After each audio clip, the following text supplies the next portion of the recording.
Nyt te kuulette. No nyt kuuluu.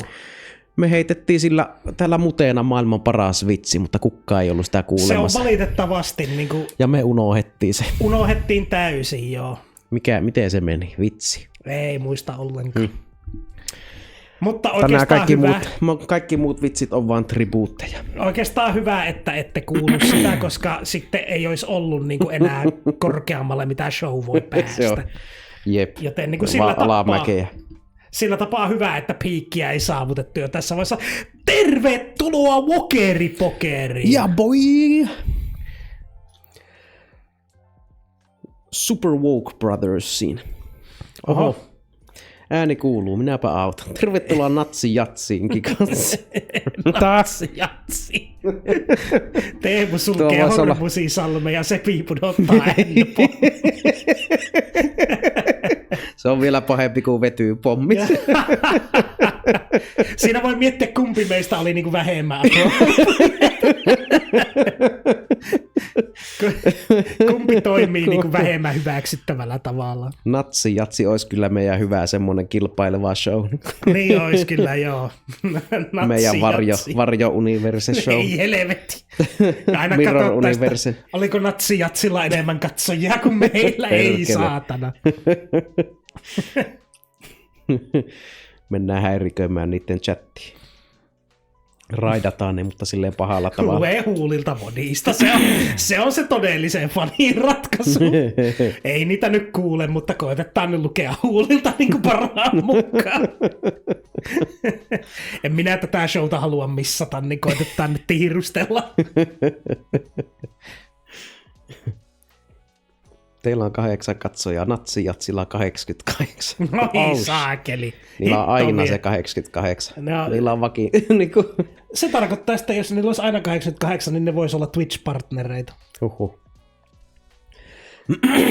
No niillä on niin vakiintunut fanikunta. On aina joku katsoo, että täällä on yksi liikaa. Me pitää mennä pois. Haluatteko nähdä, mistä minä olen nyt ollut niin hyped, että mä en saanut kunnolla unta yöllä? No näytäpä. Dragon Ball Games Battle Hour oli tänä viikonloppuna. Se on semmoinen tapahtuma. Okei. Mikä Oliko paljon PS2-eroa? Siis se ei ole... No on siellä siis pelejä, mitä ne pelaa, mutta ne kans tekee uusia announcementteja, ja se oli se. Se on se. Onko siellä tulossa Teemulle uusia DBZ-pelejä? No sitäkin, mutta Sparking Zeroon ilmoitettiin lisää tietoa uudesta DLCstä, ja se räjäytti mun pienen tajunnan. Niin kuin, Sparking Zero DLC. Joo, siis se oli aivan, koska aiemmin me oltiin vaan kuultu, että siihen olisi tulossa niin kuin 9 uutta hahmoa, 1 uusi kenttä, ja mä olin jo hyped siitä. Joo. Mutta minä näytän sen teille ihan samaa. Namco Bandai haastaa meidät oikeuteen ja vie kaikki meidän katsojat ja rahat. Te katsotte siitä eteenpäin vaan Namco Bandai virallista striimiä, koska ne niinku vaan legally sai teijät. Niinku. Olette niitten vanki. Niin, teidän täytyy katsoa nyt sitä eikä tätä, mutta Tulitte kaupassa mukaan. Niin, se oli. Meidän piti niinku sovitteluna niinku luvata niille, että ne saa kaikki meidän katsojat, mutta YouTube.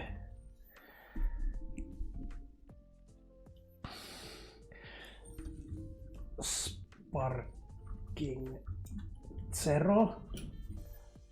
No ne. Super Limit Breaking Neo Announcement Trailer. Se on sen DLCn nimi. Ja siellä on Uubi ja Goku tappelemassa. Minäpä näytän teille. Minäpä näytän. Te vaan merkeätte siihen nimeen. Namco Bandai wokeripokeri. Joo, Xenoverse 3 announcattiin kans nimi, kyllä. Mä huomasin senkin. Niin sä et ole niin Xenoverse enjoyer. No se sai mut haluamaan olla. Niinkö? Joo, koska se on, niin kuin Toriyama kirjoitteli sitä ennen kuolemaansa. Oho. Se sijoittuu 300 vuotta Dragon Ballin maailman tulevaisuuteen. Ja Toriyama sitä kynäili. Joo, cool. Elikkä sitä vartenhan mun pitäisi eka pelata 1 ja 2, joten. No niinhän se meni.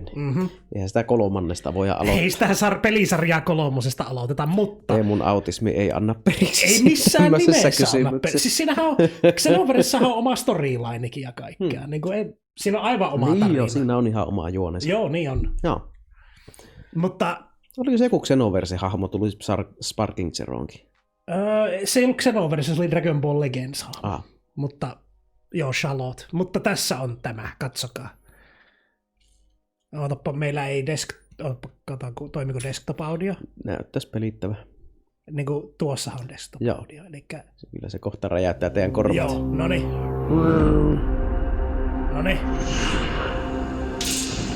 Break the limits. Oi.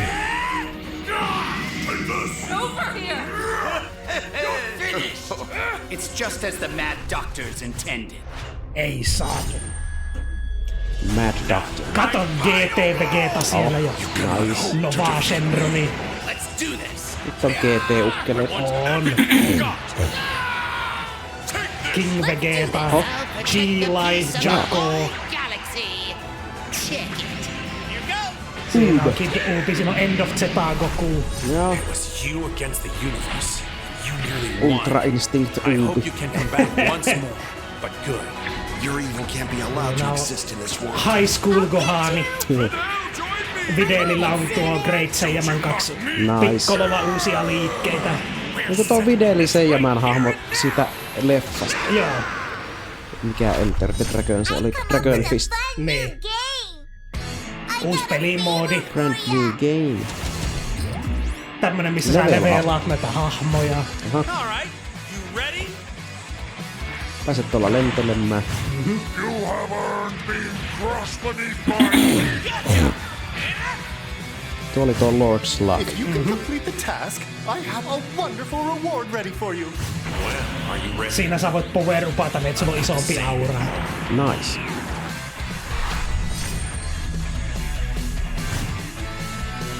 Eikö se ollut kamiinpalatsia aiemmin? Ei ollut. Ja sen voi pistää paskaksi. You're going to die. Oi. Noshin kämppä meni siinä. Meni. Ui, täällä on tää Bronni-leffankin. I can never forgive you. Pitäisikö siinä tehdä partiin tuo Goku ja Vegeta ja sitten vielä Gogeta vastaan Bronni?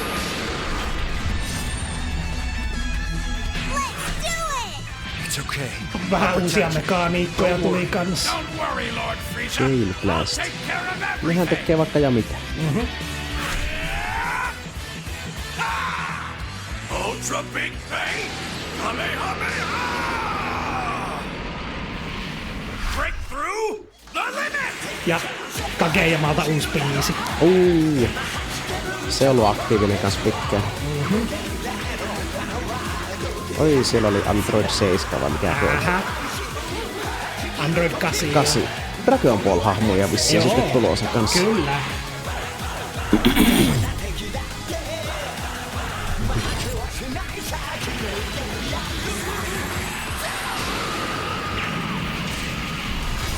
Oh.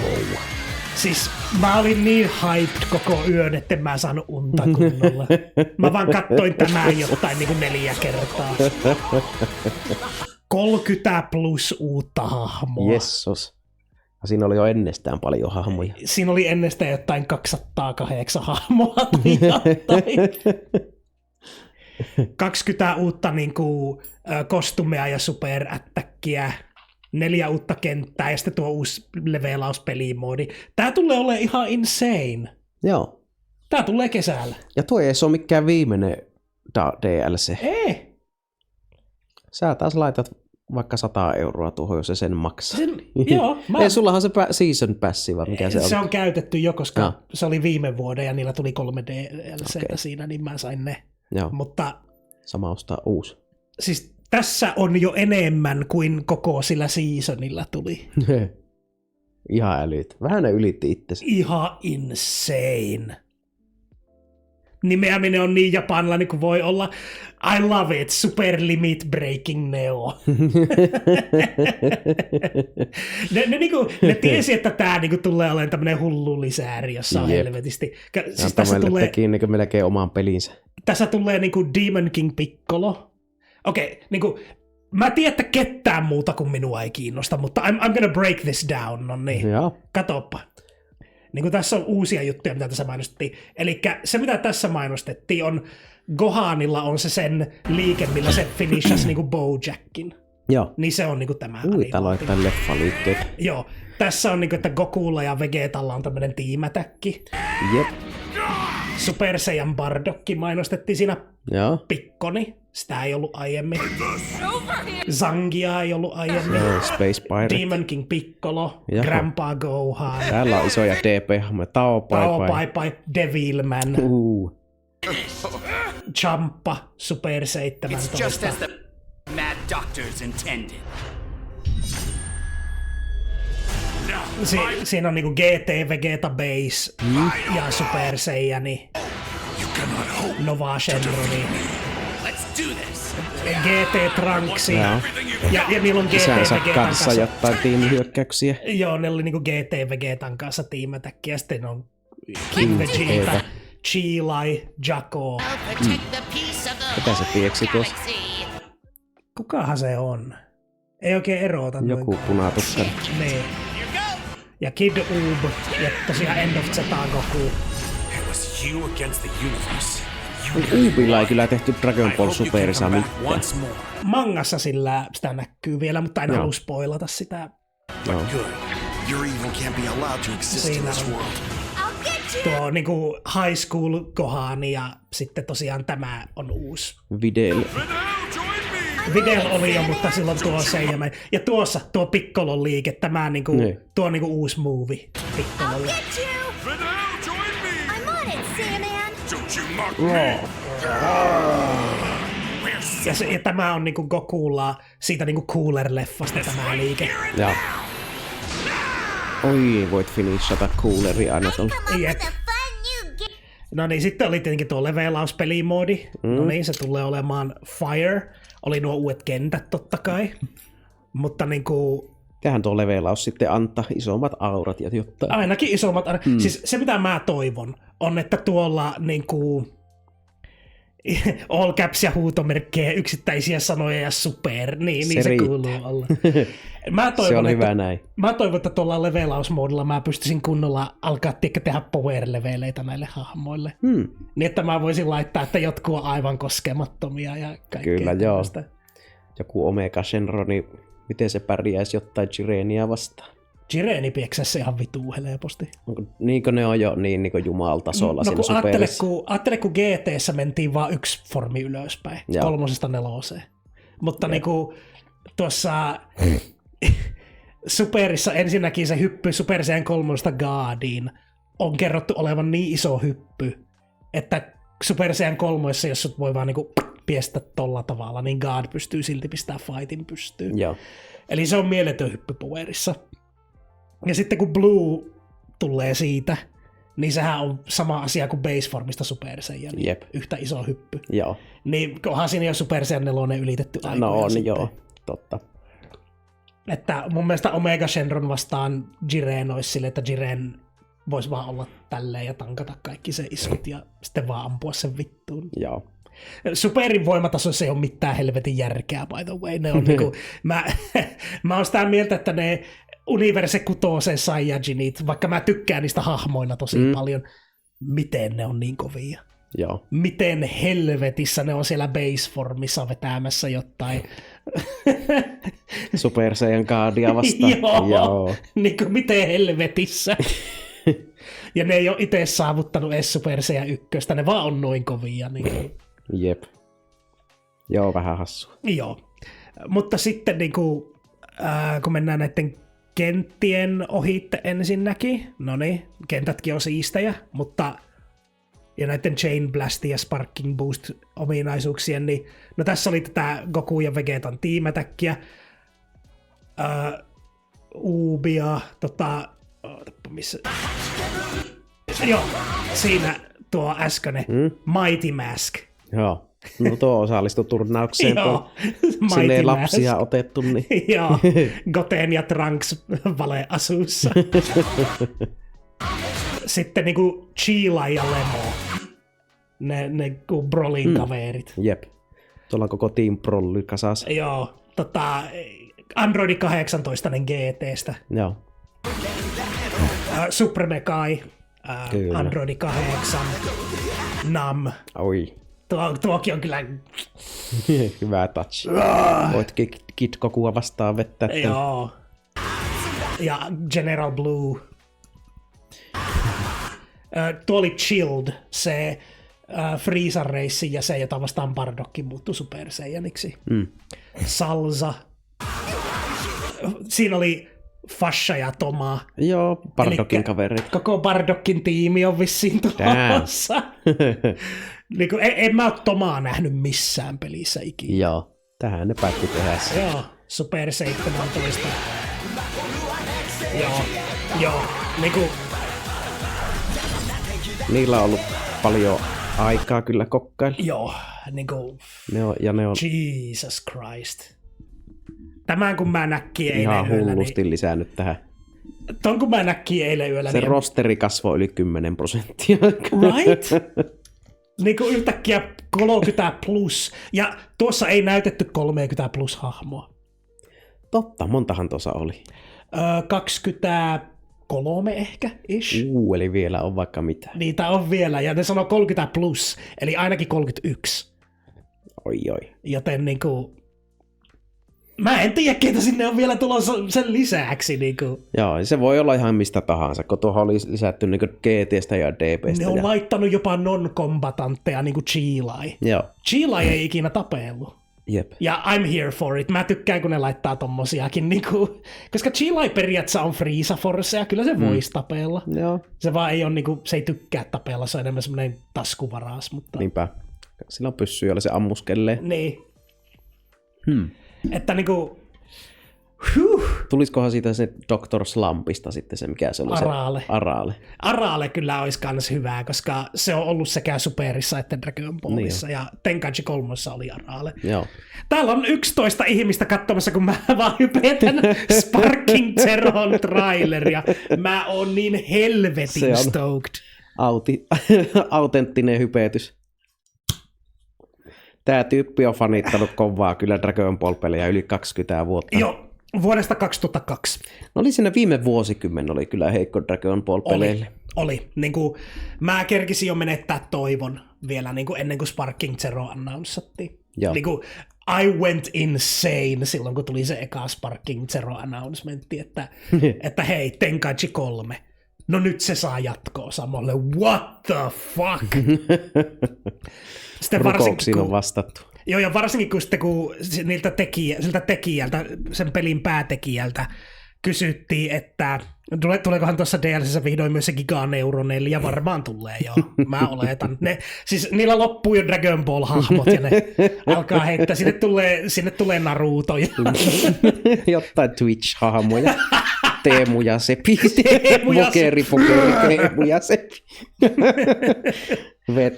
Vetään tukea ja turpaa. Tsok. Ja sitten mä oon silleen joku super sake spiraali paska. Fasisti. Ne on kattonut, ne tietää mun erikoismuuvit. Ultimate isku. Politiikkaa. No se on meidän tiimätäkki, joo. Mun ultimate on joku super sake spiraalipaska.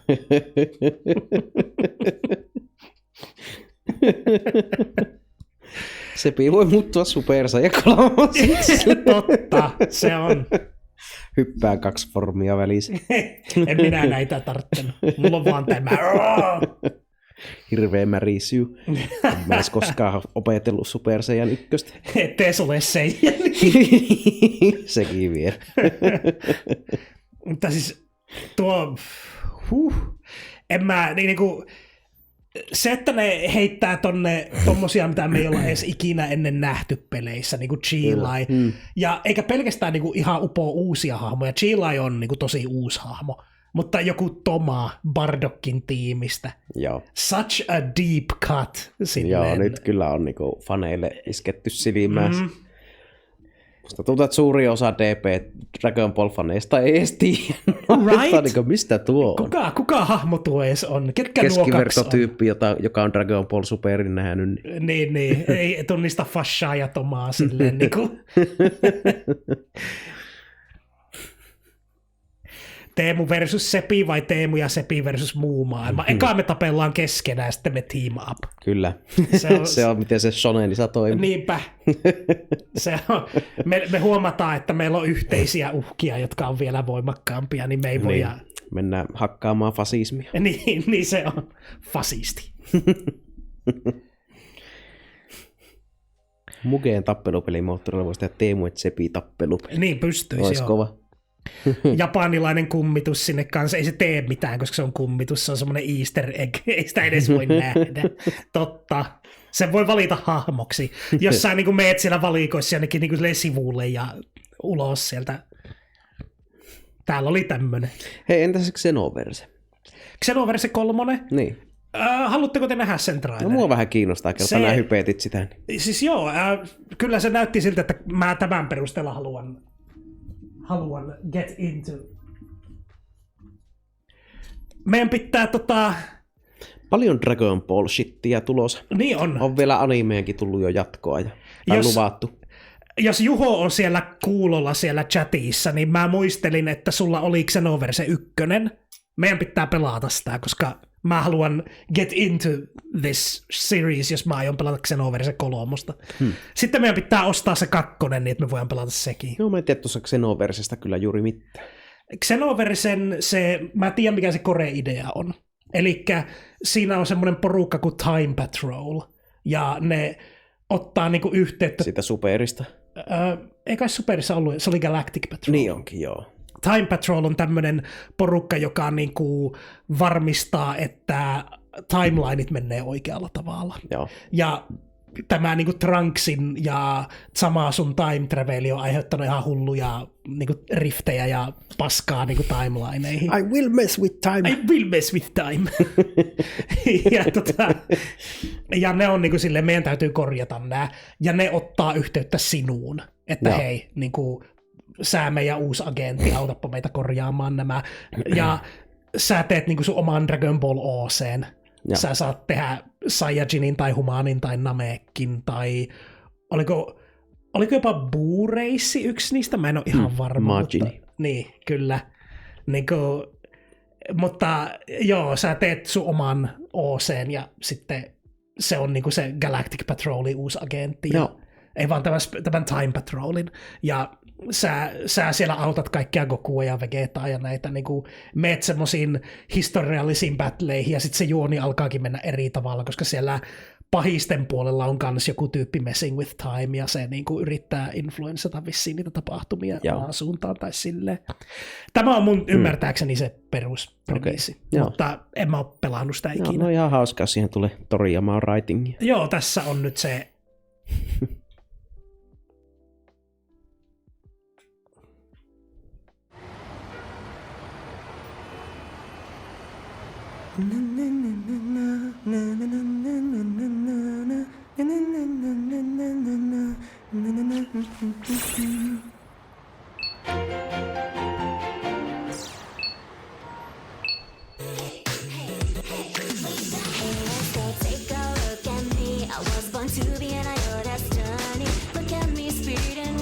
Piccolo Aura Farmasia. Niin ehkä se voi vaan elää. Tämähän on 300 vuotta tulevaisuudessa tämä, niin joo. Ehkä se vaan elää niin pitkään.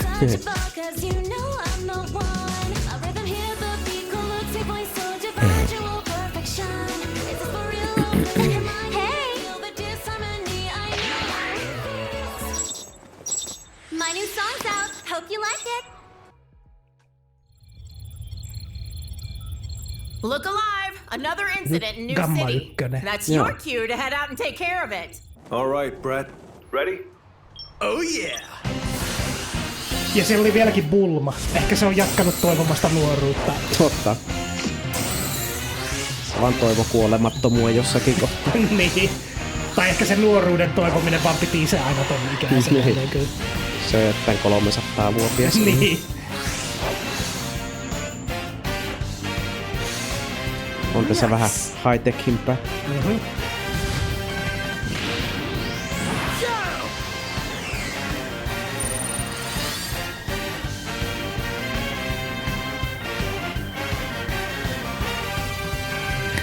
Bulma osaa kans rakentaa aikakoneita, sillä on optioita. Sillä on monta reittiä tuolla. Se on ihan totta, pistiin.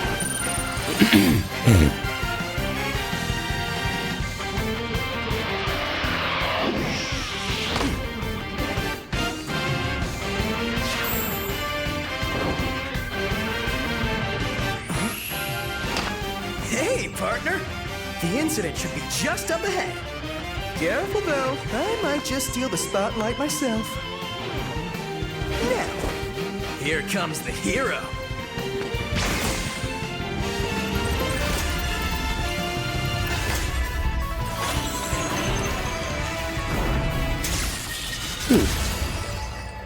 No, hauska.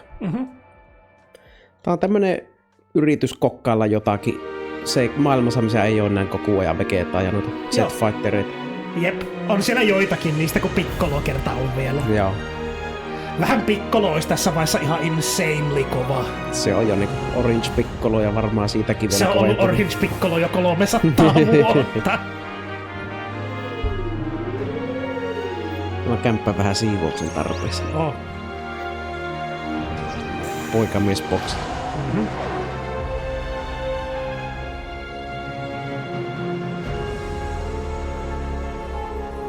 Tästä kyllä tulee yksi hiljainen body-video. Se on muuten totta, jota on kaikki copyrightattua matskua. Namco Bandai omistaa meidän. hurt tomorrow. Dragon Ball siivouspalvelusimulaattori, joo se on se turskanen kyllä. You okay?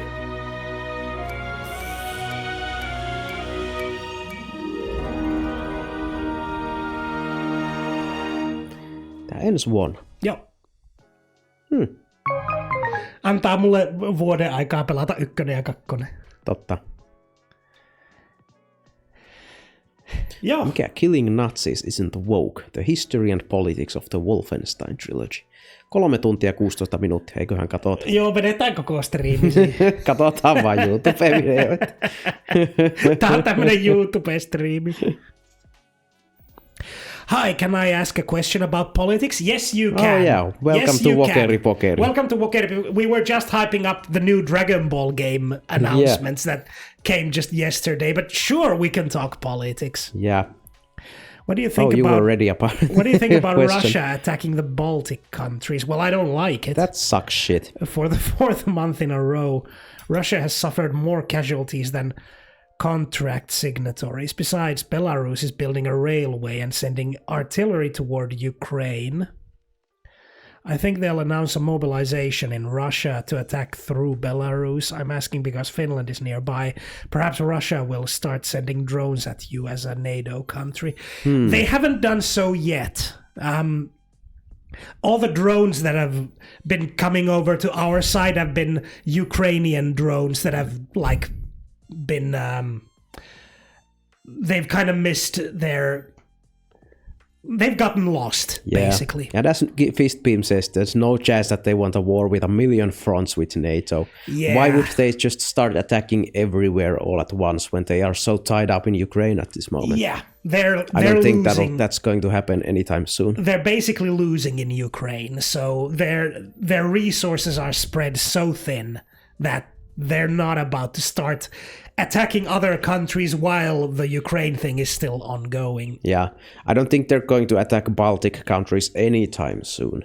Finland even later than that, I believe. They might even risk getting pushed out of Ukraine if they did that, but the real thing to worry about is if they win in Ukraine, then who is next? That's true. Yeah. Because there is still a very... When I said they're losing in Ukraine, I meant that Ukraine isn't an easy target to conquer. Yeah. But they might still very well win if we don't keep sending them aid. So sending aid is important. Yeah, even more so now because the United States stopped aiding Ukraine. They did. That's actually a big topic that It is, and should have been a topic for today. And Vance was proud of it. Of course. He was like, yeah, that's what I'm most proud of, is that we're such a Russian puppet yeah, at this point. It's proud JD Vance. Yeah, good for him. So, yeah, the United States cannot be trusted as an ally. Yeah. So what we have to do is make sure the European countries are aligned on this and keep sending help to Ukraine. But to answer your question about what do we think about Russia attacking Baltic countries, they are NATO countries as well, so that complicates things a lot. Yeah. And also they are in Ukraine and won't be leaving there anytime soon, apparently. Although if the United States leaves NATO, then it becomes slightly less complicated, I guess. Yeah. However, if NATO can still function without the United States, if we can make sure we're not fully reliant on like the United States militarily, then they still won't dare attack a NATO country. I guess. I don't think they'll win Ukraine because they've been standing on practically the same territory for 2 years. Putin is simply unpredictable. Russia's full civilian budget isn't in play, and NATO is objectively not ready for war. Yeah, maybe. Yeah, well, it has been standing still, kinda. I mean, Russia's taken some territories. Ukraine has pushed them back somewhere, but still, yeah, it's mostly been standing still. I think that's true. However, you can't do that forever, because in war, standing still expends resources. Yeah. So if they keep standing still, I don't think they can keep it up forever. At some point, one of them will budge, and the question is which one. Yep. Or I guess they could hold the territories they already have and just declare the war as ended. That could also happen. That might be. But I wonder if it's still probably less than what they were planning to have. So they wanted the whole Ukraine. They wanted everything. Yeah. They were planning on invading the entire country and being in charge of it in 3 days. Yeah. That was the original plan. And from what people keep telling me, it would have worked if their initial attack had worked. Yeah. Like there was this one critical... an airplane, what's it called? Like a plant. Yeah. Lentokenttä. Yeah, airport. There's this one airport where they tried the tactic that they would conquer the airport near Kyiv and send lots of special forces through airplanes there. But we're lucky that Ukraine managed to defend, so they managed to deflect that plan, so they had to turn the planes back. Yeah. What do they say in Finland about the war with the Baltics, or does no one believe it? Let me recheck your specific claim. What do you think about Russia attacking Baltic countries? For the four has suffered more casualties, yeah. Belarus is building a railway, yeah. Think they'll announce a mobilization to attack through Belarus. Who are you saying they're attacking? Like the Baltic countries? Yeah, which ones? Because, yeah, I haven't heard of it. Yeah, to answer what do they say in Finland about the war with Baltics? Not much really. It's not a thing that's happening or is projected to happen anytime soon. So there really is no conversation about it. Oh, Fistbeam says there has been some discussion of the possibility of a small hybrid operation, but a full-scale invasion is not considered credible at the moment. Yeah. Yeah, I guess that's about it. But wouldn't put it past them to try and see if they can antagonize without escalating to full-scale war, but we will see. But there hasn't been a case where they haven't attacked a NATO country before, so no, that's a whole new thing. Right. Like I said, they don't want war with NATO countries. So basically, if they can antagonize someone without it escalating to war, then that's... But the best they've done with stuff like that is, like, violate airspace. Pretty much. That's not something you invoke Article 5 for. Yeah. The objective would be less to conquer anything meaningful and more to test the resolve of NATO and sow discord. Yeah. That's what I thought too. Like, Russia is always They even had this terminology for it that they. I wonder who it was who said it first. That you gotta try stinging the flesh with your bayonet until you feel something hard. Yeah. And then you gotta pull back. Was it like Lenin or? Maybe Lenin, could have been. Yeah. So. And see if they react. Yeah.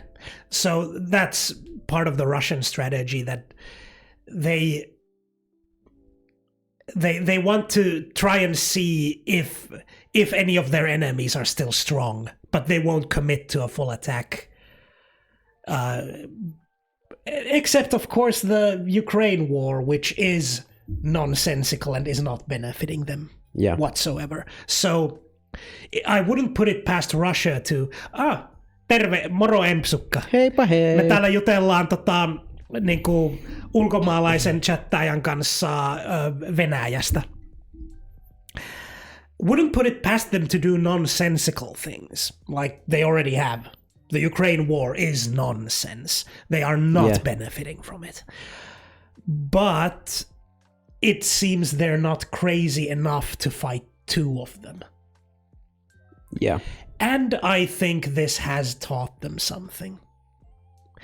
Like I'd estimate that... Like taught Russia something. Yes. Yeah, well, definitely. Yeah, like I'd estimate that...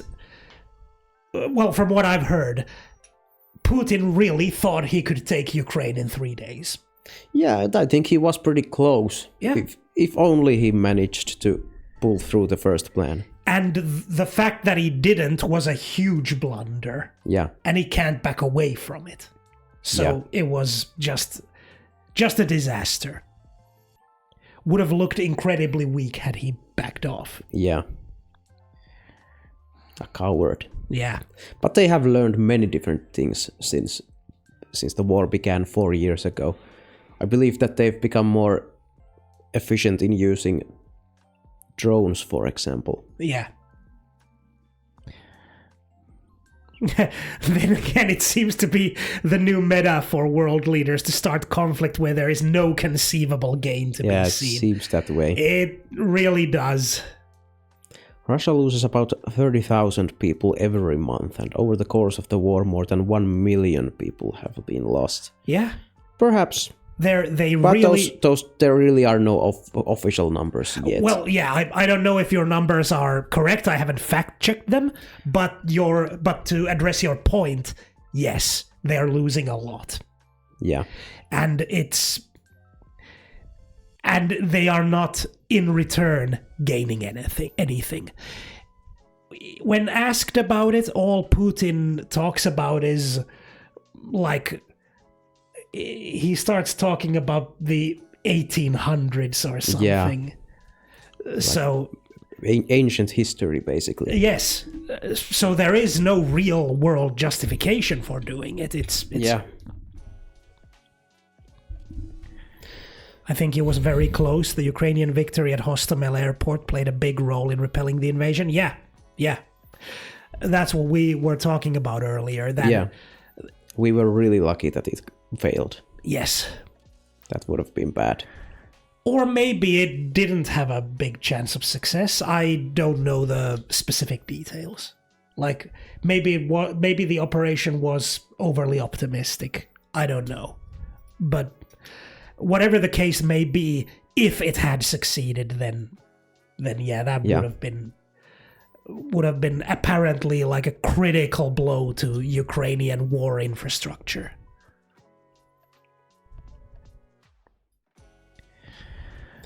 Ukraine accounts for 35,000 casualties from drones alone, and each drone captures death, along with artillery, mortars, and attack aircraft. All data is provided by Ukraine. Yeah, we know that Ukraine provides data, but they do have an incentive to give a bigger number than what the true number is. But I am not here to debate your numbers. Yeah. They might be true. Like... But at this point, when the war is still ongoing, I think the general consensus is that there is no accurate number anywhere. Could be. Those are some facts that will be checked when the war is over and we can actually see what has happened and what's been going on. For sure. But I always want to move past the exact numbers because I don't think those matter in a political live stream where we're talking about morality and ethics, basically. Yeah. Like, as live streamers, we can't assess the war data and provide a better service for the Ukrainian government by forming some kind of tactical advantages by analyzing the data correctly. That's not what we do here. We can't. We don't have the training for that. Yeah. So the numbers, whatever they may be, it doesn't really reflect on what my opinion on the matter is. Yeah. Yeah. But the number might be correct, but there is no way to check the number at this point. And furthermore, doesn't really matter either. Yeah. Osint pokeri. Osint pokeri, yeah.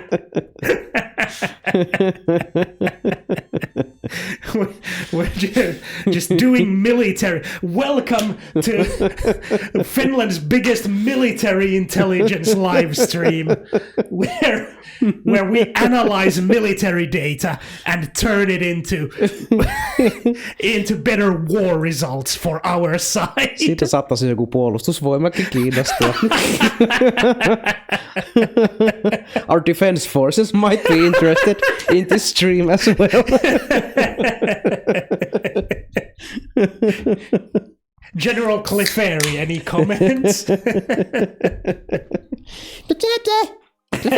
That's right, Clefairy. It does sound like they could use another dropship over.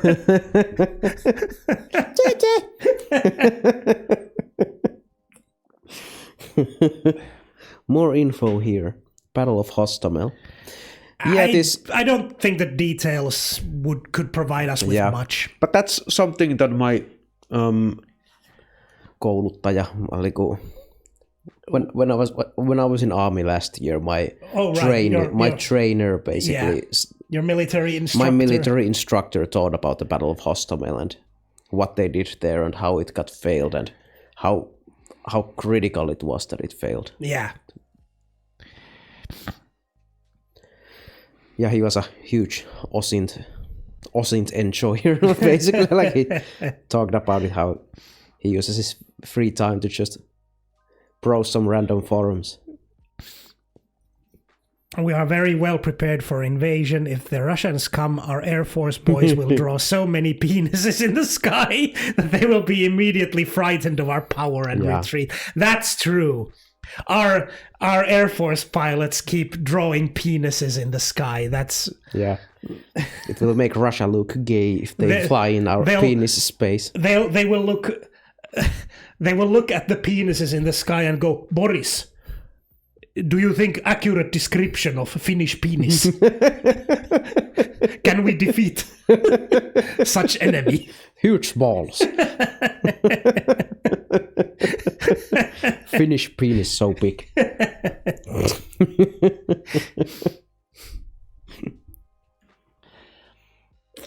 A reference to what was just in the news last week, where Finnish Air Force pilots drew penises in the sky.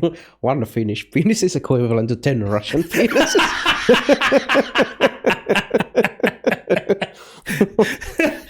Finnish penis, so strong. Strong Finnish penis. Ivan, can we win of this size of penises?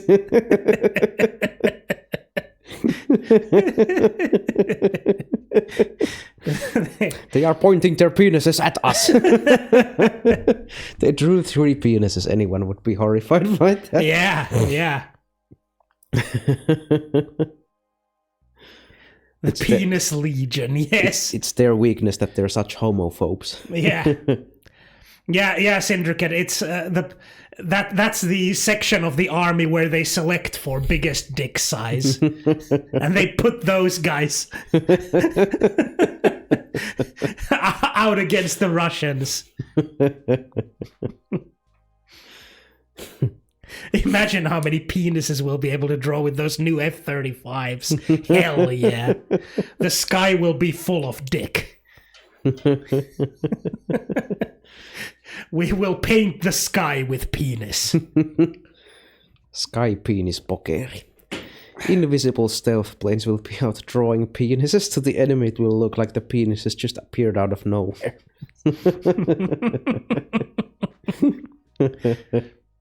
Ivan, why is sky full of dicks? Do something. This is demoralizing. Those sky dicks are too big.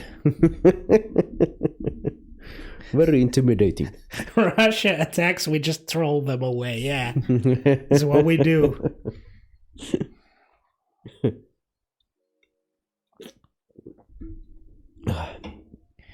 We didn't really have any hot topics for today, but yeah, we have a bunch of links there on the computer. Yeah. There are a bunch of stuff that's worth looking at, but yeah, like from last stream to this stream, not a whole lot has happened. Like the two big pieces of news, I suppose, are, well, the Strait of Hormuz is always gonna be in the news.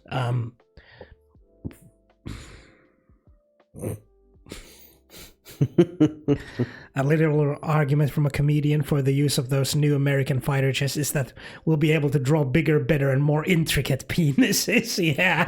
Everyone is on board. Neukut käy päälle, sepi äkkiä piirrä iso kyrpä. Yes, sir! Pilottilasit päässä. Anyway, yeah, the bigger, better, uncut. That's true. Anyway, yeah, the Strait of Hormuz is always in the news these days. Yeah. My brain decided to hear you say the Strait of Hormuz? Straits of Hormuz. The Straits of Hormuz. The Straits are keeping the Strait blockaded. Not the Straits. The Straits aren't letting any oil get through. Are the Straits okay? Anyway, yeah, so is it open? Is it closed? Who knows? Flip a coin. The last time I checked, it was double closed. Yeah, and that was 6 days ago, and it's been like reopened and closed since then. Yeah. Like the last I heard before sitting down on this couch and checking out what Yle was saying, our state media, before I sat down, I thought it's open again. Like a few ships had already ran the blockade, like they've gotten past and they hadn't been shot at. Yeah.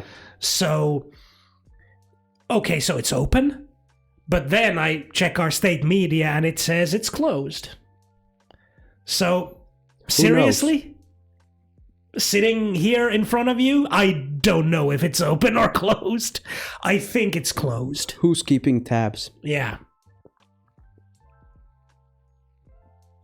I wonder if they can update the Wikipedia page fast enough. Apparently the current old jets can't draw dick hair. That's... yeah, they do need new ones for that.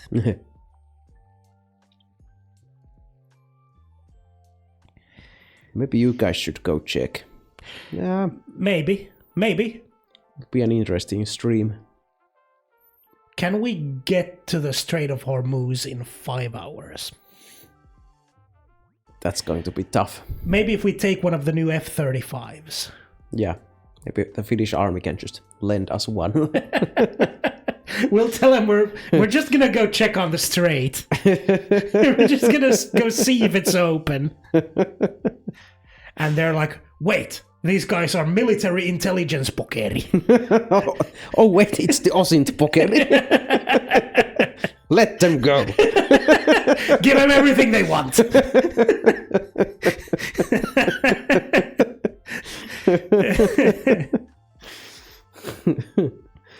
Oh, Hormuz. Oh, yeah. The Strait of... That's true. the Strait Hormuz.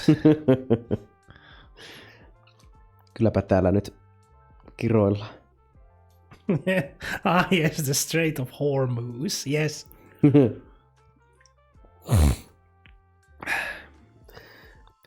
What were our news topics for today? There's a bunch.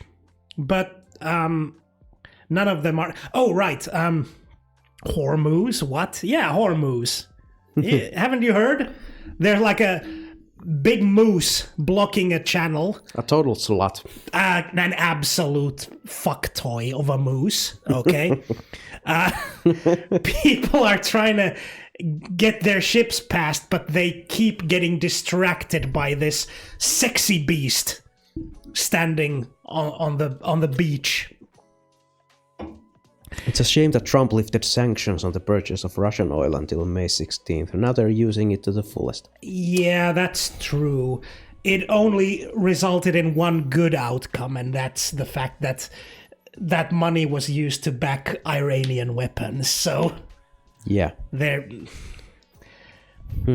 I am of the conflicting position that I want Ukraine to win, but I also want Iran to win. So.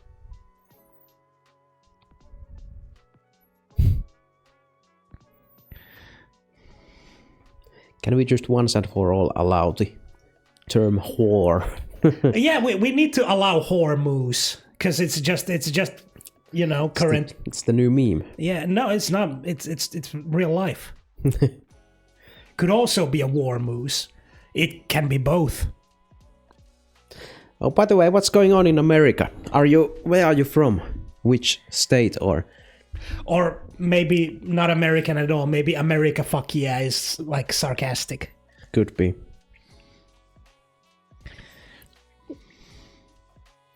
You're right, it is a shame, but they're not quite getting the full benefit. Ukraine hit their oil ports very hard. Oh, they did, yeah, right next to Finland, too. Like... Good riddance. The black smoke rising up. I'm from Russia, but now living in Poland. Okay, all right. Oh, that's interesting.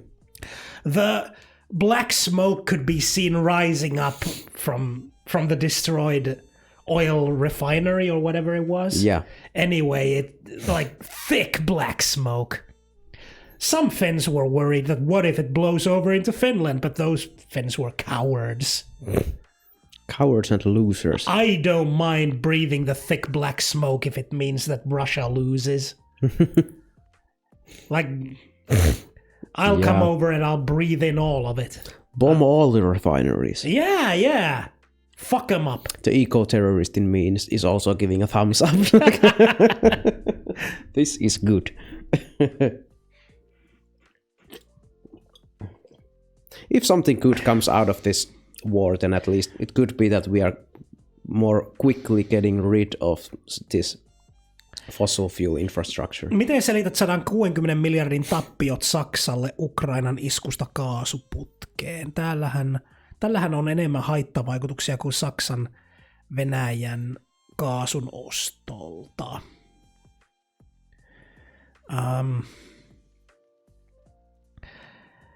Miten selität niitä? Okei, elikkä sun argumentti on, että tuohan on haitallista meidän taloudelle, tuo Ukrainan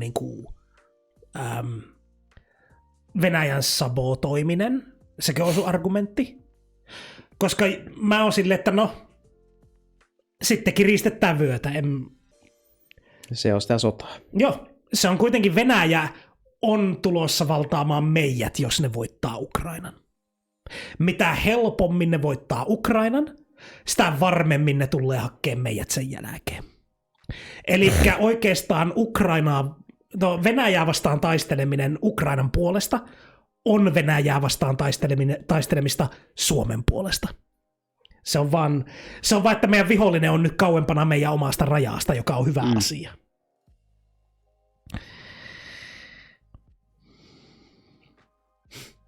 Black thick smoke is bad, COVID was hoax, true. True. Olkaa ostamasta sitä pierukaa, sun ei tarvi menettää rahaa, kun se ei tulekaan perille. Se kans. Yeah. Transition to renewable energy Puhutko sä sitä sources. kaasuputkesta, joka menee Ukrainan läpi ja venäläiset osuu siihen itse, mutta syytti Ukraina? Oha, niin, semmonenkin oli. Ja kato, se on hyvä, että täällä on chatissa joitakin, joilla on nuo detailit enemmän, niin kuin, enemmän hanskassa kuin minulla. Mutta onko Ukraina kans niinku pistänyt jotain putkia sitten paskaksi? Vaikka ne olisi, niin mä olisin sen puolesta. Elikkä se syvempi argumentti on, että ei sillä ole mulle väliä. Joo. Niin en väittele toissijaisilla argumenteilla tässä. Jos on, niin on. Me silti Ukrainaa tuetaan. Anyway, yeah, I had to answer to a question that was asked of me in Finnish in the chat, so had to switch back to my Mä pidän beautiful vessatauon. tsekkaa lähtees. Okei, no Pentti Aho, vaikka se oiskin, niin mä silti oisin, niin kuin Venäjää vastaan taisteleminen on vaan hyvä asia. Vaikka se tulisi kalliiksi. Koska se tulisi meille vielä enemmän kalliiksi, jos Venäjä voittaa.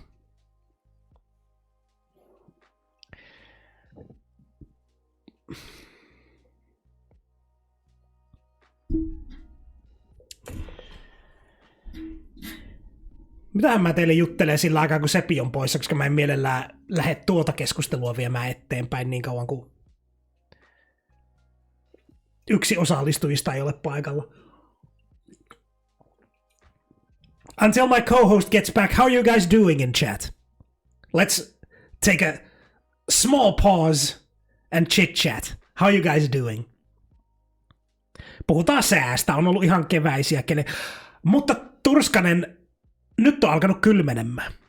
Ja nyt on luvassa jopa, että kylmenee paljon ja räntääkin voisi olla tulossa, joten näytti siltä, että kesä oli jo täällä, mutta ei ihan. As you might know, my weekend was awesome. I know I was in it. But yeah, my weekend was awesome too. We had a whole lot of fun. Just me, Seppi, and Erilas watching Babylon 5 together, and that show is awesome. It is awesome. Takatalvi saapuu johonkin väliin kuitenkin. Joo, ja näyttäisi siltä, että se on tulossa nytten.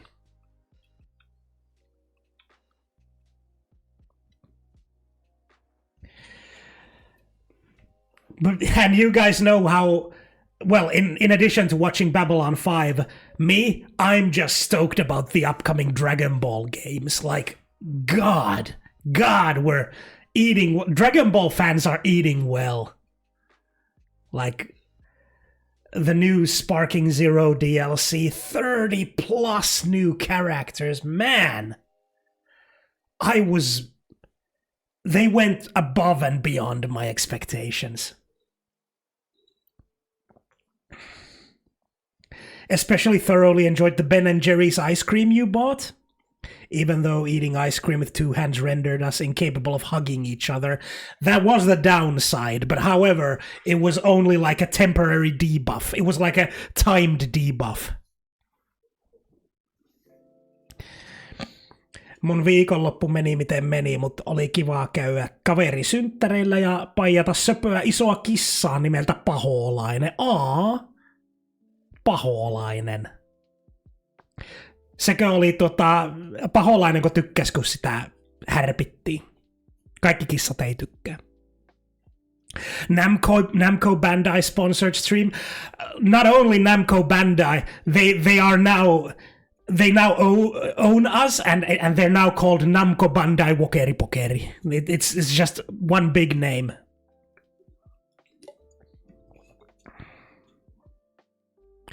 Thanks for the conversation. I need to go. Anytime. See ya. Come visit anytime you'd like.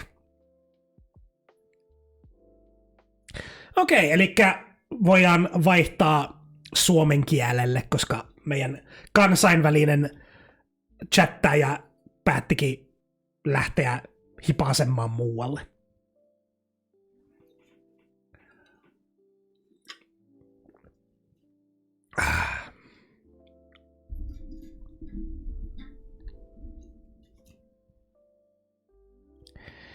Paholainen tykkäsi tosi paljon, kun sitä paijattiin ja kehräsi koko ajan. Paholainen. puski vasta ja selkä meni Karle, kun rapsutin häntään tyvestä, mikä tuntuu olevan tosi hyvä kohta. Se on aina, jotkut kissat, ne on vahliivauvoja. Se on sillä lailla. Musta tuntuu, että mä oon kertonut sen monta kertaa striimissä sen tarinan, mutta mun exällä oli kissa, joka oli tämmönen Norjan metsäkissa, kun se on se niinku rotu. Iso, monen harmaa kissa. Iso ja pörrönen. Ja aina kun mä heräsin siellä, nousen sängystä, kävelen siihen niinku keittiöön. Me niin vaihdettiin kökkikielelle. Joo, kato, kun Amerikan fakia lähti pois. Se asettu vattallaan mun jalkaterien päälle ja se alkoi kehräämään. Ja se tarkoitti, että sä et nyt saa mennä mihinkään ennen kuin sä nostat minut ylös ja halit minua. Joten sitten mun piti kumartua ja nostaa se niinku iso kissa. Ja vaan tuossa vaan sitä keikutella ja se kehräsi niin äänekkäästi. Se oli vauveli. Mussukka. Semmonen iso vauveli. Mutta nyt kun oot takas, mä en halunnut jatkaa tuota keskustelua eteenpäin ilman, että nää oot siinä, koska tää oli vähän niin kuin meidän kaikkien keskustelu. Mutta nyt, koska mun aivot toimii sillä tavalla, niin mistä me oltiinkaan puhumassa? Sitä Ukrainan kaasuputkipomituksesta. Joo. Elikkä niinku, mun mielestä se on ihan yksiselitteistä. Oli ne vauriot meidän taloudelle minkä tahansalaiset, niin se on helposti maksettava hinta siitä, että Venäjä ei tuu ja valtaa meitä. Joo, eikö se ollut niin kuin Venäjältä tuleva kaasuputki? Venäjältä Saksaan.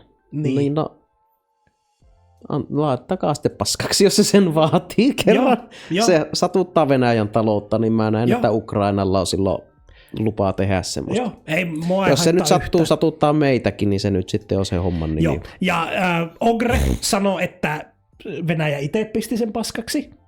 Tämä Pentti Aho sanoi, että, että ei pidä paikkaansa. Joo. Mä en ole tarkistanut tota koko incidenttiä, mutta mun ei tarvitse, koska se olisi toissijainen argumentti.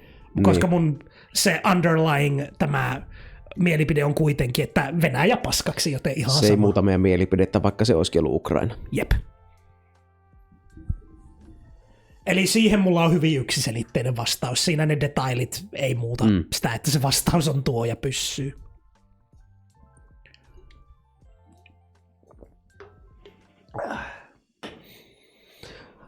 Mutta onko siitä sen enempää? Ei, ellei siitä tuu tonne chattiin lisää höpinää, mutta... Joo, niin. No siis aina kun noin käy, Venäjä sanoo, että Ukraina ja Ukraina, että Venäjä, kukaan meistä ei tiedä paremmin, mutta luotan enemmän Ukraina. Se on kans totta, ja kyllähän se ihan hyvin voi olla. Venäjähän tykkää katkaista kaapeleita, se on vähän niin kuin niiden...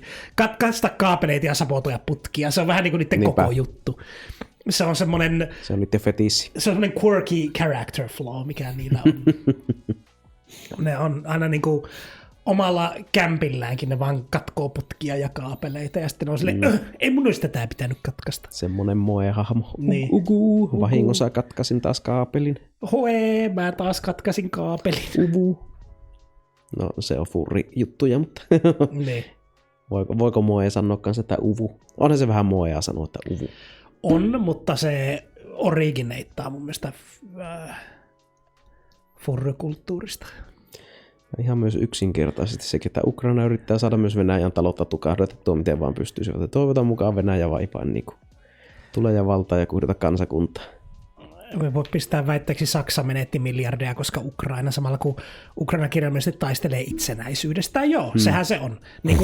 Ja mun mielestä se on aina tärkeä pointti mainita sen lisäksi. Se ei ole vaan, että Ukraina taistelee itsenäisyydestä, ne taistelee myös meidän itsenäisyydestä. Niin. Koska Venäjä on... Meidän vihollista vastaan. Kyllä. Venäjä on osoittanut, että ne hyökkää naapurimaihin. Me ollaan naapurimaa. Meidän ja Venäjän, se on hyökännyt tänne ennenkin. Meidän ja Venäjän välissä ei ole yhtäkään toista maata. Ne on right there. Joten se on sillä lailla, että ne taistelee siellä meidänkin itsenäisyydestä. Mutta täytyy sanoa samaa, minkä sanoin sulle ennen striimiäkin tuossa, että niinku, mitä Suomenkin sisäpolitiikkaa katsoo. Musta tuntuu, että mullakin jossakin kohtaa menee se raja, milloin mä katson, että ei tää ole semmoinen maapläntti, jota mä enää haluan puolustaa. Niin. Jos tää tarpeeksi oikeistolaistuu, menee hyvinvointivaltio paskotaan tunnistamattomaan muotoon, niin minkä takia mä enää riskeeraisin henkeäni siinä vaiheessa. Suomen hyvinvointi tuhotaan, Suomen kulttuuria ollaan ajamassa alas. Persut saa vielä niiden yleleikkaukset läpi kokkareiden kanssa ennen pitkään. Mitä meille jää? Joo, tuossa niinku mä oisin tietyssä vaiheessa samaa mieltä, mutta we're not quite there yet. Ei ollut vielä siellä. Joo, se on niinku... Mutta suunta on sinne päin. On. Ainoa, että me ei vielä tiedä seuraavien vaalien tuloksia. Ja tällä hetkellä näyttää, että ne voi jopa olla ihan suotuisat. Niinkö? Joo. Silleen niin kuin vasemmistolla menee paremmin kuin oikeisto. Niin vasemmistoliitto on ainakin niin hyvä sanoususa. Joo, ja se antaa SDP, vähän toivoa. SDP, siis sehän best case scenariohan on se, että SDP voittaa pääministerin paikan ja vasemmistoliitto on hyvä apupuolue. Joo. Niin kuin, että... Siihen vielä vihreät ja RKP, niin ja se no sekä ei ihan taja vielä riittää. Joo, mutta se näyttäisi siltä, että me voitaisiin olla jopa menossa just tuohon suuntaan. Joo. Elikkä niin kuin, viimeksi kun tämä tapahtui, Marinin hallitus, niin siinä kävi se valitettava juttu, että ne oli semmoinen kriisihallitus, jolla oli covid ja Ukrainan sotaa niin kuin välittömästi just siinä. Jep. Joten ne kesti vaan se yhden kauan ja sitten tulikin oikeistoperseilyä heti perään. Mutta jos meillä olisi semmoinen uusi putki, niin kuin tiedätkö Paavo Lipponen, semmoinen putki, niin kyllä tästä vielä mun mielestä ei olla liian pitkällä, etteikö voitaisiin niin kuin päästä parempaan suuntaan. Pitäähän sitä olla toivoa, mutta jos katsoo jotain viimeistä 30 vuoden trendiä, niin on kyllä oikeistolaistuttu aika lujaa. Mä oon samaa mieltä. Ja se jopa se oikeistolaisretoriikka on syöpynyt SDP-henkin. Joo, mä oon samaa mieltä. Se on vaan, että jos sitten sulla ei olisi mitään puoluetta vetämässä oikealle päin, mutta sulla on puolueita vetämässä vasemmalle päin, niin SDP ei välttämättä halua tehdä siitä niin kuin kynnyskysymystä, että no ei me nyt noin vassareita olla. No Turskanakin sanoi, että ei ole omaa maapalaa tai tehdasta, jota puolustaa, ei kyllä omaa asuntoakaan. Sitäpä siinä sitten lähdet uhraamaan henkeä jotenkin rikkaiden rantahuviloiden takia. Niin, totta. Pitäkää tunkkin. Oletan, että Saksa ei voisi luottaa venäläiseen kaasuun tämän kaiken jälkeen kuitenkaan. Se on vähän liian helppo keino Venäjälle kiristää Saksaa. Se on totta, ne kyllä varmaan haluaa irtautua sitä aika äkkiä.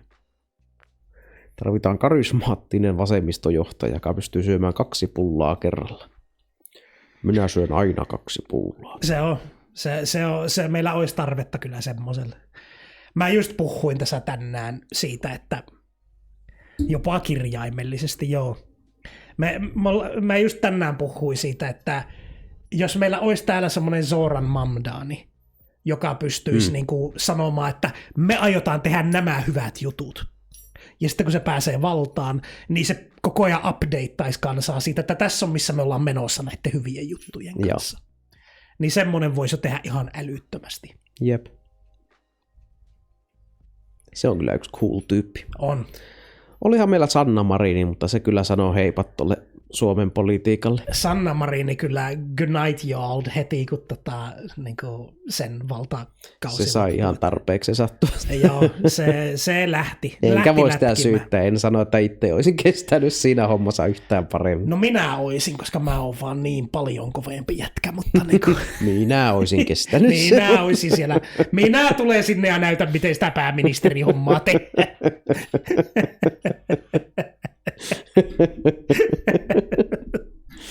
Minä olisin helvetin hyvä pääministeri. Minä kestän paineita tosi hyvin.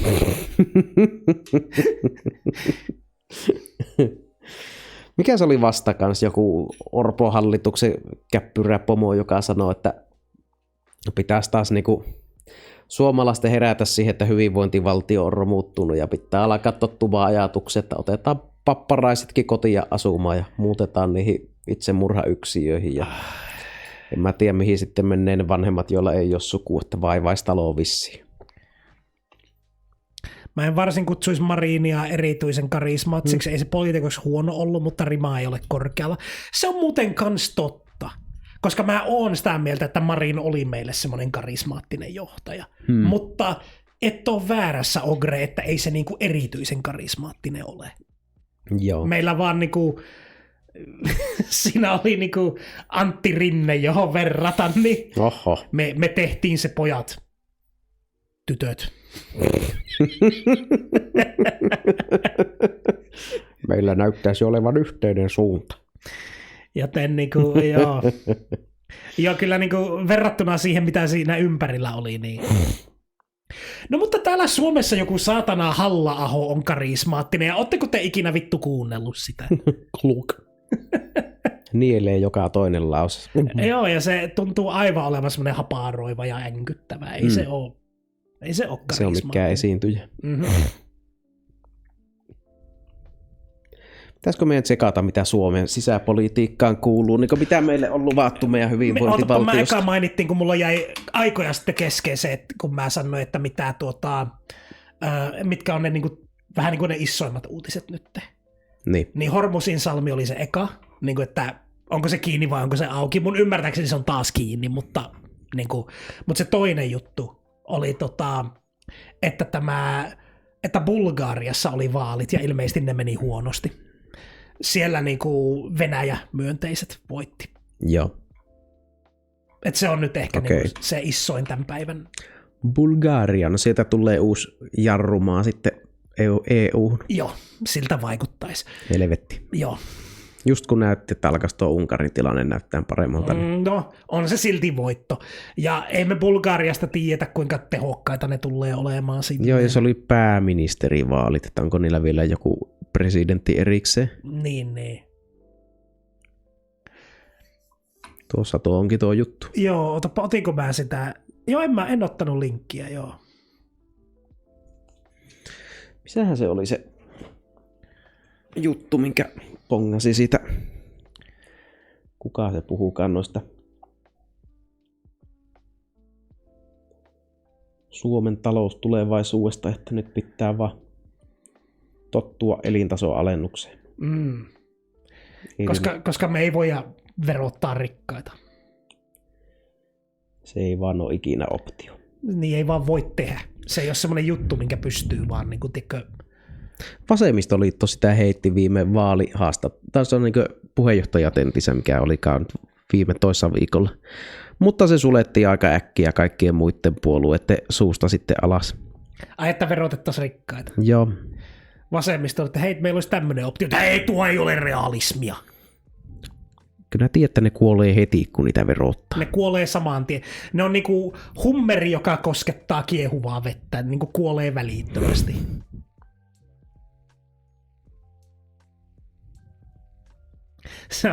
Verottaminen on rikkaalle semmoinen systeemishokki, joka vaan heti pistää sen hengiltä. Se on joo. Ees jos palataan semmoisen niin 10 vuoden takaisin verotustasoon, niin heti lähtee maasta, niin sitä tulee köyhiä välittömästi. Joo,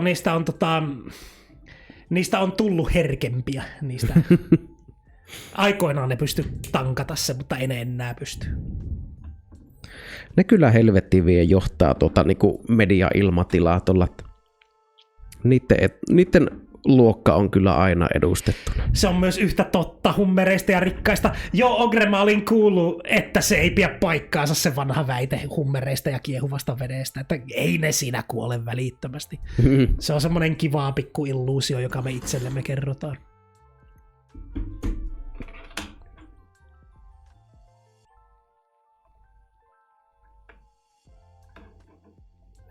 Tämä juttu, kun se oli Varman toimitusjohtaja. Laitapa chatille näkymään. Murrolta suorat sanat. Hyvinvointivaltio on rikki. No kuka sen rikkoi? Ja voitaisiko me korjata sen? Se ei tunnu olevan optio. Ei me nyt niin voida tehdä. Ennen me oltiin niin rikkaita, että pystyttiin. Nyt ollaan köyhä Suomi. Joo, se on totta. Meillä on jotenkin vähemmän rahaa kuin meillä oli 70-luvulla. Joo. Meillä näkyy ne numerot, että ne on niinku astronomisesti korkeammalla, mutta sitten kun me mennään tarkistamaan ne holvit, niin siellä onkin 10 senttinen ja 5 senttinen siellä lattialla vaan. Ei vittu. Tämä olikin kaikki spekulatiivista rahaa, ei meillä ole mitään. Se on sitä paskinta rahaa. Niin on. Työeläkejohtaja sanoi, että työikäisten elämään on tulossa mullistuksia, josta poliitikot eivät uskalla puhua. Suomalaisten on tyydyttävä vähempään. Pappa kotona, pienempi koti, vähemmän asfalttia teillä. Herätkä, tätä tapahtuu jo. Tämä on vähän niin kuin Dungeon Vovissa, me köyhät ollaan hiilereitä ja tankkeja ja muut on DPS, koska ne voi perseillä menemään. Jopa että DPS-syndikate sentään kuitenkin vettää sen Dungeonin läpi. Meidän DPS menee ja skinnaa vaan niinku kaatuneita vihollisia ja hankkii itselle letheriä, jolla ne voi saada itselle parempaa gearia, mutta ne ei edes tapaa niitä hirviöitä. Joo, tuolla X:ssä huomaat, että tämä tyyppi on kyhännyt Orpolle kasvuraportin. Ehdotti perintöveron poistoa, laittaisi meidät muut nyt perheenemme yksiöön asumaan pappan mukaan. Ja ninja luuttaavat siitä välistä just näin. Valtion tulevat jättimäiset sopeutustarpeet tarkoittavat, että pahimmillaan Orpon hallituksen jo tekemiä leikkauksia pitää moninkertaistaa. Etenkin jos on niin, kuten VTV totesi, että todellinen säästö edellisestä sopeutuksesta on vain 3,5 miljardia. Ei aiemmin hallituksen ilmoittama 10 miljardia. Okei, mä haluan tähän väliin just sanoa. Mä puhuin tuosta viime striimissä, että suomalaiset ekonomistit on jo porukalla sanonut, lopettakaa, nämä leikkaukset ei tuota rahaa, me ei saa sitä 10 miljardia. Niin. Se saa vaan verottamalla rikkaita. Joo. Sitä rahaa ei saa. Missä tuo sanottiin? Mä haluan kanssa kyllä se oli joku laittaa korvan taakse. Se oli joku Yle-artikkeli, missä oli semmoinen niinku porukka niinku taloustieteilijöitä, jotka niinku vastusti näitä niinku nykyhallituksen leikkauksia, että nämä eivät todistetusti tee rahaa, joten... Joo. Suomen julkista velkaa tai koko hyvinvointiyhteiskuntaa olla nyt pelastamassa saksien lisäksi moottorisahalla. Operaatio vaatii valtiovarainministeriön mukaan vielä 10 miljardin euron sopeuttamisen. Elinkeinoelämän valtuuskunnan Evan mukaan peräti 13 miljardia. Tämä ideologia pitää saada haudattua. Joo, tämä on itsetuho-ideologia. Joo, tämä on kuollut ideologia. Tämä on tämmöinen ideologia, missä ne sanoo, että ei kun meidän täytyy olla rikkaampi valtio kuin me koskaan ollaan oltu ja luopua kaikesta hyvinvoinnista. Nyt ne sanoo jo, että meidän pitää luopua hyvinvoinnista. Kyllä. Täällä jo totuutellaan ihmisiä siihen ajatukseen, että ottakaa vanhukset kotianne asumaan. Niin kuin ei olisi mitään muuta vaihtoehtoa. Niin kuin ei aivan tuosta ehdottomuutta. Joo, niin kuin jos me katsotaan Suomen taloutta, jos me katsotaan sitä raakaa määrää cold hard rahaa, mitä meillä on, ja me nähdään, että sitä on enemmän kuin ennen. Ja nämä tyypit sanoo, kyllä nyt on näin, että hyvinvointivaltio täytyy pistää pillit pussiin, se on ohi. Nyt loppuu rahat kesken. Ja sitä on enemmän kuin ikinä. Suomalaisten varallisuus on paljon isompi kuin joskus vittu 50-luvulla. Se on niinku...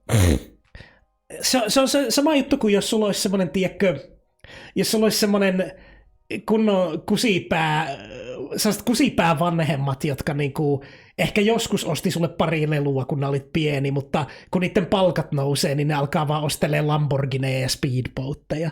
Ja sitten lopettaa ostamasta sulle edes niitä paria lelua. Ja ne on vaan silleen, ei ole varaa niihin. Tässä Lamborghinissakin on osamaksut. Onko sitä ajatellut? Se on siis, tää on niin saatanan hullua, että nämä valehtelee, että meillä on vähemmän rahaa, kun meillä on enemmän rahaa. Se on valehtelua. Älkää koskaan antako niitten saada teille läpi sitä valhetta, että rahaa on vähemmän, koska rahaa on enemmän. Sulla on pääsy Suomen BKT:hen.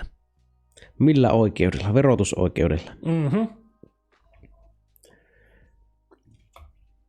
Niiden pitäisi väittää, ne suoralla naamalla väittää, että Suomi on tänä päivänä köyhempi kuin joskus 50-60-luvulla, kun hyvinvointivaltiota alettiin rakentaa. Ne väittää, että meillä on jotenkin vähemmän rahaa. Vaikka niin just toivuttiin sodista, sotavelkoja maksettavana, sodasta traumatisoituneet ihmiset. Mutta jotenkin se poliittinen tahtotila sieltä löytyy. Ja siitähän se loppujen lopuksi vaan on kyse. Ei se mistään rahasta enää ollut. Se on ihan vain, että jos me halutaan tehdä niin. Mutta se on vaikeaa tehdä, kun on tämmöisiä tyyppejä, jotka saa niin paljon palstatilaa, mitkä saarnaavat tuota kurjistuksen filosofiaa. Mä oon aina sanonut ja sanon edelleen, jos haluat hyvän idean katastrofikauhuelokuvan käsikirjoitukseen, seuraa meidän politiikkaa. Joo. Dystopia-elokuva. Mä myös mietin, että kun katsoo niitä mitä koppeja kaikki uudet asunnot on, mihin se pappa on tarvitse ottaa siellä kotona. Ja se on. Kyllähän se joskus saattoi eri olla, kun kaikki oltiin niin kuin maataloustöissä, niin siinähän se pappakin katsoo vaikka lapsia sillä aikaa, kun ihmiset oli peltotöissä, mutta ei tuo oikein tätä päivää ole. Ei ole, ei. Sitten asutaan pienemmissä kodeissa, se on sitä elintason laskua. Tilasto osoittaa, että elintaso henkeä kohden ei ole kasvanut lähes 20 vuoteen.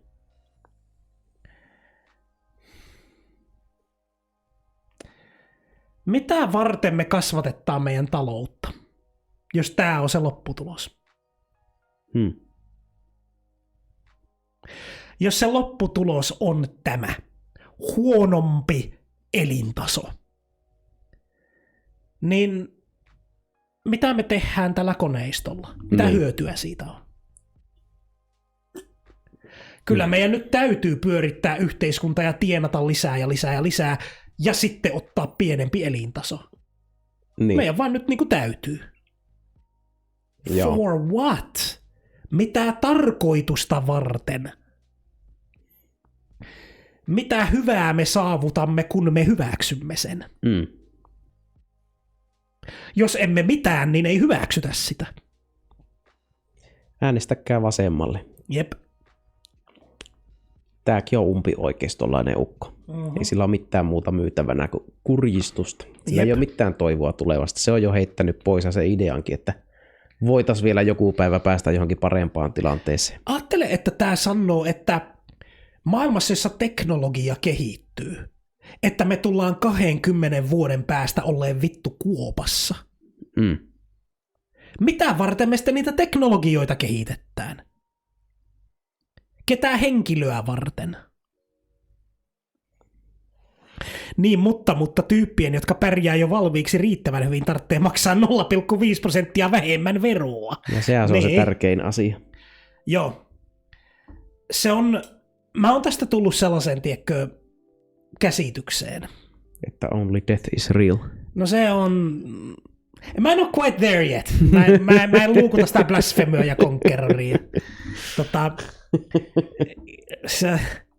Meneepä dystoopisen negatiivista tämäkin, voi hitto. Ei, Erilas, jatkappa kuuntelemista, koska tää tyyppi on väärässä. Se on se juttu. Se on se, niin kuin, meidän ei tarvitse olla negatiivisia, meidän ei tarvitse olla dystooppisia, koska tämä jätkä puhuu paskaa. Se koettaa myyä sulle dystooppisen ja negatiivisen. Se yrittää myyä sulle sen ideologiaa. Kyllä. Se on väärässä. Ja se yrittää maalata kuvaa niin kuin mitään vaihtoehtoja ei olisi. Joo. Meillä on helvetisti rahaa, me voitaisiin paistatella siinä hyvinvoinnissa ja tyytyväisyydessä. Me ollaan niin helvetin rikkaita. Mutta tää tyyppi on silleen, siis minä olen helvetin rikas, et sinä. Se on se... Niinpä. Se on ei se miten... siis Suomen rahaa, kun se on minun rahaa. Niin. Vitun kommari. Niin, just näin. Elikkä... Sosialismi ei toimi. Mene töihin. Joo, se ei toimi niin kuin rikastaakseen sinua. se on se, mihin se ei toimi, joo. Siihen sitä ei ole tarkoitettu. Tuo on muuten aika erikoinen take sanoa, että elintaso ja bruttokansantuote on sama asia. Niin. Joo, mä en ole niin perehtynyt talouslukuihin, että osaisin kommentoida tuota, mutta niinhän se teki tuossa tosiaan väitteen, että elintaso eli bruttokansantuote henkeä kohden ei ole kasvanut. Niin, joo. Enpä muuten catchannut tuota, joo. Se olikin tämmöinen, niin, oli se mitä oli sanomassa siitä, että millaiseen päätelmään mä oon saapunut, on, että Suomen keskiluokka alkaa olemaan kans osa sitä ongelmaa. Koska suomalainen keskiluokka, niin kuin me ollaan katsottu, niillä on keskimäärin 96 000 euro omaisuus. Joo. Ne on filthy rich. Niillä on niin helvetisti, ja ne haluaa lisää. Joo. Joten se tarkoittaa, että Suomen keskiluokkakin ajaa tuhoisaa politiikkaa. Meillä on liian rikas keskiluokka. Joo. Meidän pitäisi saada alaspäin siitä sitä rahaa. Mutta väittäisin sanoa kyllä kanssa, että meidän suomalaiset rikkaat on rikastunut entisestään vaan tällä vuosituhannella. Joo. Täällä on paljon enemmän miljonäärejä. Keskimääräisellä suomalaisella taloudella, ei ihmisellä. Mä en ole fistbeam varma, kummin se meni. Se voi olla, että se oli talous, mutta pitäisi tarkistaa se luku. Sitten asutaan pienemmissä kodeissa, se on sitä elintason laskua. 1950-luvulla Helsingissä yhdessä huoneessa asui perheitä, hän kärjistää. Yksilön ja perheen vastuu kasvaa, mikä on helpompaa, jos siihen varaudutaan. Olisi hyvä, että on läpinäkyvyyttä, mitä valintoja tosiasiassa tehdään. Vois vaan muuttaa Suomesta vittuun, tiedätkö? Et sä lyö parempaa maata. Niin, se kai se on. Mihin nää muuttasit? En tiedä, Jenkkilä. Täällä on asiat hyvin. Täällä saa rikastua. Täällä on valkoisen miehen hyvää olla. Vitun BLM-mielenosoitukset. All lives matter. Kotitalouksista, ei yksittäistä ihmistä. Okei, eli se on kotitalous, joo. Suomalaisten medianivarallisuus laskenut. Varallisuuserot kasvoivat vuonna 2023. Niin no oli covid-vuosia. Joo, mutta se on varmaan ollut, mä veikkaan, että vaan pitempi trendi. Joo, eli talouden mediaani 96 000 vai 96 000. Varallisuus on keskittynyt yhä vahvemmin ylimpiin varallisuuskymmenyksiin. Vittu, painakaa tuo mieleen ja sanokaa se jokaiselle oikeistolaiselle. Nettovarallisuuden keskiarvo oli vuonna 2023 noin 229 000 euroa kotitaloutta kohden. Eli yli kaksinkertainen mediaaniin verrattuna. Varakkain kymmenys omisti 52% kaikesta nettovarallisuudesta Suomessa. Ei mene nallekarkit tasaan. Samaan aikaan 5 vähävaraisinta kymmenystä, eli puolet kotitalouksista omisti vain 4% nettovarallisuudesta. Onko tämä joku hyvä Junes? Onko olemassa hyvä Junes? Ei ole Junes Lokka tämä kirjoittaja. Ei ole, tämä on joku hyvä Junes. Junes töissä tilastokeskuksella. Niin. Se on se natseilu, vaan se harrastus, sivutoimi.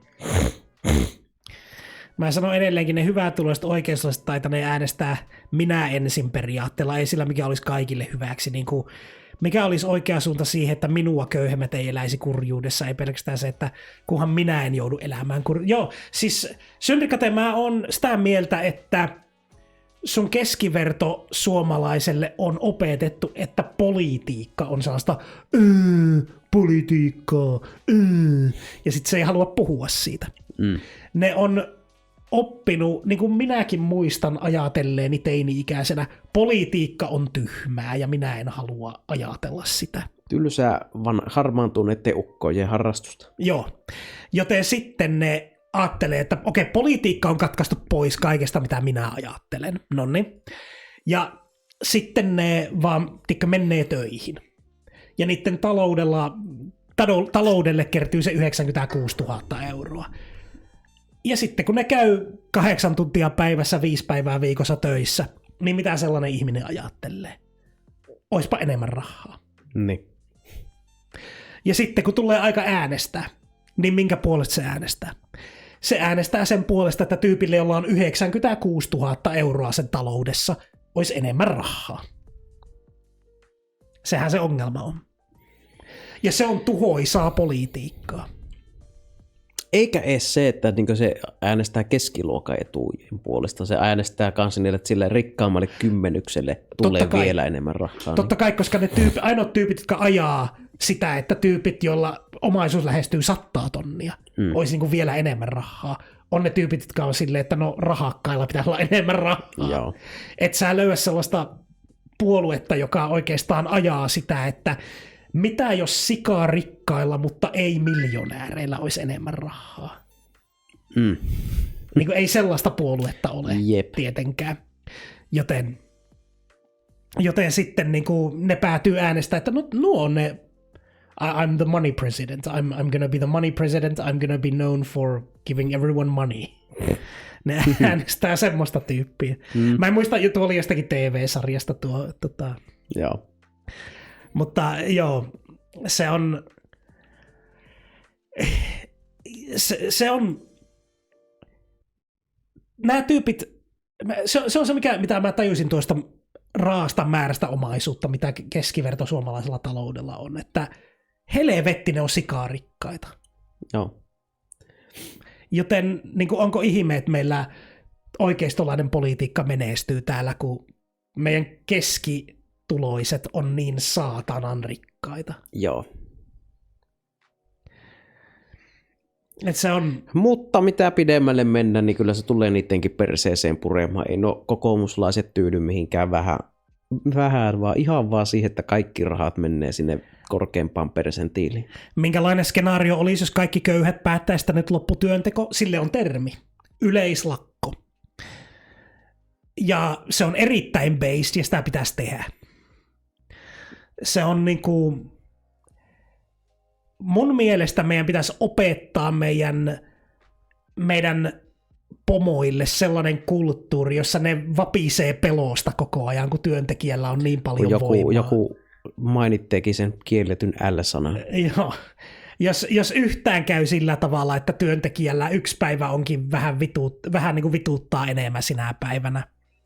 Yleislakko on aika äärimmäinen ja riskialtis toimenpide, mutta kohdistetut lakot on hyvinkin yleislakot on kans based. En ainakaan tällä hetkellä aio perääntyä tuosta, nekin on hyvin based. Se on niinku, jos se satuttaa rikkaita, niin se on based. Kirjaimellisesti työnteolle stoppia takaisin ei mennä ennen kuin muutoksia aikaa. Joo, se olisi ihan älyttömän hyvä ratkaisukeino. Yleislakko kehiin, niin loppuisi rikkaiden perseily. Se on totta, se loppuisi. Se pitää paikkansa. Se sattuisi kaikkien lompakkoon, mutta se sattuu enemmän rikkaiden lompakkoon. Joo. Köyhillä ei ole paljon lähtökohtaisestikaan, niin pudotuskin on pienempi. Ne voi myös satuttaa köyhiä. Yleislakko on ammattiliitoille kaikista eniten resursseja kuluttavia. Lakkokassat tyhjenee. Se on totta, joo. Se olisi semmoinen, siihen jos lähtee, niin siihen pitäisi lähteä sellaisella mentaliteetillä niin kuin joku irlantilainen nälkälakko, että mä voin kuolla tähän, mutta ainakin mä take down the bad guys tehdessä niistä. Eli jos kaikki paukut laitetaan yleislakkoon, joka hävittiin, niin sitten ei ole varaa toimivampiin kohdistettuihin lakkoihin, se on kans totta. Okei, tyhmä kysymys tähän väliin. Jos mun omat työolot ja palkat on mulle tosi hyvät, niin pitäisikö mun silti mennä mukaan yleislakkoon, jos sellainen olisi? No joo, se on solidaarisuutta. Joo, pitäisi mennä. Samalla tavalla kuin jos sun omat työolot ja palkat on sulle tosi hyvät, niin sun silti pitäisi äänestää sitä puoluetta, joka ajaa kodittomien asiaa, eikä sitä, joka ajaa sun omaa asiaa. Joo, ne kodittomat on sun luokkaa lähempänä. Miten se Akit Proppikin laulu, että älä työmies rikkuri työtä tee, kun luokkasi taistelee. Juuri näin. Ja Fistviimikin sanoikin, kyllä minäkin menisin. Jep, se on se oikea vastaus.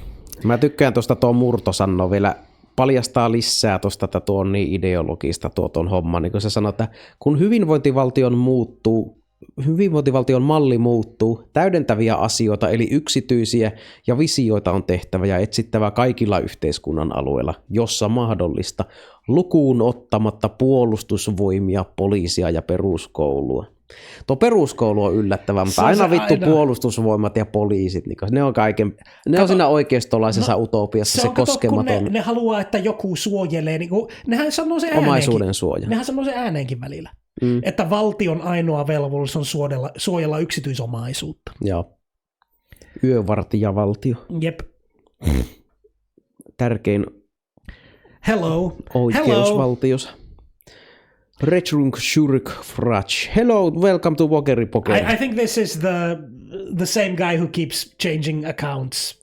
Our We'll see. Yeah, I thought so. Menossa torstaina Pelfesiä laulavan unionin keikalle kuuntelee työväenlauluja, mutta kiitti wokepojat, kun muistutitte mua aatteestani. Anytime. Siksi me ollaan täällä. That's why we're here. Yleislakko, jos tulee, niin pitää solidaarisesti juoda hirveät perskännit, että ei pysty pakkolainojalla raahaamaan tämmöistä töihin. Solidaarisuuskännit. Kuulostaapa hyvältä. We're talking about general strike here, like as a concept. Yeah. It's not like one of them is about to start or anything, but we're just talking about how based it is. Like, that's the way you hurt the rich. Yleislakko ei estä käymästä kaupasta, ei se ole sun vika, että siellä ei ole ketään kassalla. True. Köyhäfestarit, jep.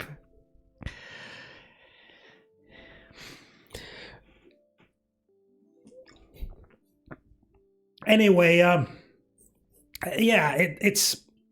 we were talking about how even the rich in this country are trying to tell you that we've run out of money, that it's over, that we gotta get used to lower standards of living. Yeah. That we're gonna be living in a hole this guy in was 20 preaching years. lower standards of living. Yeah. Not for him as himself, I'd guess. Hey, comrades from Finland. Hello, Victor Benedetti. Hey, comrade. Yeah, we were talking about how this guy right here has been talking to the media about how there's gonna be lower standards of living in the future and we just need to get used to it. Like... And he's saying like this is not ideological, but this is just realism. Yeah, and meanwhile Finland is richer than it's ever been. Yeah. And this guy who is one of the highest paid leaders in the country. Yeah. Or highest paying bosses. Yeah, he thinks that, yeah, it's... we've reached the end of the road and now people just gotta accept that their standards of living will go down, that we're not gonna have the nice things we used to have. I can say it when I'm not a political person, but it is better that these are not pronounced out loud. They just happen. Yeah, like this guy is non-political. These right-wingers always think like they are non-political. A lot of people do. Yeah. I think he might even genuinely believe it. Could be. Like... He bought the propaganda. Yeah, like it's possible to just be a rich person and think, I am not political. Yeah. It's just realism that I make more money and others don't. Yeah. And anything other than that is political. Yeah. You don't need to go on strike to hurt the rich. Just joining a union will make them mad. That is true. That is very true. I'm still looking for a good union, though. You should join one. Even a bad one is better than no union. I guess, yeah. I still haven't left my current union, but... So you are in a union? I am in a union, actually, well, yeah. Well, that's good. I'm not because I'm unemployed, but I am a member of the Left Alliance. So, yeah, that's good. So yeah, I'm... That's what you can do if you're unemployed. Just become a member of the Left Alliance.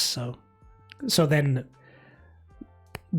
at least you're supporting something. Yeah, we just need to get used to Antti Herlin and Björn Wahlroos owning everything. Yeah, it's just how it's gonna be. It's just fact of life. We're really. just playing Monopoly here and they're winning. Yeah. So yeah, It's what are their you gonna, money. yeah, what are you gonna do? Are you gonna start breaking the rules? The rules say they won. Asun jo töissä käyvänä ihmisenä paskalähiöyksiössä. Kuinka paljon alemmassa aikoo tätä minun elintasoa laskea? Turskanen all the way down. Kyllä. Se on... Ja kaikki työoikeudet pois. Yeah, it's not realism that you fucking can raise the fucking tax value to rich people. Not impossible to change those fucking numbers. Yeah. But they say, oh, it is completely impossible and unrealistic. If you tax the rich, they're already taxing them too much, actually. And if you tax them any amount more, they will leave the country. And then even though every year we are giving them more tax breaks. They will go full Atlas Shrugged and they will go into Galt's Gulch. And then they will let the rest of the world die. So we can't have that. Nah, your words are fine. I can I can interpret like angry ranting. Yeah. I am fluent in angry rant. This is good skill to have as a streamer. Yeah. So pitää ottaa sinne pari kämppistä ja jonkun mummo. True. I literally just talked about unions with my parents. My mom has a colleague, a nurse closer to my age, who completely refuses to join a union. My family and I found it completely baffling. A nurse who refuses to join a union? A nurse in Finland? Yeah, that's just sad. Okay, well, people from outside Finland aren't gonna get this, but they've been handling nurses like shit here. Yeah. Like, it's been going on for years now, where they're not increasing the wages for nurses. They're forcing them to take on, like, temporary jobs. Like, they don't even get permanent employment. They don't... It's bizarre that a nurse wouldn't want to join a union. Sax to rich. Men soittaa saksofonia huonosti Petteri Orpon talon eteen, kun ne suostuu nostaa veroja.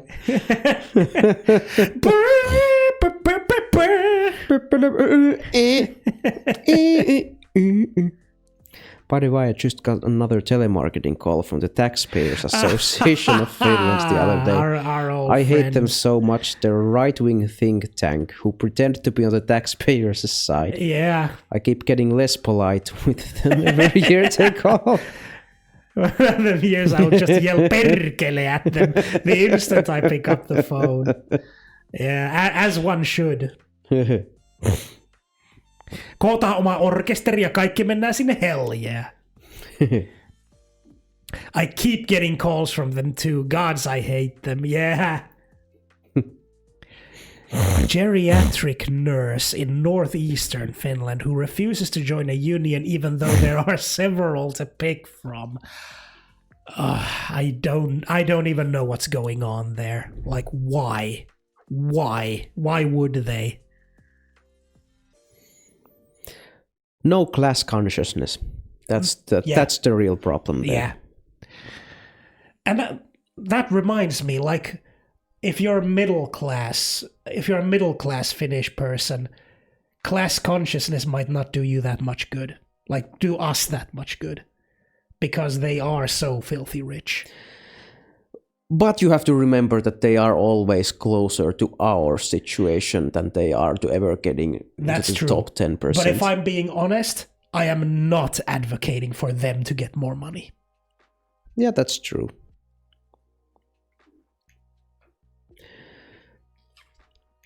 But it is something that you have to remind them that you are always just one step away from joblessness.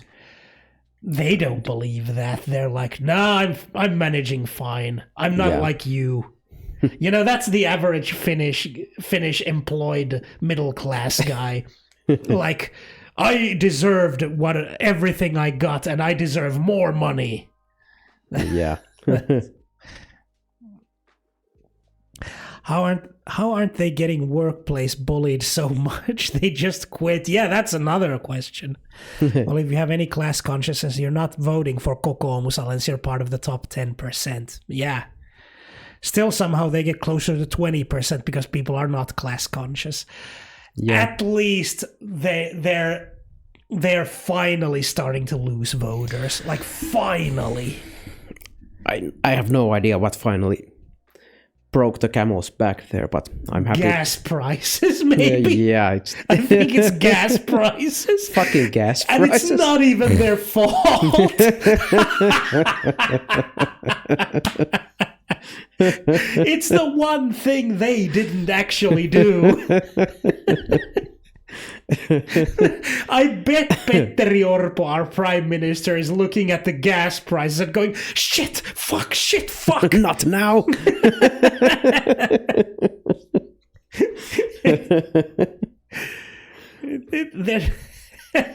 Yeah, it wasn't the racism, it was the gas prices. Yeah, and the funniest thing is it's the one thing they didn't cause.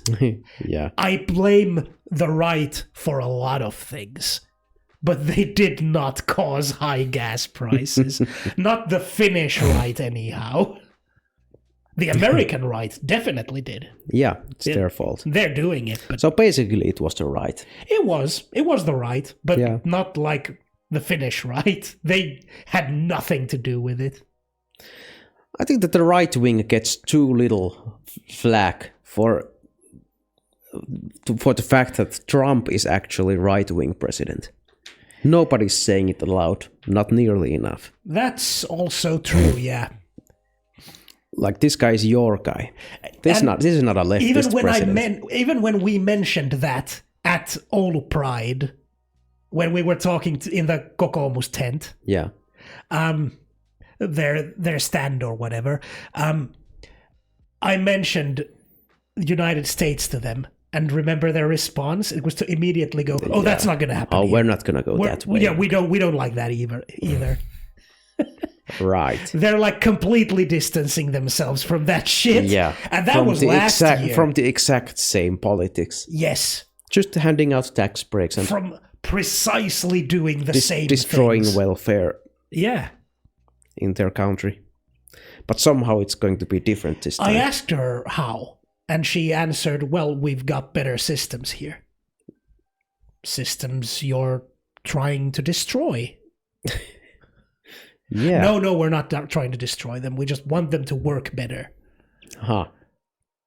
Is that how it is? For who? For everyone. Oh. Even the homeless? Yeah, they'll get jobs. When the rich people get richer, jobs will magically start to appear. Yeah, I've heard this one before. Like stars in the night sky, they'll just magically appear. I have noticed that even some of the right-wing people I know have changed from just get a job to yeah, it's bad as a response when you tell them you aren't working currently. Dozer fought the Kokoomus stand. That's right. An enemy stand. I was at Gay Pride and I looked over my shoulder. An enemy stand.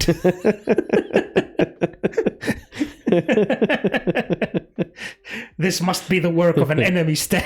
I noticed homelessness increasing and I'm like, this must be the work of an enemy stand. That's a horrible stand. It is. Yeah, I've noticed that even some of the right-wing people I know have changed from just get a job to yeah, it's bad as a response when you tell them you aren't working currently. Yeah. I mean, and that situation was also during the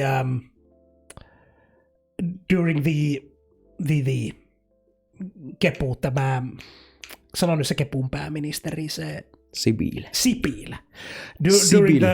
During the Sipilä days, because it was bad back then too. Not as bad as it is now, but also worse than it was. Yeah. So I remember the famous, I've mentioned him several times, the drunk guy who started yelling from another table to our table at the local like what do you even call them? What is a grilli in Finnish? Like, it's like this place where you can just get Junk food. junk food. Yeah, it's just a fast food place. Yeah, Yeah. but not like a chain. But anyway, like at a fast food place, started yelling from across the table. Even that guy, even that opinionated motherfucker. Once he asked us, "What do you guys do? What do you do for a living?" And when I answered him I was unemployed, he was like, "Yeah, that shit sucks."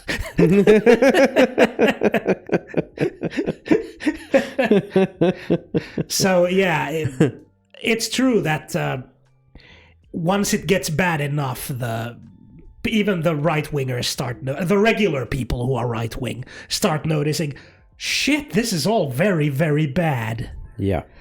Like, we've noticed the same phenomenon every time we go visit our Ask Trump supporters or r/conservative. Yeah. They're not into this shit. Nobody wants to defend that madness. No. To be fair, if there ever was a place for stand users to blend in, it would be at Pride. True. Clearly long distance stand, since it affects everyone in Finland. That's also true.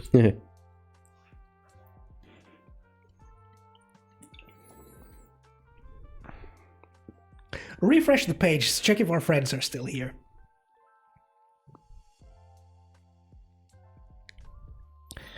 Well, our nameless friend is still here. Yeah. Vittorio always drops in to say hi. Yeah. Sometimes he talks about Brazil politics, Okay. but he usually just drops Yeah. in. Well, nice of him to say hi. Yeah, I always like seeing him.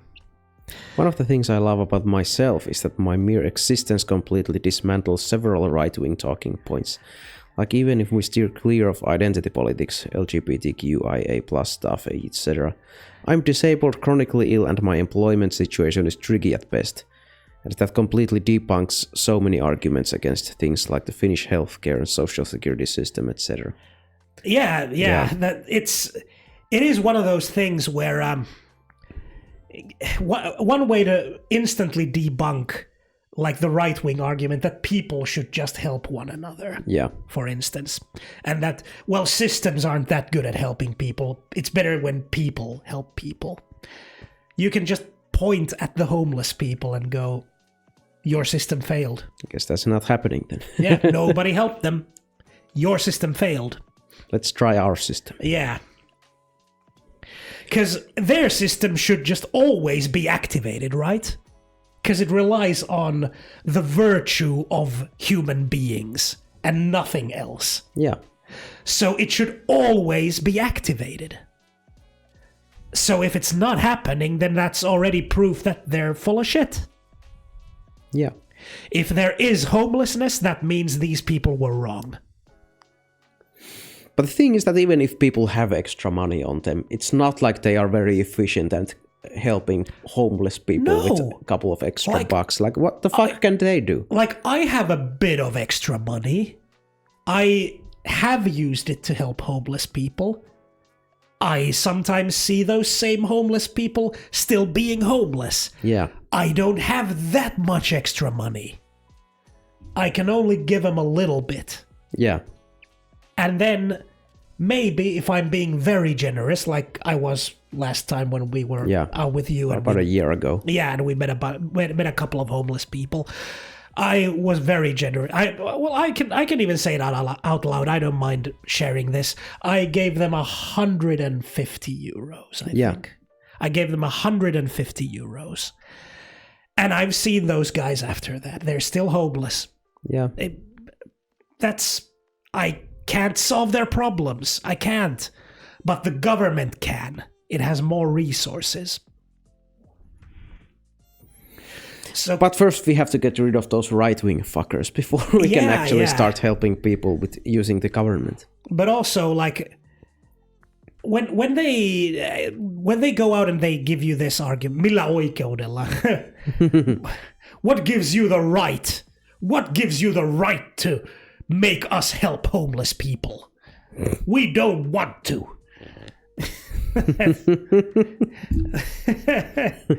It reminds me of a Simpsons gag where Moe is like at where is it? Like, is it at the IRS? Yeah, I think he's at the IRS. He's like talking to a guy at a counter, and Moe is like, "You gotta give me back my floor. People are walking on pipes." and the IRS guys, "Well, maybe next time you should pay your bills." And Moe is like, "I don't want to."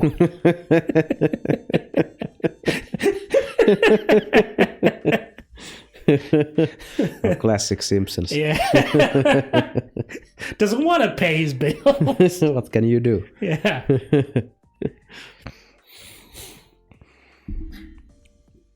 But the clock is close to 8 p.m., so I guess this might be a time for me to step aside and start preparing for work day tomorrow. Oh, okay. But I leave the entertainment to Teemu.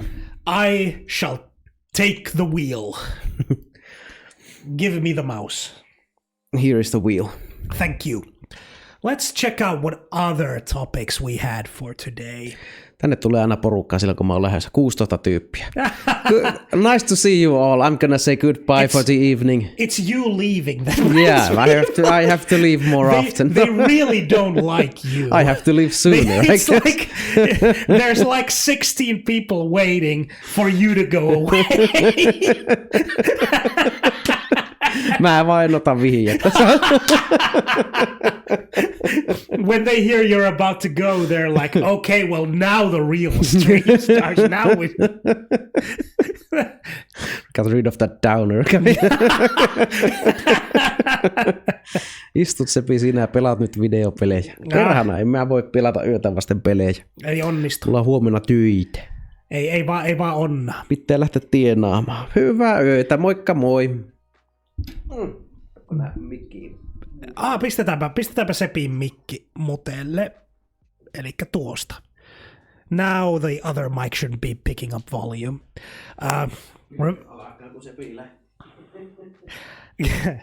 Remember when we talked about Israel? They started building more settlements in Lebanon now. This will keep happening, my friend, until someone fights them off. I agree. Yeah, I am in full and total agreement with you, and I don't think I've ever said otherwise. Yes. What Israel is doing in Lebanon is fucking genocide. They're doing it in 2 places now. So you're entirely correct. It's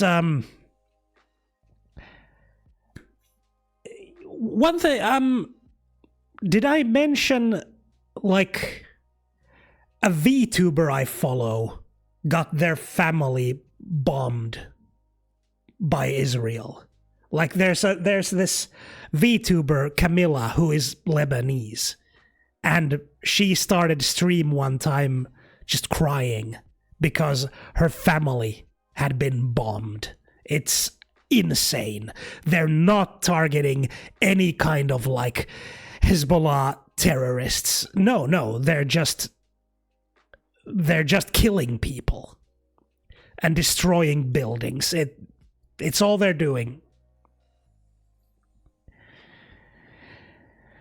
If you don't want to help homeless, you as in the government, then they will always be there as an issue to us. If you would help the homeless until there no longer are any of them, then there will be no more issues to you from that aspect. Yeah, and I think a good government is a government that takes care of its people. What else is a government for? Like what do we humans strive towards, if not well-being? So maybe we should make a government that has as its primary job to produce well-being. Doesn't that make sense? Am I speaking nonsense?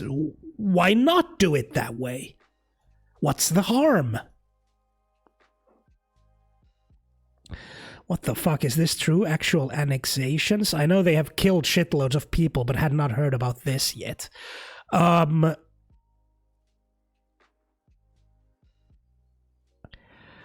I'm not sure about like the exact thing they're doing over there. I don't think a lot of news comes out of there.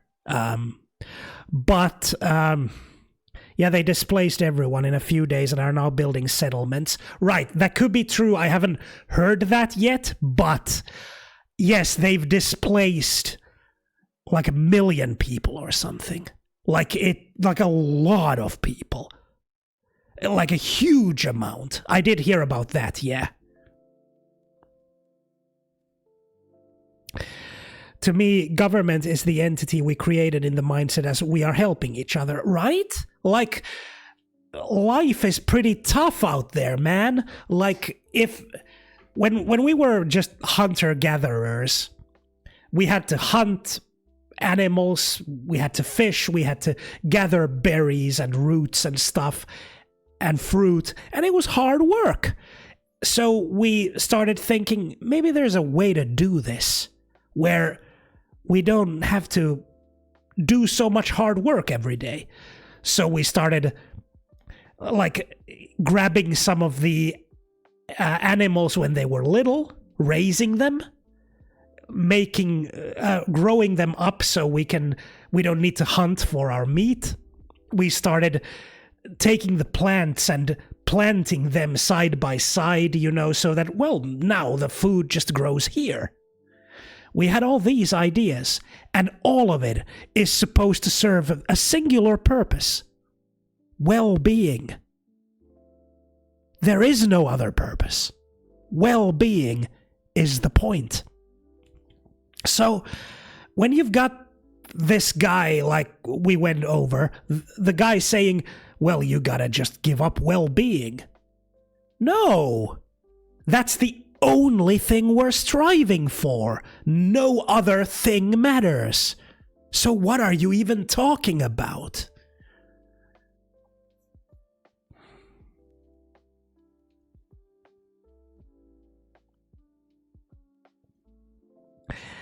Like Stub always says, people must help each other. Yeah, we know. That's why we have the government, idiot. Yeah, that's right. We create systems so that the systems will always help you.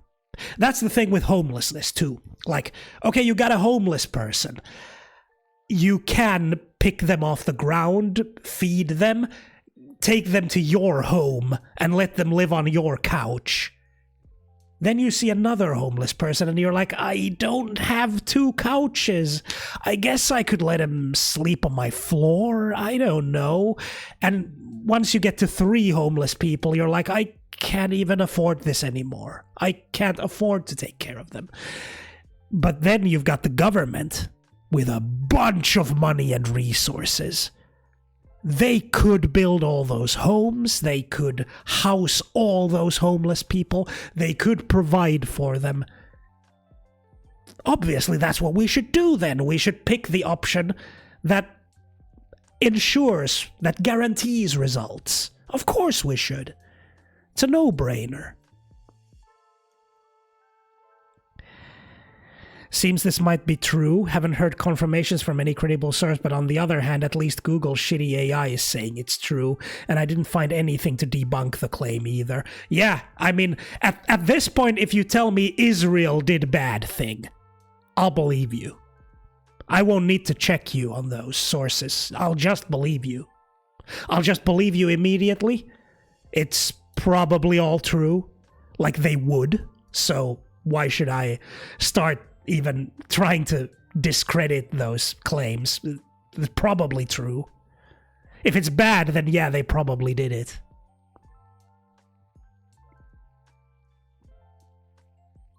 Meidän kaveri lähtikin jo. I'm not seeing your name in chat anymore. Let me know if you're still here, because sometimes the viewer list is not working. But yeah, I'll switch to Finnish if you're not here anymore. Oh yeah, you are. Okay, I'll keep talking in English then. For some reason, the viewer list doesn't show your name anymore. Glad you answered. The viewer list is it's busted anyway. Good news of the day, ChatGPT is having technical problems. It is? I'm typing a message for you and trying to make it more concise. No, you just... No worries, buddy. Anytime the viewer list shows somebody's not here, I'll always check before switching back to Finnish, because the point of the stream is that we have these international conversations. Like, I try to promote progressive leftism, not just in Finland, but globally. The stream was never supposed to be just about Finland. Because, progressive leftism is progressive leftism anywhere. The same principles apply in any country.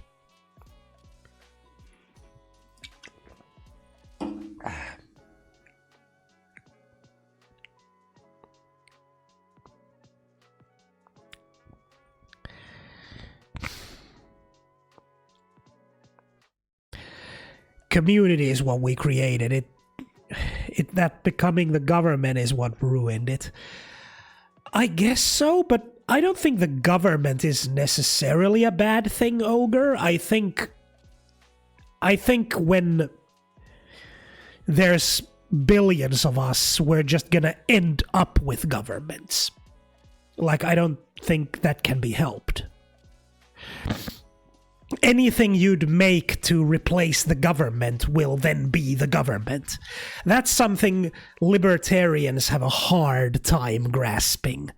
Because pure libertarians will go, we want no government. And then imagine if they had a magic genie and they suddenly got their wish and there is no government anymore. Well, what would the people do after that? They'd form a fucking government. They want to. It's a good way to handle things. You want one.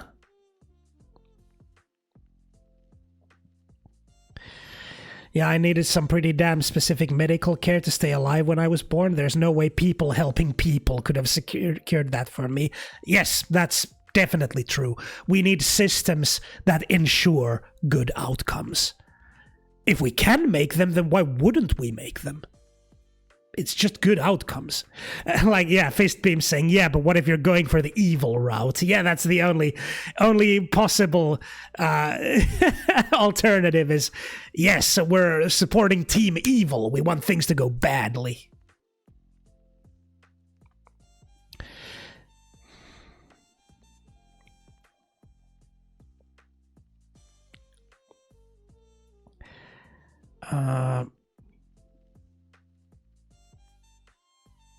ChatGPT having technical problems. Let's look at that. Let's look at that. I haven't heard of this. About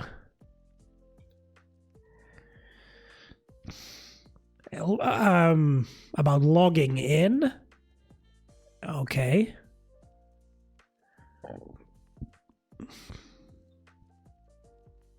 Okay, that's all there is. All right, there's problems logging in. Well, I'm pretty sure that's very, very temporary.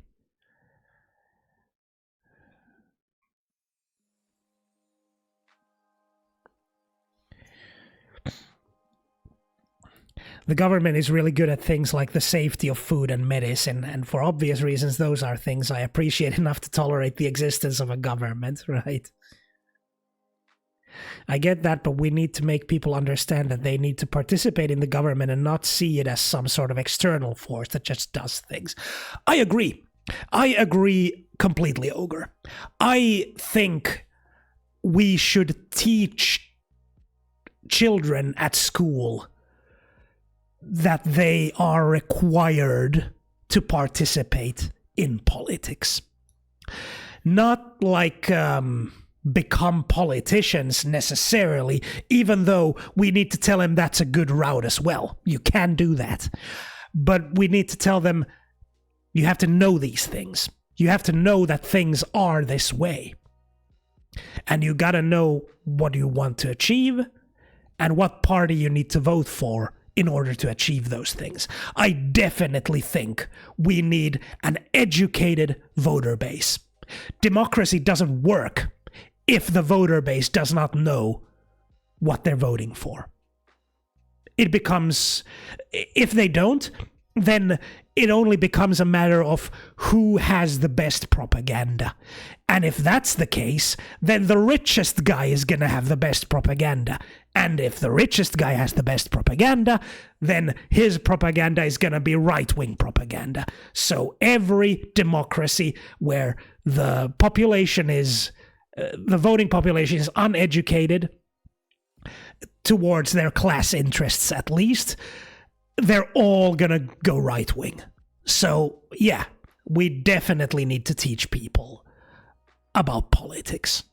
We need to stop saying that politics is banned at tables. That whole idea should be stopped. Like, we don't want that anymore. We don't want we don't want that to be the outcome where, no, you're not supposed to talk about politics. You are. Everybody's supposed to talk about politics. Everybody.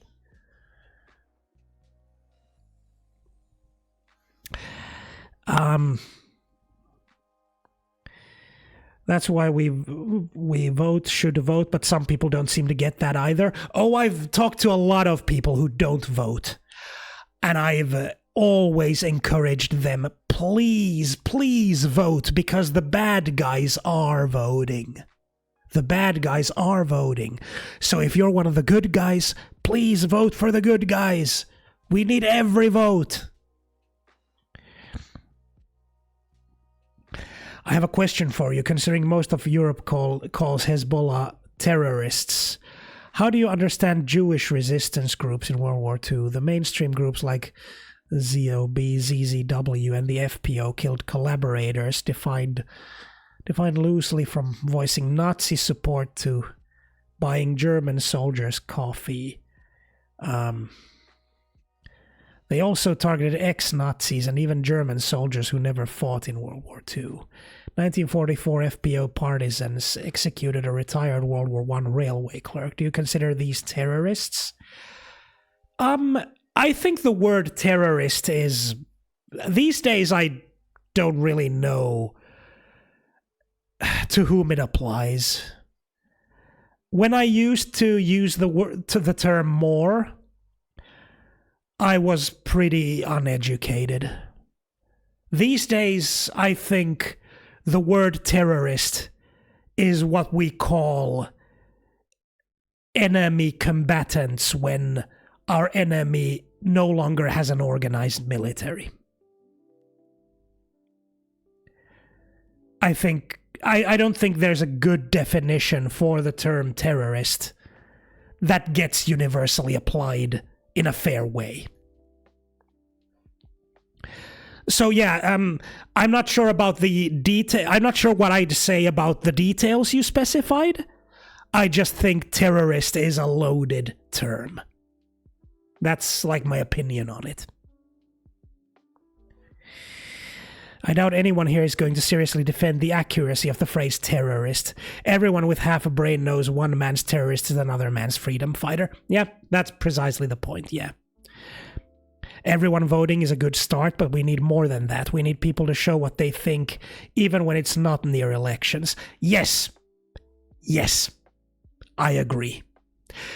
That's why I was so adamant about us needing to talk politics everywhere.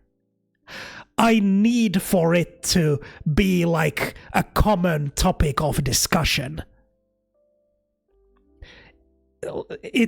Politics should be as accepted a conversation topic as talking about sports. I mean, we may have disagreements on sports. Still a good topic. Not for me, I don't follow sports, but it is conceptually a good topic. Politics is too. Everyone should talk politics. We should get rid of the notion that politics is not allowed as a topic of discussion. Yeah, enemy paramilitary organization is pretty close. Yeah, that's That's how terrorist usually gets defined. Fair enough. Yeah. Glad to have given you an answer you're satisfied with. It really gets thrown around a lot, and I'm starting to realize that, well, I've already realized, but I realized that I didn't know back in the day that terrorists is a very loaded term.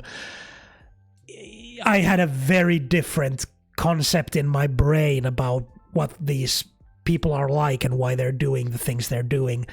America has really shown us why. It's just that when you're like a kid in a Western country growing up in the 90s, you don't know about all the hardships other people suffer. You're insulated from it.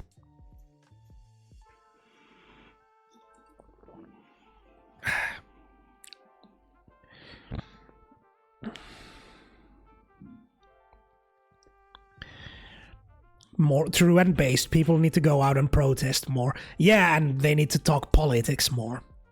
We lived in the George W. era, so terrorists were equal to evil people. Yeah. Yeah, Seppi just said off camera that in the George W. era, terrorists just equaled evil people. Yeah, I mean, that's how the term was used. It wasn't accurate, but...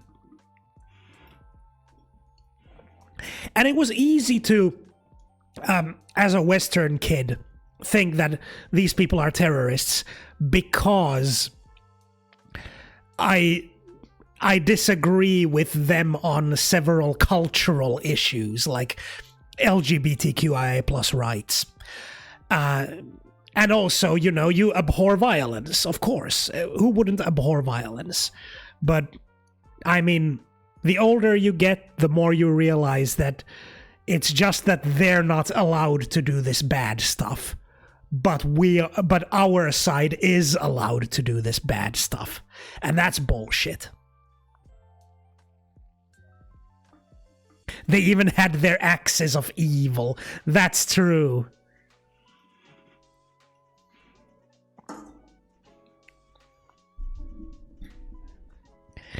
It already is, but it's just the embarrassing Nazis bringing it up. I like it when they do. 'Cause I'll debate them. I'll debate those embarrassing Nazis. I think if the West used the same framing for World War II as they do Israel and Palestine, they would get just a big, if not bigger, Nazi audience than they have a Zionist audience now.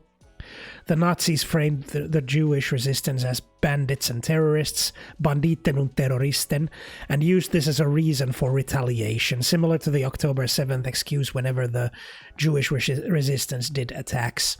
Yeah, I mean, for sure, Israel is just occupying their territories, and yes, they are retaliating brutally, but I'm pretty sure the Jewish terrorists also retaliated brutally. And me using the term terrorist there, I'm like, I don't think it's bad for them to retaliate brutally against the Nazis, right? And yes, I agree with your framing. The IDF and a big chunk of the Israeli people are fucking Nazis. The channel might get banned for that, you know? It might. This is one of those things that got, like, Hassan Piker banned. So it's very possible that having this take is not within the allowed rules here on Twitch. I have the benefit of having a smaller channel, so I get to say a lot of stuff I want to say. But it might be possible that this channel gets taken down because of this. If it does, I guess I'll go to YouTube and wait out my ban, maybe. But yes, Israel is very comparable to the Nazis. Very comparable. 100 Nazi scalps. Yeah. Like, just a while ago, I found out about how the IDF had trained dogs to rape Palestinians. Like they were systematically training dogs for the express purpose of rape. That's Israel for you. So, yeah, yes, Jimmy. I'm not making this up. This is a thing that happened. That keeps happening. Yes.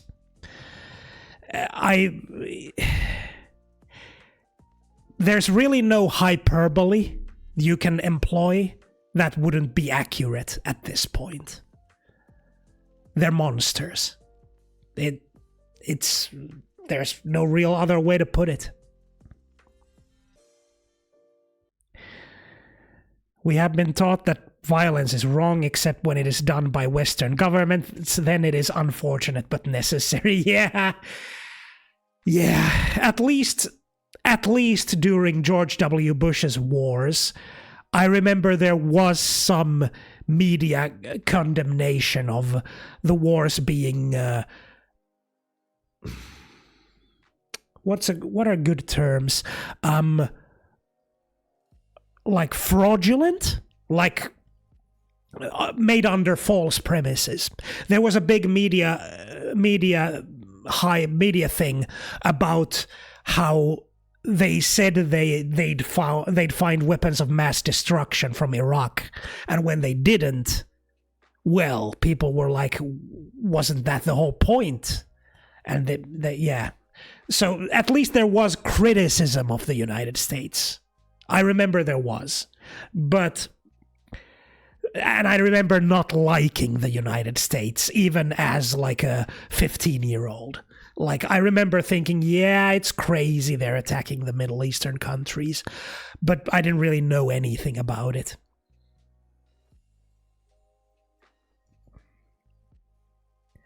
What a terrible day to be a part of the human race. Feels bad, man. Yeah, it's fucking grim is what it is. Israel does so much fucked up shit. They also have this Hannibal directive, where if someone is about to be taken hostage, they have orders to kill them, just so that the enemy doesn't get any hostages. Yeah, that's true. The Hannibal directive, that's correct. We were talking about that the other day with Fistbeam, and I mentioned Magneto would never. Like the fictional comic book villain Magneto, who is an extremist mutant supremacist, is still at his heart a better person than Benjamin Netanyahu. And it's not close. For example, the Nokmim Avengers were various small decentralized groups of former partisans who engaged in retribution killings. They killed ex-Nazi soldiers using methods like hanging, strangulation, or even injecting kerosene into a target's bloodstream in a hospital. They continued their work into the 50s, tracking ex-Nazi soldiers as far as Latin America, Canada, and Spain. If Hamas did this, the entire West would recruit into the IDF. That's true. I think you're right, yeah. And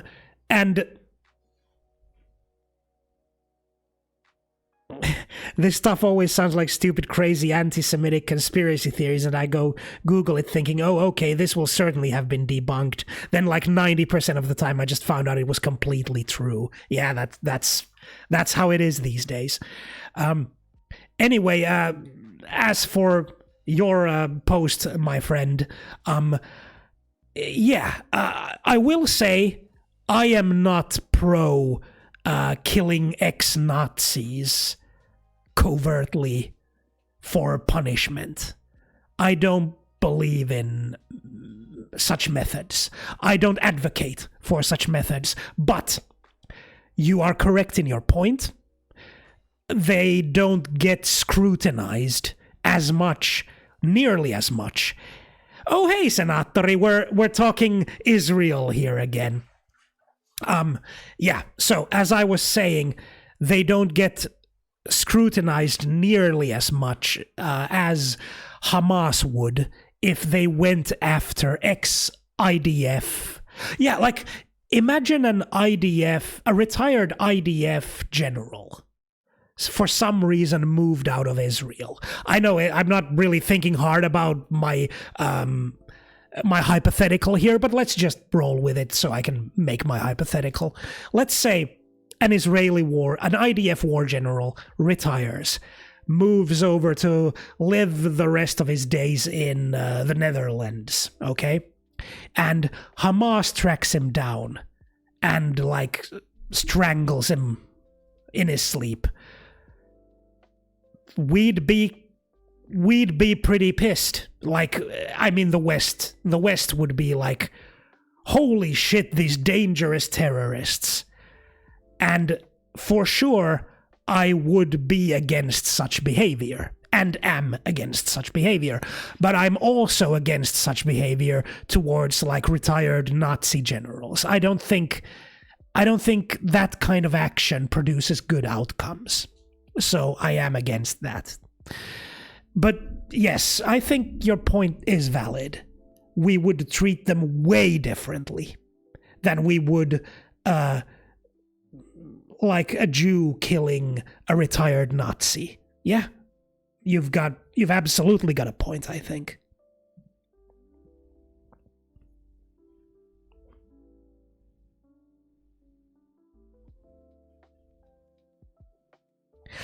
Oh, I believe you. I don't need to look up the details to have like an opinion on whether I advocate it or not. If it's true, then I don't advocate for it, nor would I advocate for a similar strategy from Hamas. But I agree that the West would react differently to these because of hypocrisy. What shocks me is the fact that people use Germany as such a big way to compare, but we do remember slaves were a thing.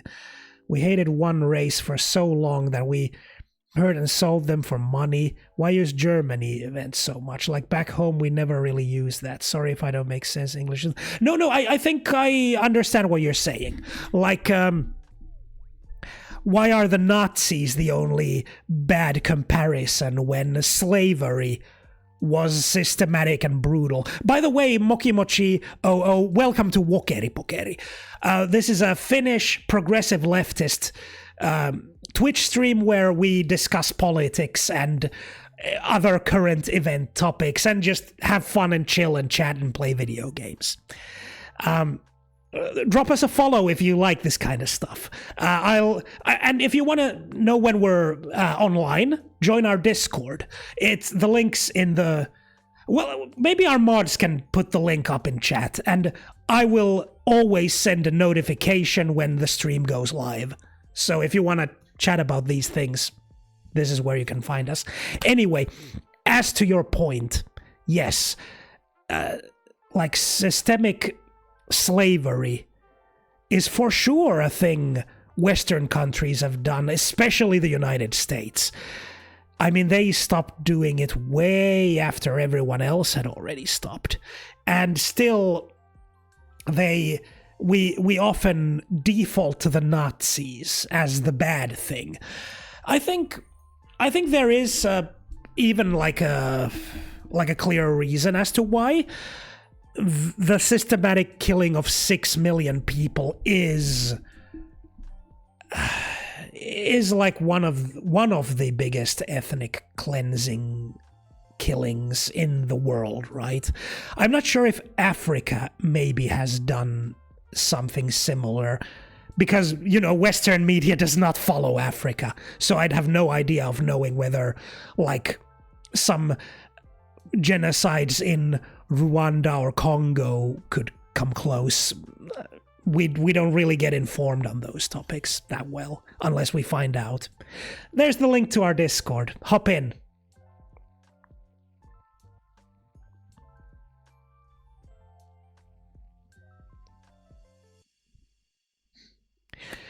Oh yeah, I had heard about that one actually. Sounds so crazy you'd think it was a movie storyline, but it was actually real. Yeah, right? I didn't really contest it because I believe it. No worries, my friend, most of us have a different native language than English. That's true. I mean, I'm a Finnish speaker myself. It's just that I've studied English at university for 6 years, and it was my major, so I'm pretty good at English. I can get by. I think a large part of that is that we can pretend we destroyed the Nazis while slavers just quietly integrated into the rest of the society after slavery was banned, as did the Nazis, as I'm sure you know very well, Ogre. But yeah, we can pretend that the Nazis were defeated and then their evil souls just vanished into the ether, never to be seen or heard of again. But nope, they stayed.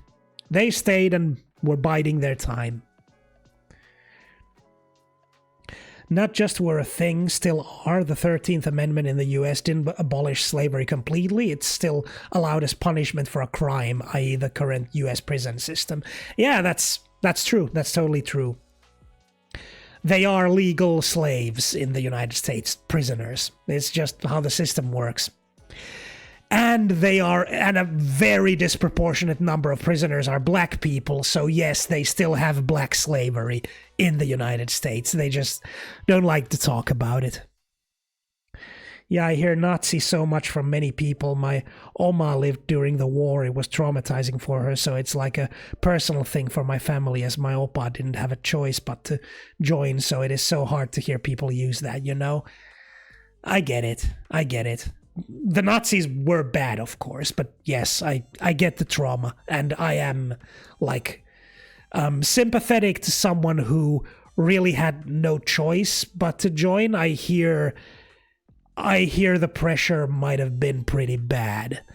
As long as you don't have any, Nazi sympathies, then you're okay in my book.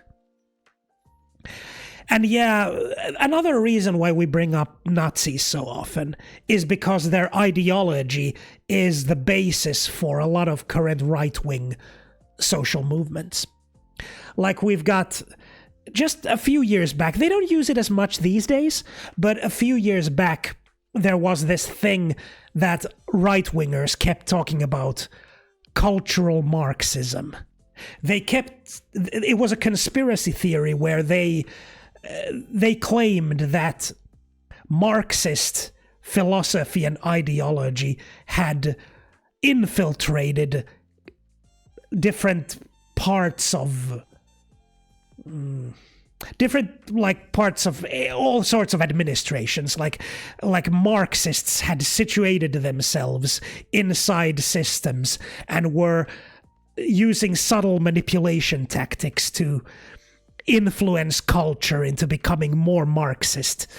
And the claim was that universities were now full of Marxists because of cultural Marxism. Now, where does this claim originate? Cultural Bolshevism, which was a Nazi conspiracy theory. So, yeah, in a lot of cases, the reason we say Nazi so much these days is not just because it's the best reference, the cultural reference we have to a bad thing, but also because their ideology, their propaganda, is still being used by the current right wing with very little alterations. Like it's almost completely just Nazi text that gets reused and repurposed. I support Hamas for the same reason I don't expect Europeans to call Jewish resistance terrorists before every World War II discussion. I don't consider Hamas terrorists. Their policy is milder than groups like. Civilian deaths are relatively few and do not need a policy of targeting civilians to be explained. They come from desperate independent fighters who break the rules because they know they'll be killed or captured and tortured for life. I agree with some of what you're saying. Now, I still wouldn't say I support Hamas. I would not go that far. But at this point, I am willing to say that I am sympathetic towards Hamas. I am sympathetic towards their plight.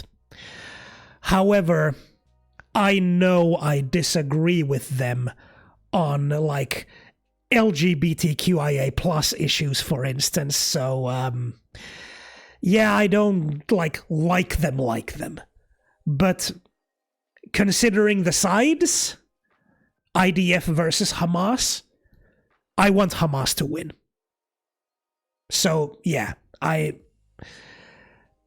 don't like them, but I am sympathetic of them.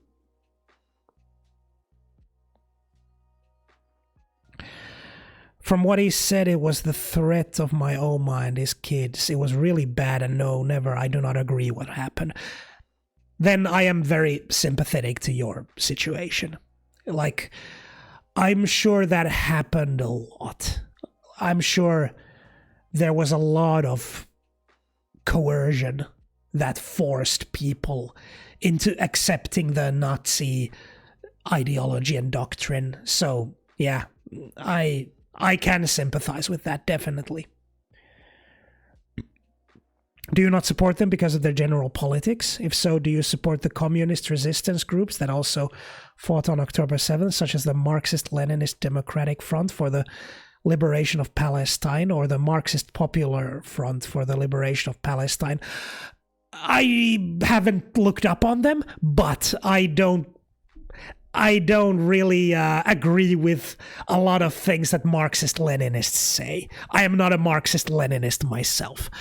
Am I a Marxist? To a certain extent. If someone asked me, are you a Marxist? My answer would be, I guess.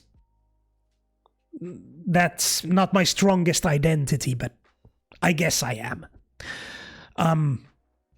What I am is like a social democrat. I prefer the term democratic socialist. I am a democratic socialist. So yeah, that's the system of government I advocate for. The PFLP is Marxist without Leninist. I might agree with a lot of their stuff. I haven't looked into them. Anyway,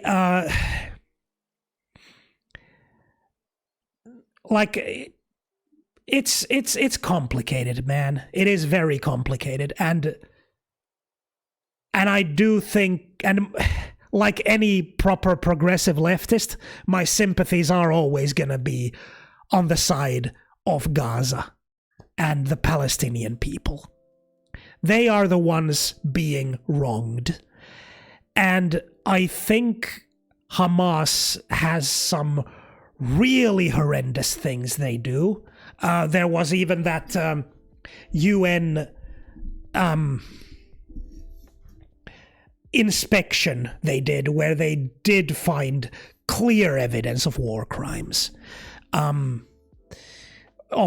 sexual violence. I know you don't believe that. We've had that conversation before. But the UN inspector was not Israel affiliated, and in fact was a critic of Israel.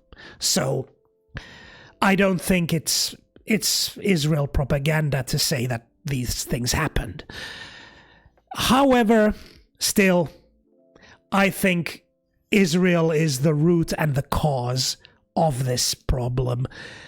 They want their enemy to be as radicalized as possible, and they've purposefully been cutting funding from any secular or humanist organizations that arise in the Gaza Strip, because they don't want their enemy to look good. So it's really, it gets into splitting hairs, man. Like, I don't like some of the things they do, but I am on their side. I am on the side of the Palestinian people, and therefore on the same side as Hamas is. So, yeah. And that's all you're gonna get from me, I'm afraid. But still, I am on your side. I don't think it's a matter of which flavor of politics they have, it's more a matter of their actions. Hamas committed needless atrocities against civilians. The fact that Israel commits more atrocities against civilians does not make Hamas good guys. In so many words, yeah. But like I said, it's Israel's fault that Hamas is that way. I think it is. And I think they did it on purpose. They want it to be that way.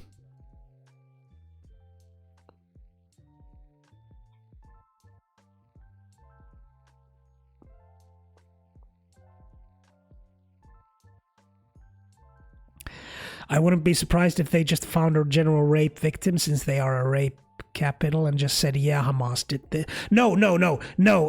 We looked at the evidence. It was conclusive. I'm not having that debate. It was the best experts. They sent literally the best experts in the world.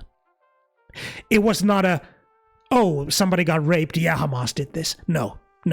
It was a conclusive investigation.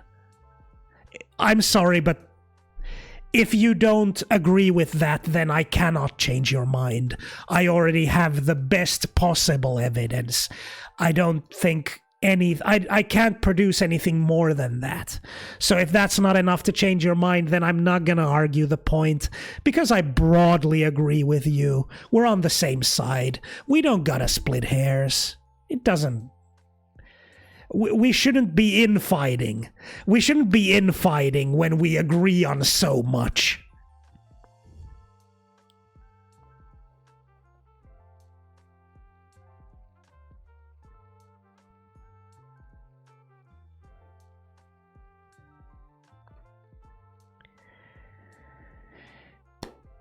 Anyway, I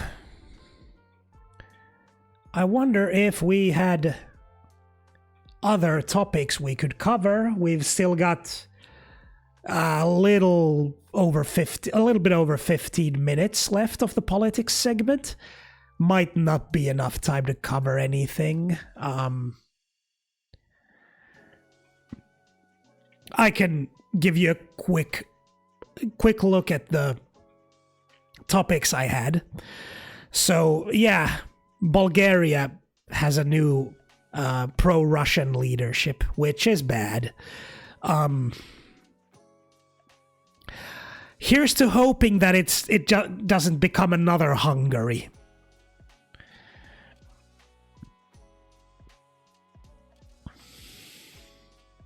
It's possible that Radev will turn out to be a new EU critic. I hope not. The time will tell. But anyway, yeah, Bulgaria got some bad election results.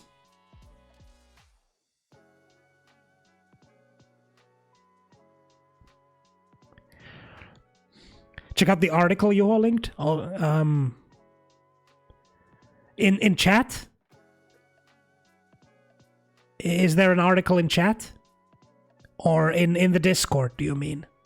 I don't see a link.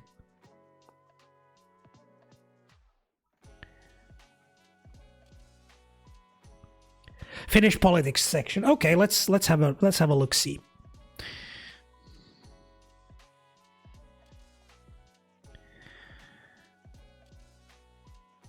Also, when they say Hamas, they use it as a general collective word for all Palestinian resistance. It could have been Islamic Jihad or some random civilian. No, they conducted a thorough examination using the world's best experts. I'm not gonna. Empsu moro pikkuputki je. Hell yeah, let's go. Katsotaanpas, mitä meillä oli täällä. Politiikka Suomi.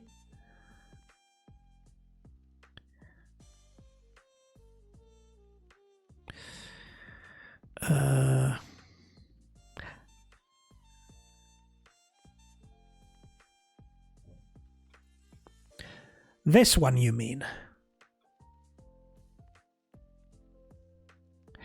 Kansallisarkisto shutting down in Oulu, like the public archives.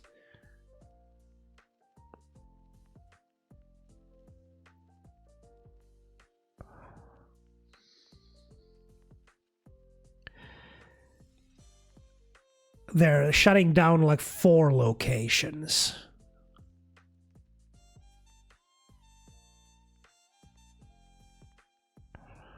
Right, and it's bad for history students. Well, that's unfortunate. Is there a reason why they're shutting down the archives? I don't know much about this.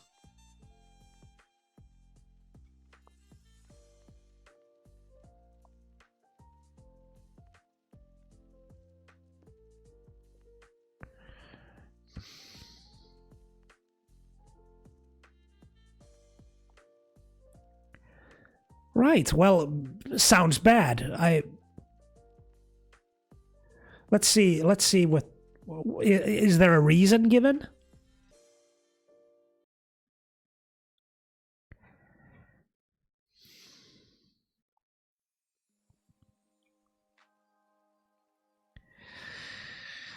Cuts to funding. And loss of customers. Yeah, seems bad. Seems like our right-wing government is not putting enough money in stuff like this, so they have to just shut down. Yeah, that's bad. That is bad.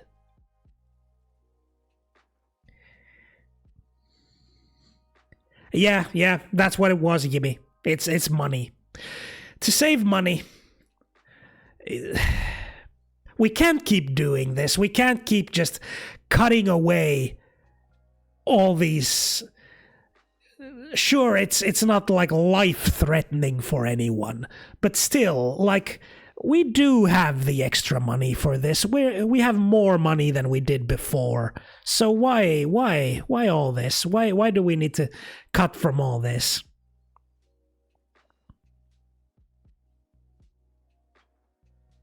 That Roope is Juho's friend? Oh, seems like a base dude. Yeah, I read about that. That it's bad for history students. Yeah.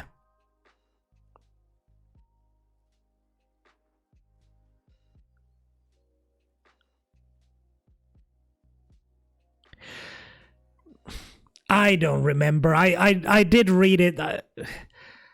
Look, buddy, I did read the whole thing on chat, but I'm not gonna go and read it again. It was grim. So I don't remember what they did to track, how they got their evidence. I just know it was done by not a pro-Israeli organization, and they were the best experts in the world. Whatever their methods were, they're the best in the world. So, for me, that's the best evidence in the world. I'm not gonna be... Right now, it's very difficult to debunk that. You're not going to debunk it with your argument of, well, maybe they didn't consider this. They did. They're the best experts in the world. You're not the same level of expert as they are, so I'm going to take their word over yours.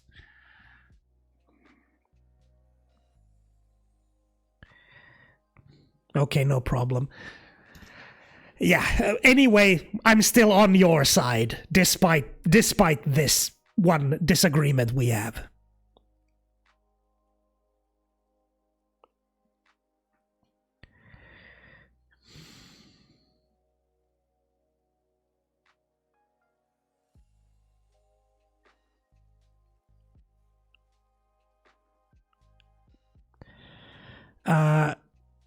Rumon Redev? Who was talking about Rumon Redev?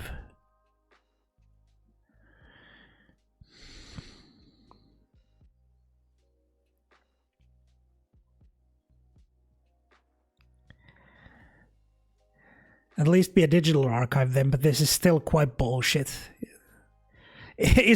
Aren't the persut more like preserve Finnish culture and ways, and then this is happening? Yeah, Syndicate, that's a really good point. The persut seem to always want to be cutting from cultural things. Like, always. That seems to just always be the case.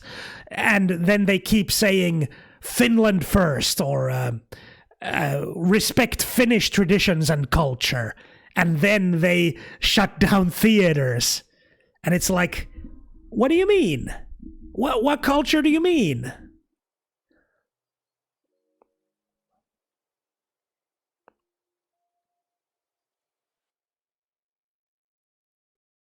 the Bulgarian guy who won.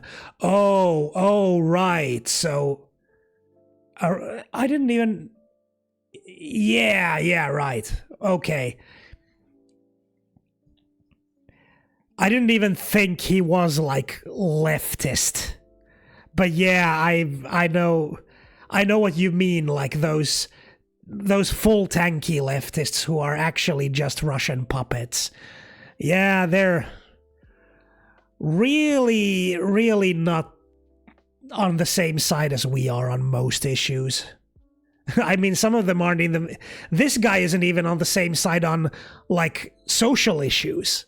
So what's he good for? What kind of a leftist is he?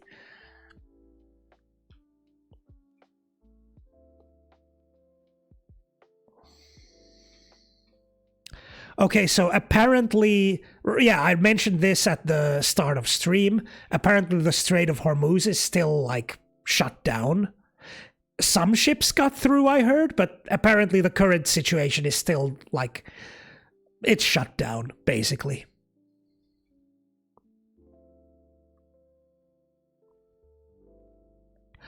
The 2-week ceasefire is ending this week.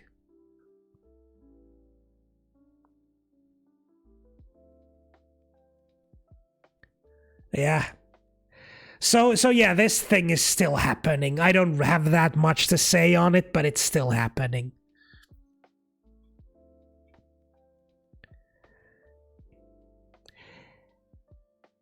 I think we've talked about this topic enough this stream, but it's still worth a quick mention that, yeah, the criteria for getting, like, unemployment benefits are just so strict that it's causing people to give up.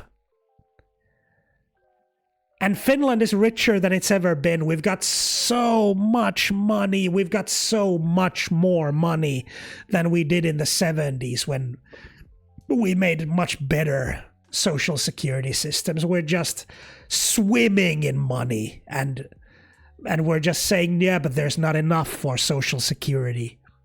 It's bullshit. It's lies is what it is.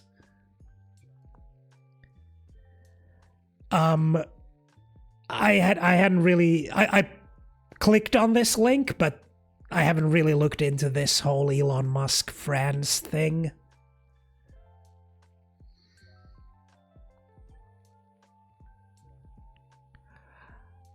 Oh, right. I do remember this. It's just that I haven't talked about it in a while.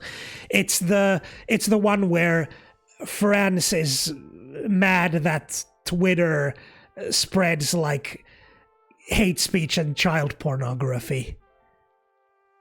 And Musk is like, this is a witch hunt. Yeah. I hope he goes down. I hope France decides that Twitter is just illegal because it doesn't properly meet the standards of like hate speech policies and child porn laws and stuff like that.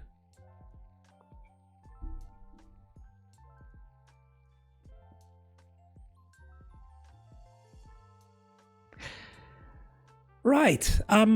I think it's about time we start playing video games. That's my opinion. What do you guys think? What video games do you guys want me to play?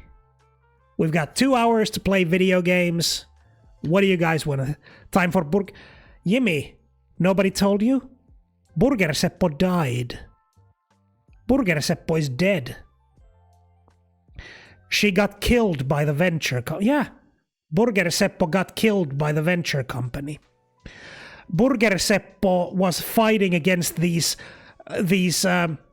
mining company that was ruining my tall muscle mama. Burger Seppo is dead. Yes, unfortunately she is. Yes.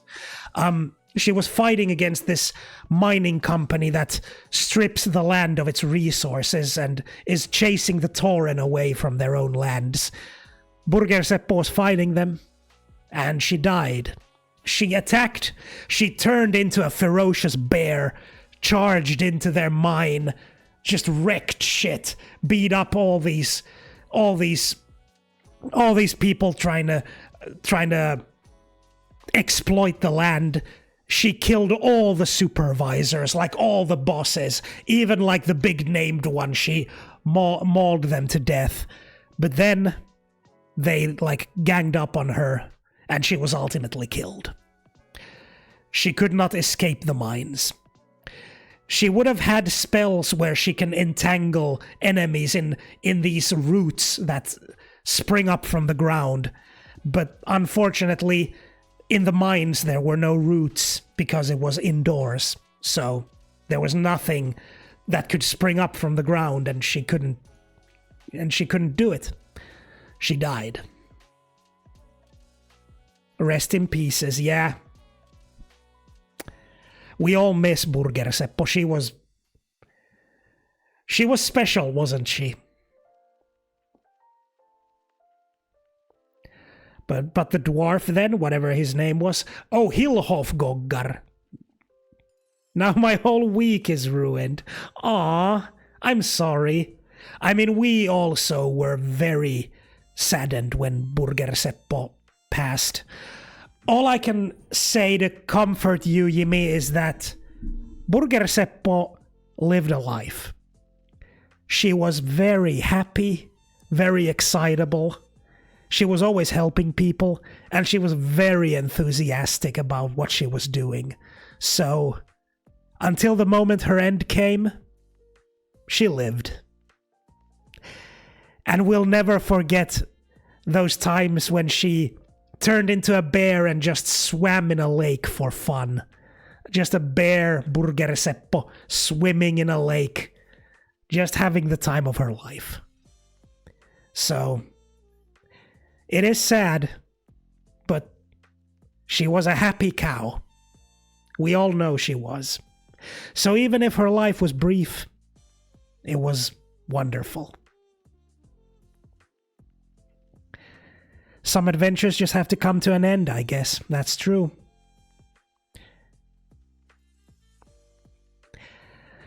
So yeah,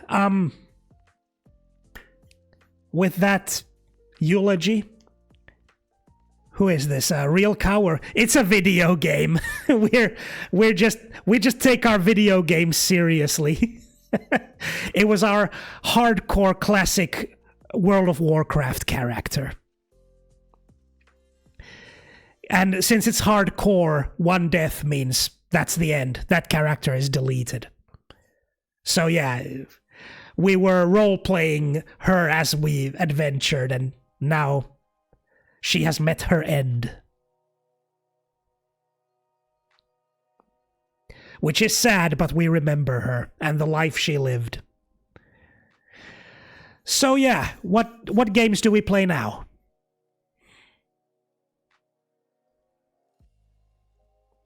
By the way, what do you think of the death toll number of October 7th? Do you trust these? I don't really go into that deep. I'm not like a guy who focuses on details that much. I leave the details to other people. They don't really affect my job that much because my job is political advocacy. So exact numbers, I don't see they matter all that much. What matters in case of October 7th is that Israel has already killed by orders of magnitude more people than were killed in October 7th. So that's what matters. What matters is that whatever the numbers were, the response has been monstrously disproportionate. Let's start with the dwarf guy in honor of our Tauren druid friend Burger Seppo. Yes.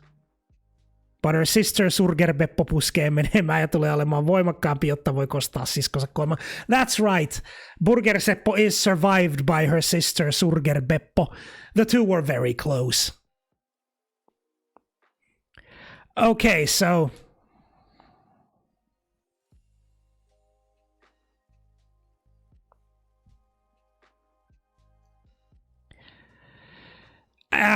I'm not gonna go into details on that, on those things, my friend. I know what our disagreement there is, but also in the broader sense, the details don't matter because my advocacy still sides with the Palestinian people, and that won't change no matter what the outcome of that is. So it is rather immaterial.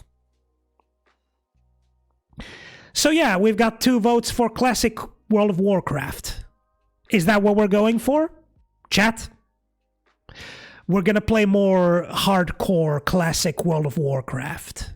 Unless there's another opinion. What do you guys think? Yeah, we've already switched topic. That's right.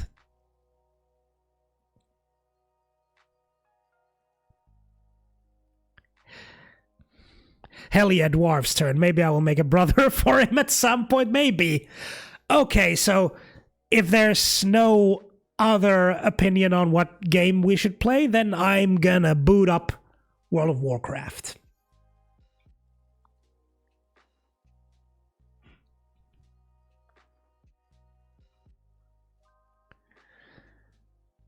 Let's get this party started.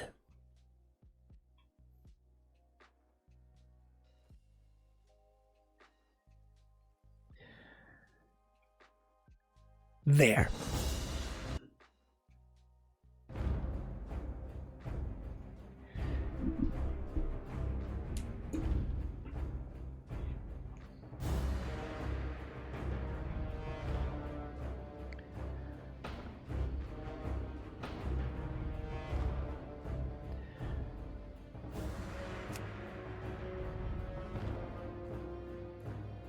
Let's just log into the correct server. Oh, before I start,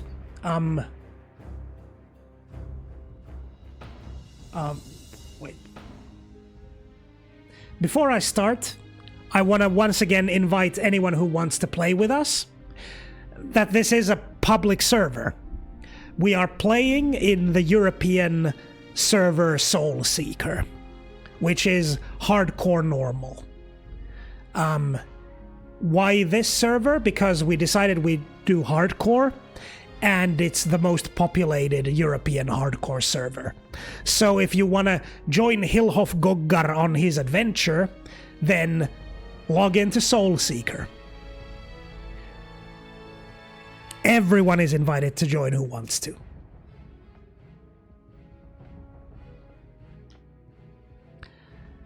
And here, Jimmy, you have confirmation of the death of Burger Seppo. She made it to level 12. Do you have different stats on different servers? What do you mean by stats? Rest in peace, Burger Seppo. She now happily frolics on evergreen fields in the Tauren afterlife.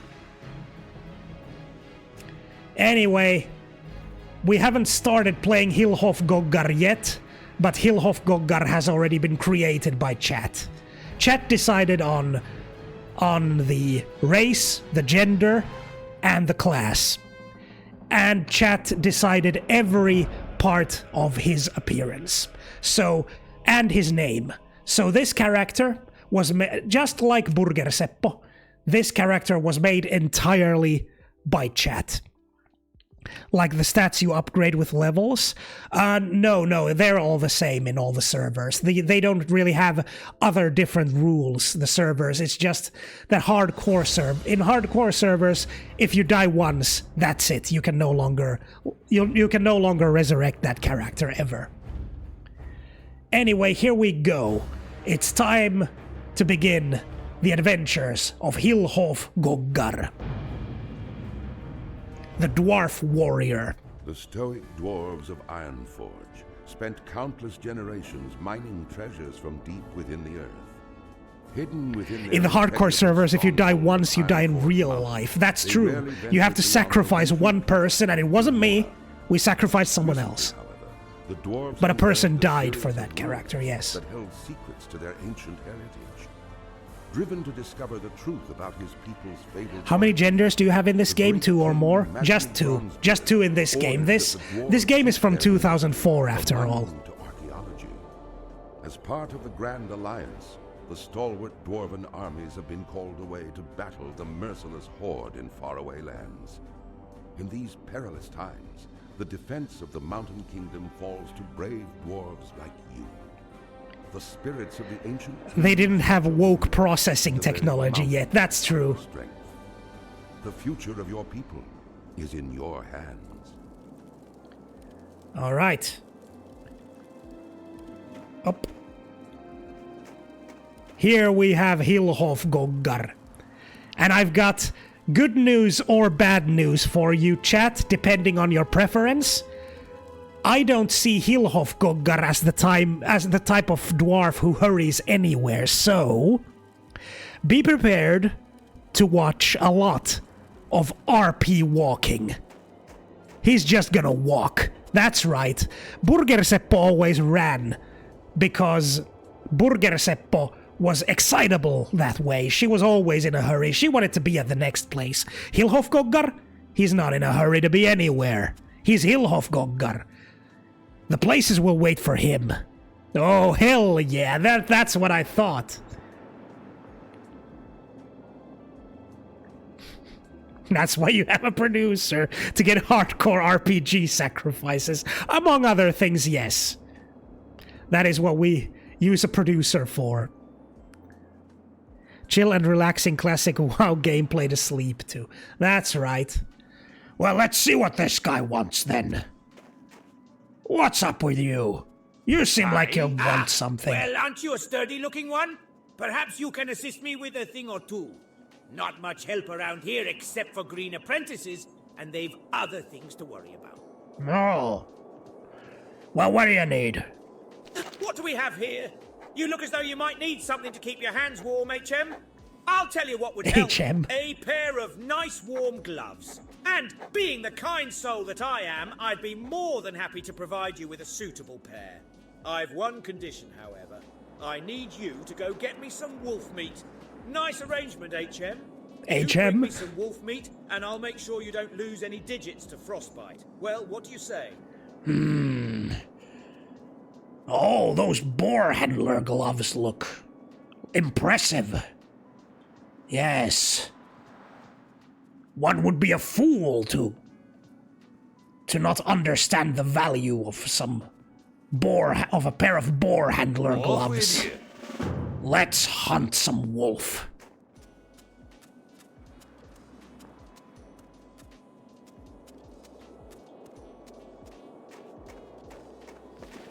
Now where are those wolves? There's just trogs here. Filthy trogs. There, I think I see a wolf.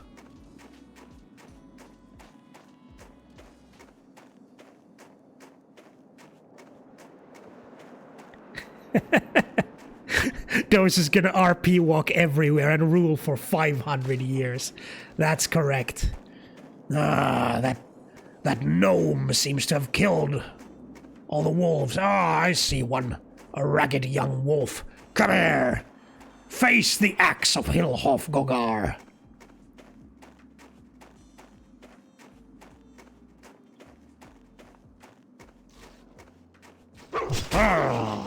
Heroic strike. There. No match for my axe. Afraid robe. Looks like some unfortunate fool met their end at the jaws of this here young wolf. Then let's try on this robe. Ah, yes. This'll keep me warm.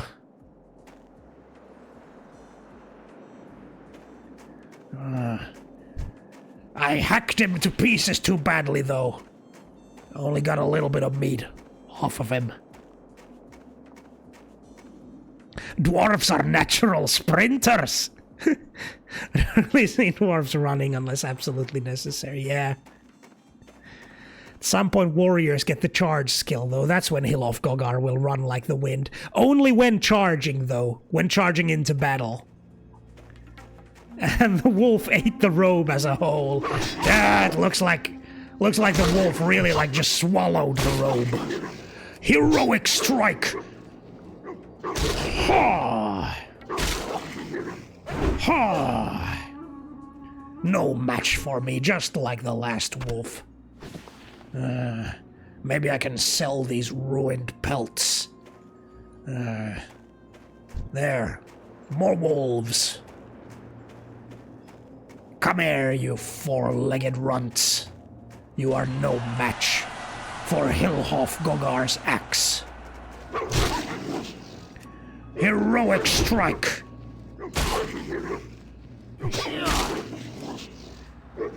Ha!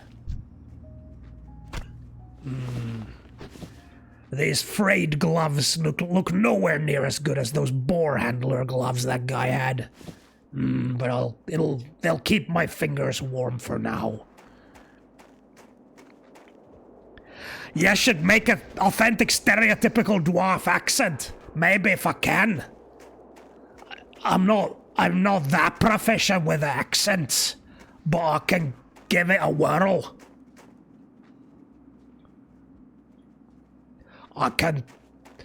Hellhoff Gogar can try speaking with an accent.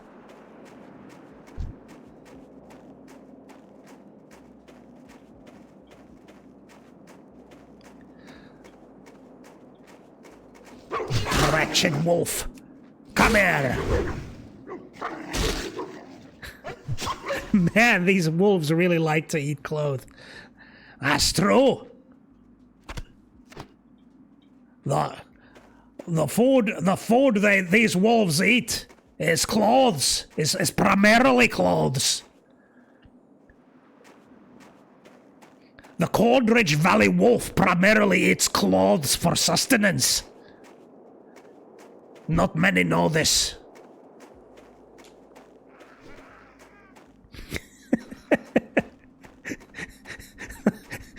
Oh no, I'm laughing so hard I'm getting a tummy ache. Hope you're happy, Dozer. I'm glad to hear this is giving you joy. Did you grow up in a right-wing or left-wing area? My family was like center-left a lot, but the area... my city is like center. They're very like we have a center party here in Finland, and the center party is the biggest party in my home city. So yeah, literally my city leans center in terms of politics. Fred Clock, another good piece of gear this wolf swallowed whole. That's why you want to kill these ragged young wolves. Lots of good clothes inside them. Will go to waste otherwise.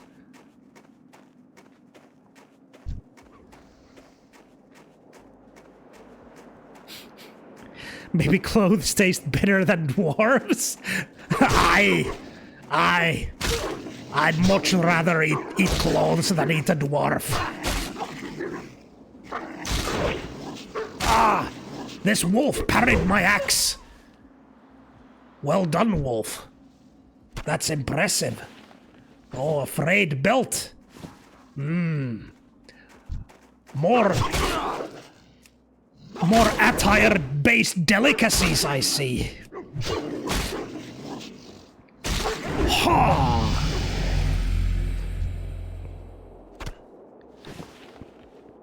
One more tough piece of wolf meat, and Hillhoff Gogar's got himself a nice pair of male gloves. Ah, those are gonna fit me so well.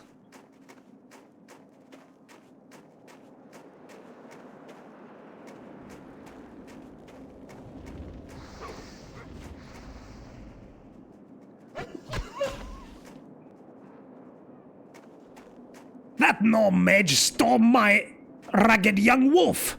Ah! That makes me angry.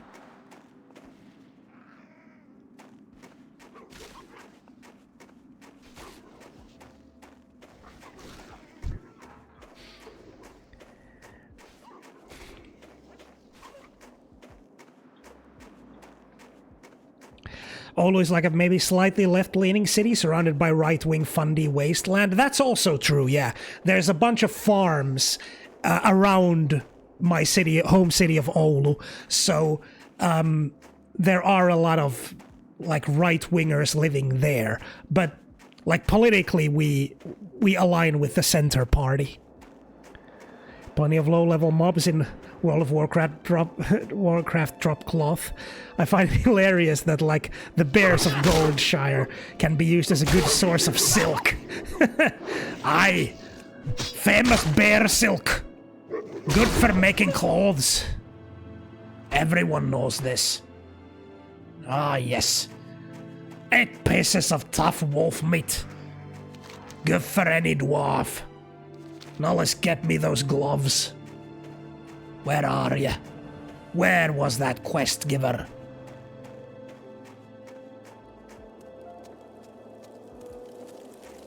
Do you think that those surrounded by people with opposite political views in polarized European countries feel a sense of constant doubt at their own thoughts? I don't know. I haven't thought about it that way. Like,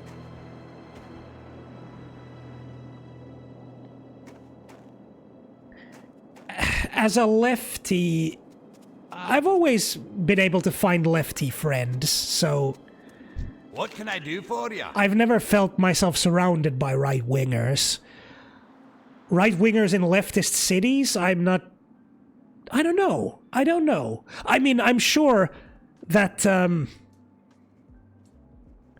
Safe travels. I'm sure that, if you're like a leftist growing up in a right-wing family and you get leftist ideas, I think it almost like confirms them, because you're probably debating them against your right-wing family, and they probably keep proving your points if you stay as a leftist. I mean, of course, broadly, those views around you are gonna affect you and make you adopt more of those views. Ah, wonderful. The wolf meat should do nicely. Oh, don't worry, adventurer. I wouldn't forget my part of the bargain. Here, one of these should fit you. Yes, these boar handler gloves. Have my eye on them. Give them to me. Yes, let's put them on. Much better than these frayed gloves I got from a wolf's mouth. At least these were given to me by a dwarf. While you were helping me out, this rune was given to me to pass on to you. Take some time to read it when you have a chance. I'm thinking it came from the warrior trainer Thran. Take a gander at it and go find him inside Anvilmar when you've a chance. The warrior trainer. Watch your back. I don't suppose you'd be willing to do a favor for me, lad.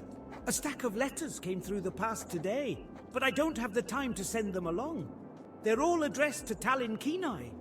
You can find him to the west down the road. He's set up camp next to the frozen lake. What do you say? Do you? Does Hillhoff Gogger look like a mail carrier to you? Safe travels. Watch your Not back. gonna carry your letters. Take 'em yourself. I hope you're here to lend us a hand, adventurer. After the last Trog attack, we could use all the help we can get. I hear the buggers have been popping up all across the lands, and it seems Coldridge Valley is no exception. They've been spotted all over the hills to the southeast and near the frozen lake. And that's not all. Just a few nights ago, they attacked and overran our camp to the west. We're a bit short-handed here, lad, and we need strong arms to help drive the Trogs back.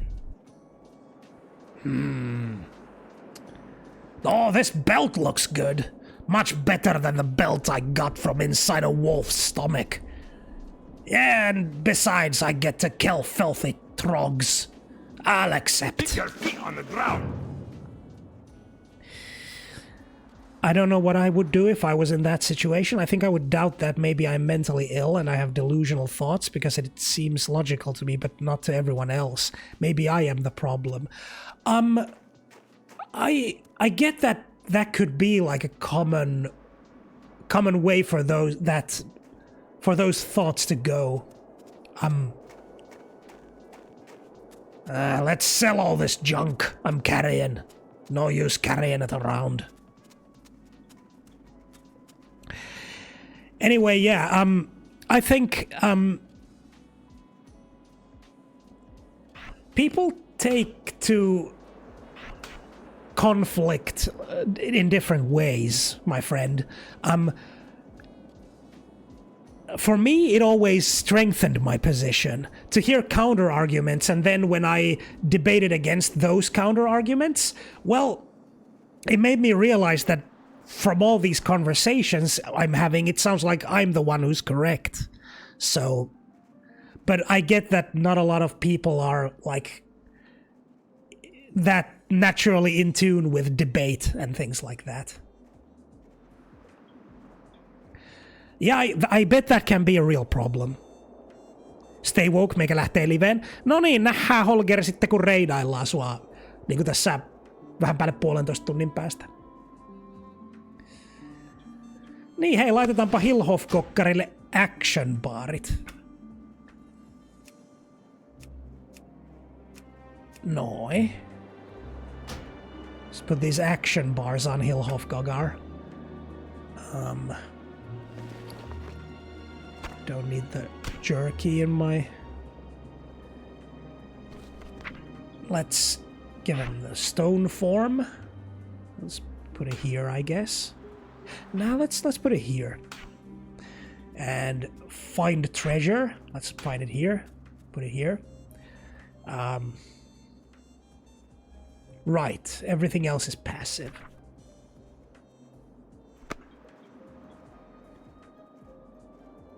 What's on your mind? All right, merchant.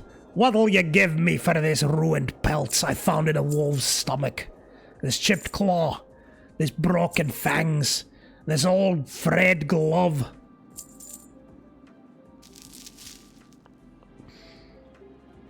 $52 copper? I suppose that'll do. Anyway, what did this rune say? By Magnus Beard, there's much to discuss and little time to do it, Hillhoff-Gogar.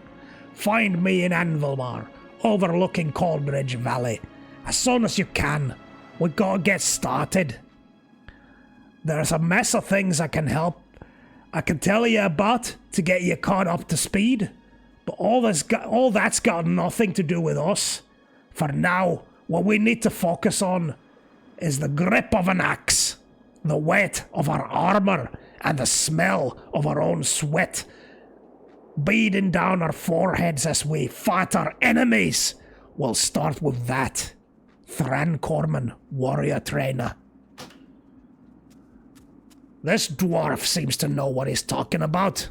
Let's go get us some axe training. That was probably more of a thing when the internet wasn't a thing. Now you can find other people who think like you, or at least have similar ideas, even if people close to you don't. That's probably very true, Ogre, yeah. I can see that.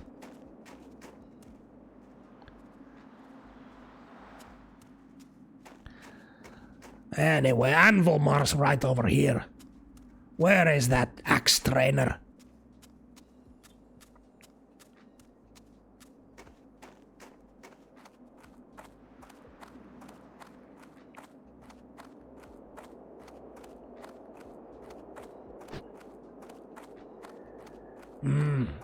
Good craftsmanship here in Anvilmar.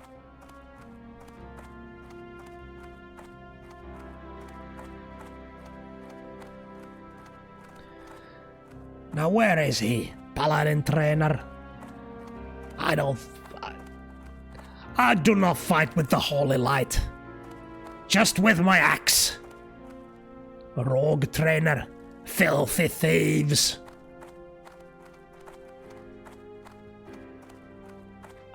Ah, there you are.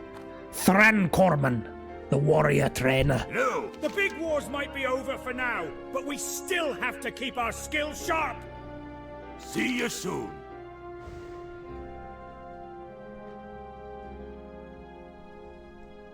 Yeah, I've noticed the gnomes. But they are allies to Ironforge, so... Other things you'll probably see too, just so you're in the know. Dwarves using magic in a fight instead of a rifle. Some of us taking to worshipping the holy light like some of the humans. And last but not least, trogs. You'll learn more about them later. But what you need to know now is that I'm here to help you. I'll be here to teach you how to be a real adventurer.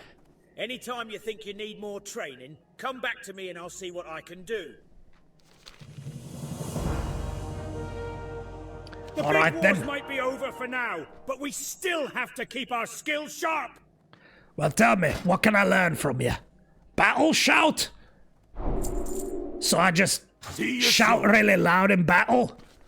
I can do that.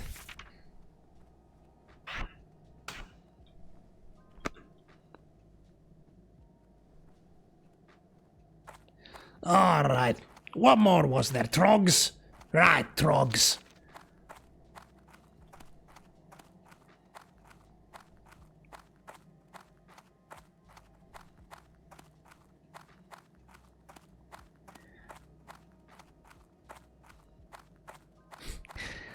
Yeah, keep your eyes open and your nose in the air and you'll notice the gnomes. You might.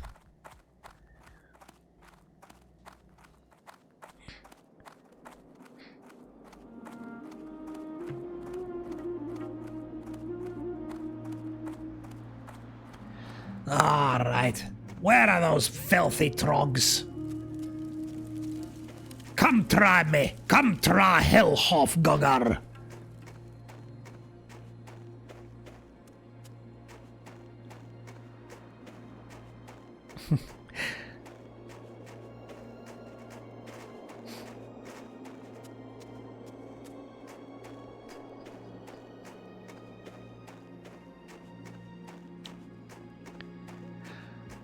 There's one. Ugly rockjaw trog. Come taste my axe. You'll be in trouble by the time I get over there.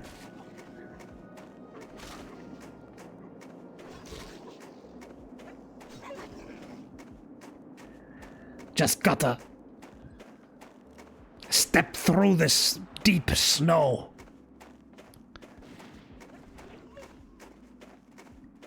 Come here! Face me! Face Hillhofgogar! Rah! Heroic strike! Haha!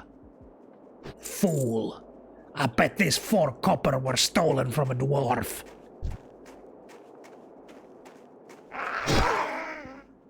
Rah!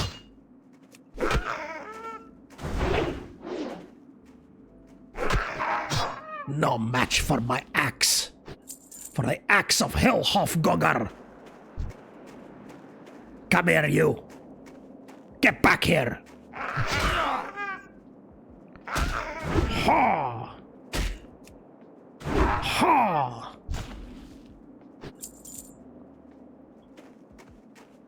More filthy trogs. Get back here. Test my axe. Ha!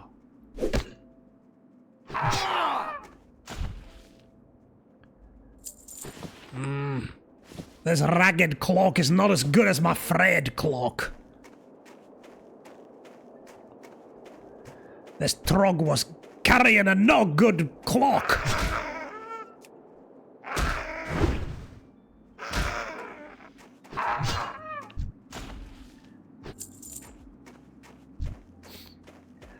On se kova jätkä se Hillhofgogar. Täällä vaan kävelee ympäri lumisia seutuja ja telottaa troggeja.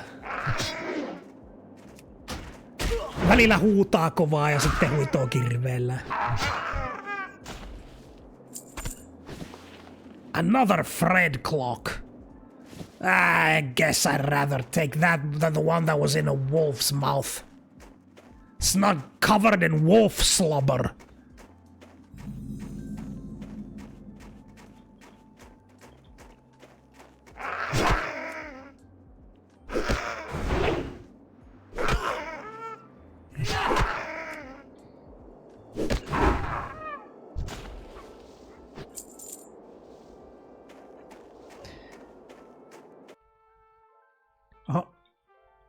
klikkasin pois.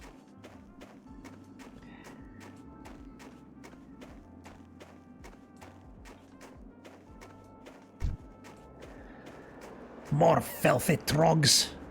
Get back here. Time for another battle shout. Raw! Hey, chat, decide what Hillhoff Gogar's battle shout is.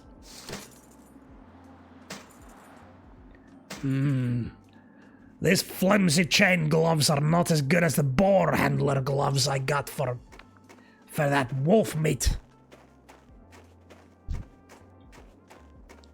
Jos keksitte Hillhoff-Goggarin sotahuudon, niin mä huuan sen joka kerta, kun mä heitän battle shoutin. If you guys can come up with Hillhoff-Goggar's battle shout, I'll shout it out every time. Every time I do a battle shout. Leroy Jenkins? Iron Forge. Okay, so it's now between Leroy Jenkins and Iron Forge. I'm gonna need more votes. John Cena! Okay, so it's between Leroy Jenkins and Iron Forge and John Cena. Cast your votes. We need to resolve this thing.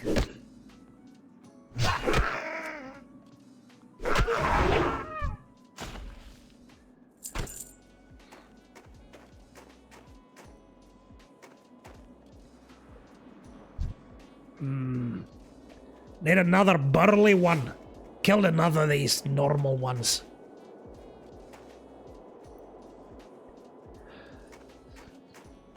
The normal ones are no match for Hillhoff Goggar. There's a burly one. Get back here.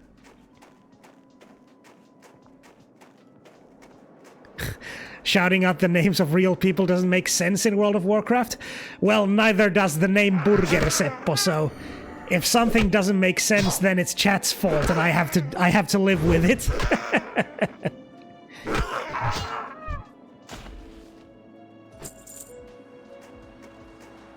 I mean, no one can see John Cena, he's not real. That's true. That's very true.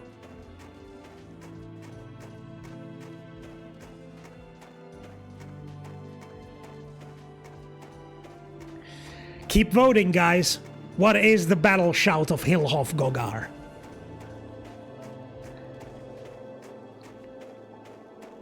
How about shouting Giga Chat? Would that be more immersive?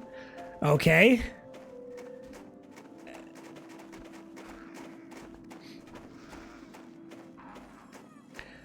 That is a question, so I'm not sure if that's... yes.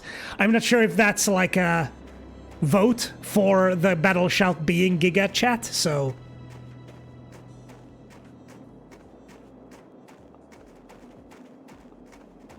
Woke power! Okay. What do you think of chuds? I mean, chuds are cringe, right? Like... They're just these... They're just these, guys who've adopted a lot of, like, right-wing positions without really understanding anything. That's, like, my current take on them. How are you? This would also work wonderfully, but I don't think Hillhoff Goggar is a very woke person.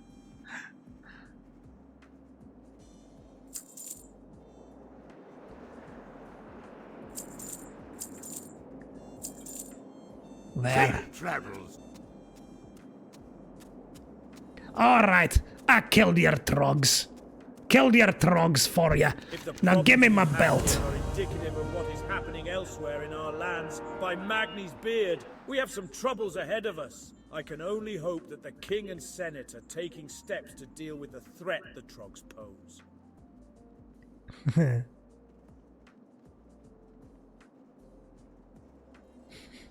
Could also say fussiesty, true.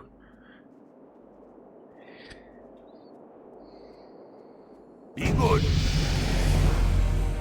Alright. Better belt than the Fred belt.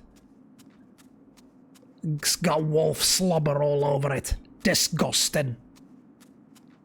What can I get for you today? There. Take this wolf slobbery Feet on the belt. ground. Hillhofgogar does not need it.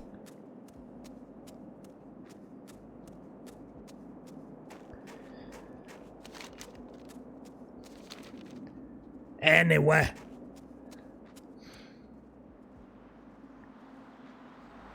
I'd take this guy's letters now since I'm going in that direction anyway, but it's the principle of it. Hillhofgogar is no mail carrier.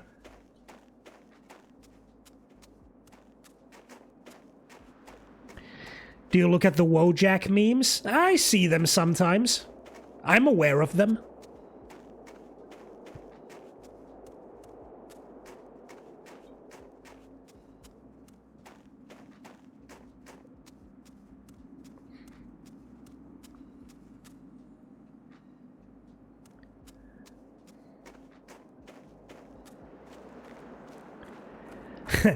If Hillhofgogar is not woke, he could also shout Milla oikeudella, that's true. I see them all day on X. Yeah, you do. I mean, they are around, so I do run into them as well.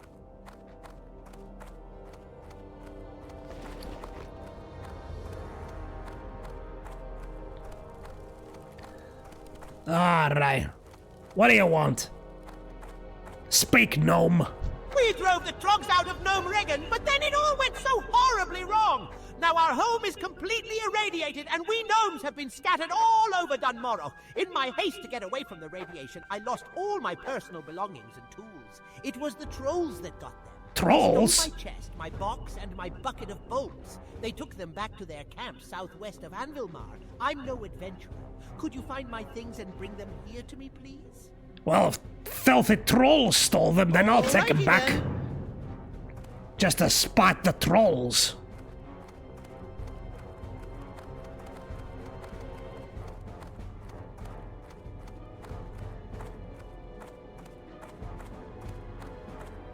Anything going on back here?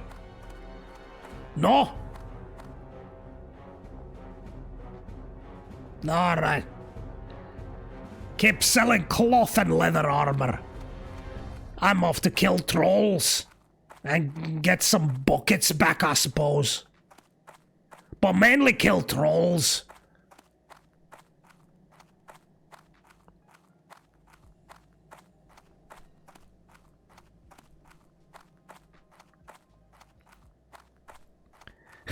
How about damn snowflakes? Lots of good suggestions for a battle shout, but so far none of them has gotten 2 votes.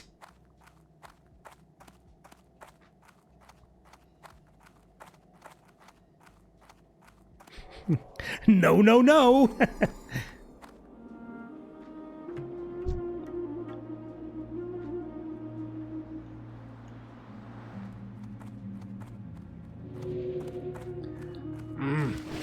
That priest gave me a healing spell. Worthy use of the light.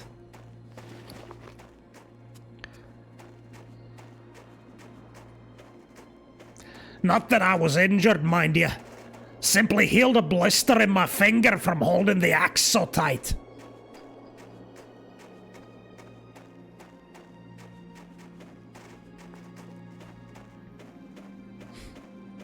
Damn snowflakes gets a second vote. Okay, unless you guys start voting and start voting fast, Hillhofgogar's battle shout is gonna be damn snowflakes. That's gonna be Hillhofgogar's battle shout. Mostly because I want to hear Table yell that every 30 seconds. Damn snow. Okay. It's 3 votes already. Hillhofgogar's famous battle shout is damn snowflakes. Yeah, that's good. Okay. That's the one then.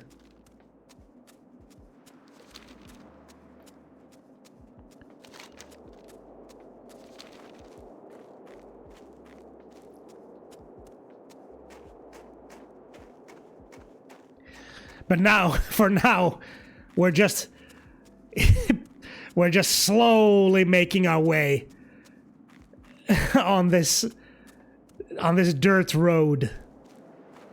Because Hilhof Gogar is not in a hurry. No, he is not. Since he's from Dunmorog, a famously snowy area. That's true.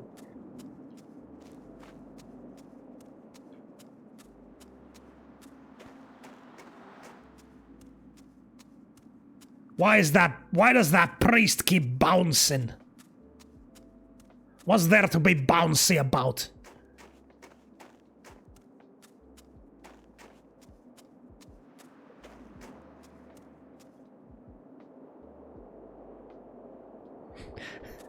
Fucker isn't even gonna run if he gets ambushed by mobs. He will slowly RP walk away. Oh, he'll definitely die if he does that.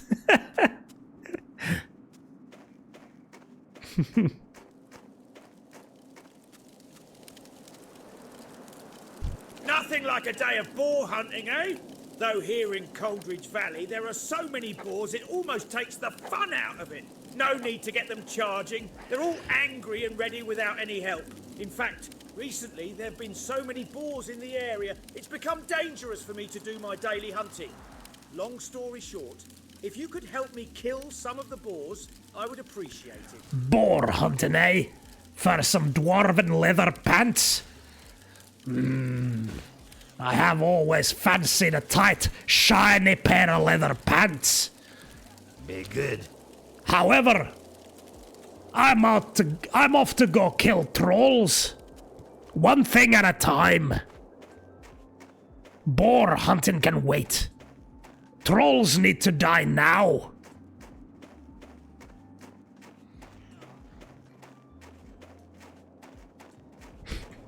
RP walk into his untimely death. Now where are those trolls?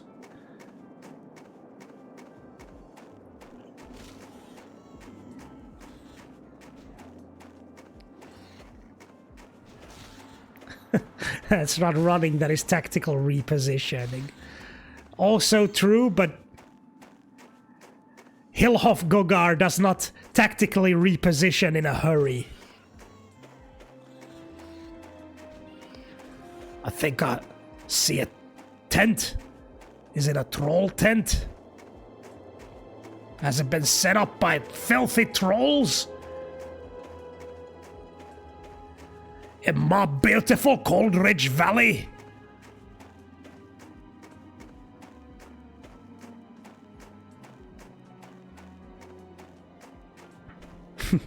Borgoroth of cool Sordoroth shimmies for no man. That's true. That's very true.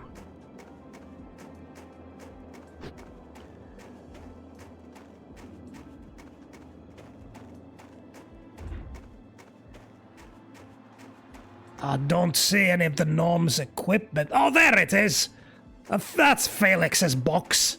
Let's get it. Let's kill these trolls first. Damn snowflakes! Ha! Ha!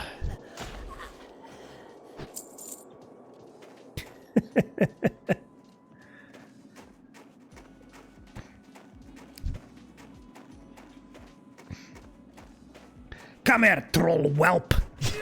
Test my axe. Ha! I will. Mott, I will. Oh. There. Well, let's get this box here.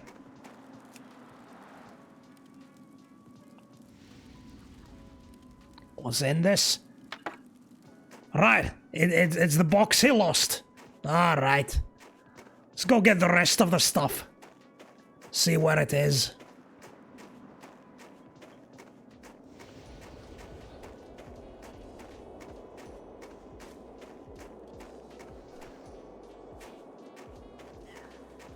Ah! A troll whelp! Die! Die, troll! Test my axe. Heroic strike! Oh, a bent large shield? I have no one-handed weapon, though. I'll keep it. Better in my hands than the hands of a filthy troll whelp.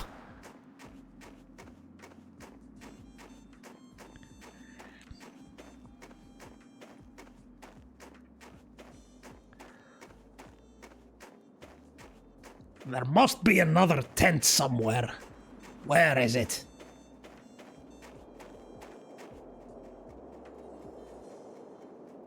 It's just a trog. I'll kill it for fun. Damn snowflakes! Ha! Ragged leather gloves? Ah, not as good as my boar handler gloves. Nowhere near as good.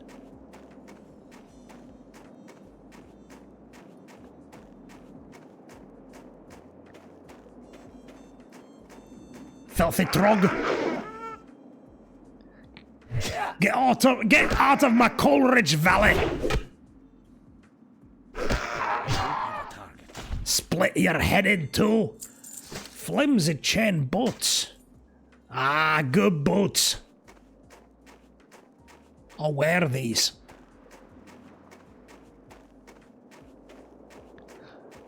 I smell a treasure chest.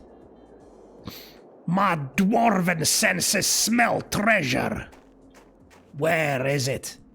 Where is that treasure chest? Bring it here!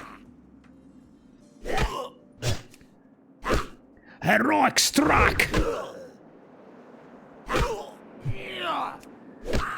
Heroic strike! I swear I smell a treasure chest. Where is it? Where do I smell it?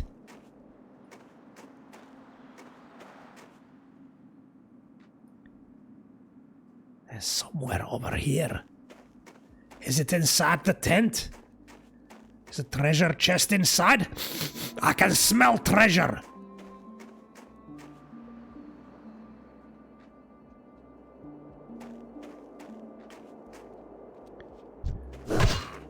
You think you can beat me? Heroic strike! Damn snowflakes! Damn troll whelp snowflakes! With your blue skin! I don't like yous. There's Felix's chest.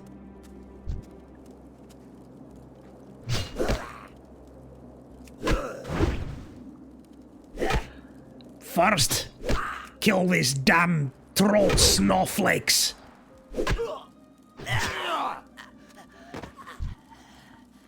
Another bent large shield? Got two of them. Guess I'll sell the other one.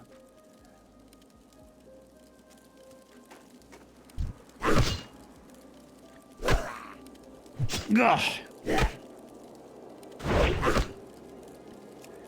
Heroic strike!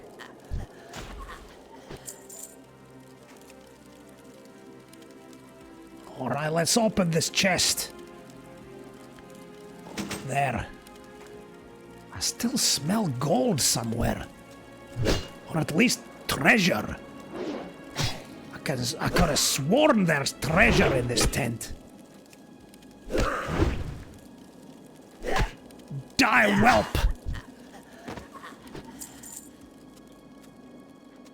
There's treasure somewhere over here. I can smell it. I can smell the treasure. Where is it? Where's the treasure?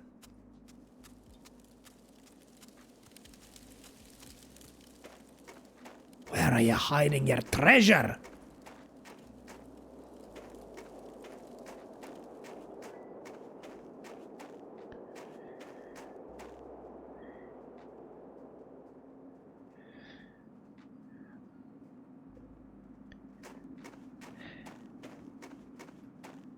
Why am I smelling treasure?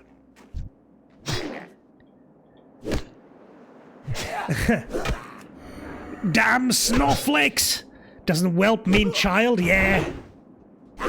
Yeah, he's killing troll children.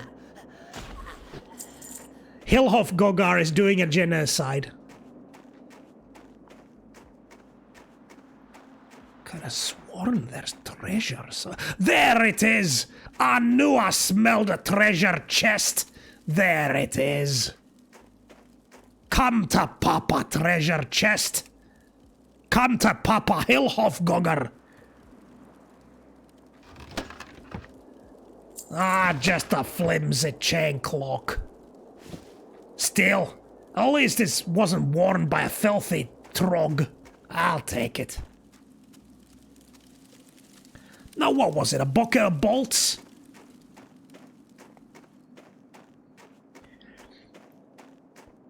Killing children here like he's joined IDF. Yeah, that's right. Very true.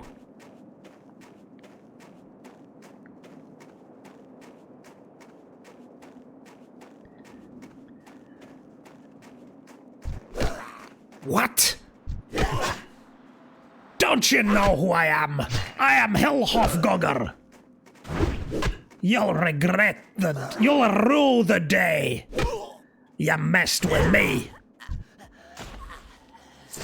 Flimsy chain belt. Not as good as my rustic belt. Very rustic.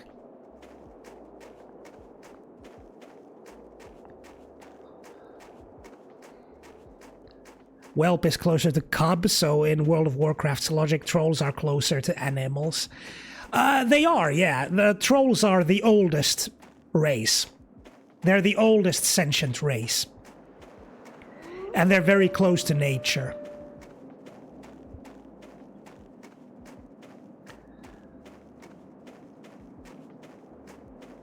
Oh, there's Felix's bucket of bolts, I see it. Let's go get it.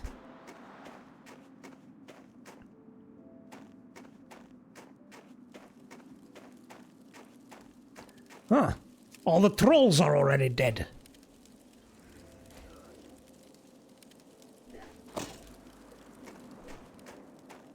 Oh, looks like this paladin killed him. Good work. Good work, paladin.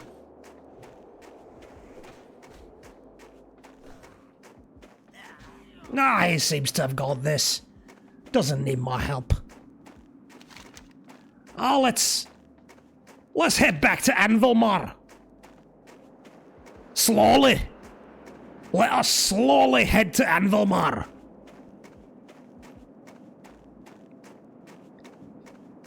We're in no hurry to get to Anvilmar. Holy, you alive? Of course I'm alive! I am the great dwarf warrior Hillhof-Gogar! Mere troll whelps cannot kill me! Me and my mighty axe! And my rustic belt!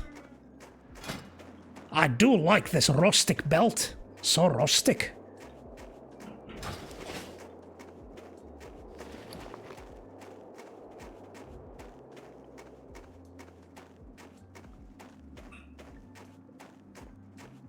That's right, Wolf. You stay right there.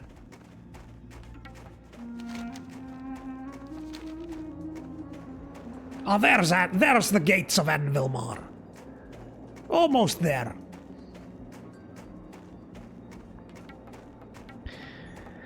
Oh, by the way, can high elves be dark-skinned POC in D&D? Since in some lore they are based on Norse legends / Europeans, but I don't think it really matters. Not that you care. But what do you think? I always picture high elves as light-skinned. I think it's just a Tolkienian thing. Like, Tolkien always described elves as fair. So, like, not fair as in by nature, but by skin tone. So, yeah, I think elves tend to be pale.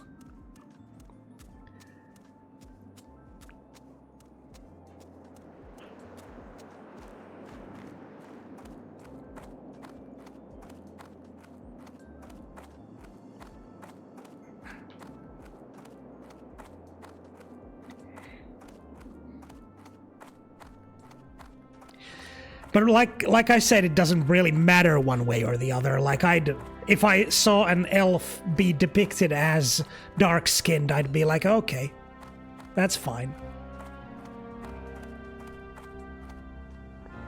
I don't really see any issue with a high elf being dark-skinned. Dark elves range in color from basically black to pale gray and blue.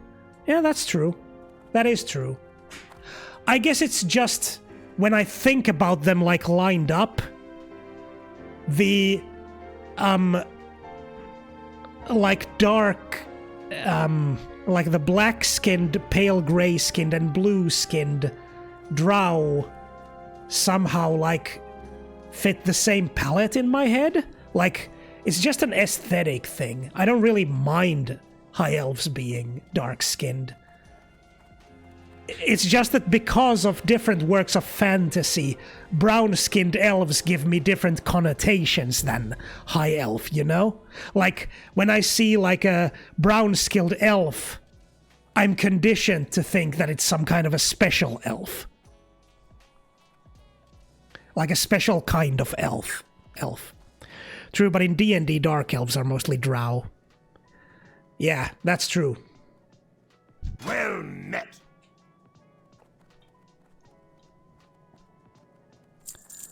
Let's sell all this junk.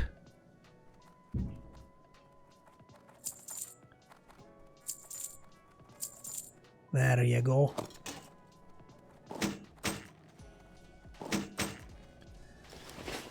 Be good.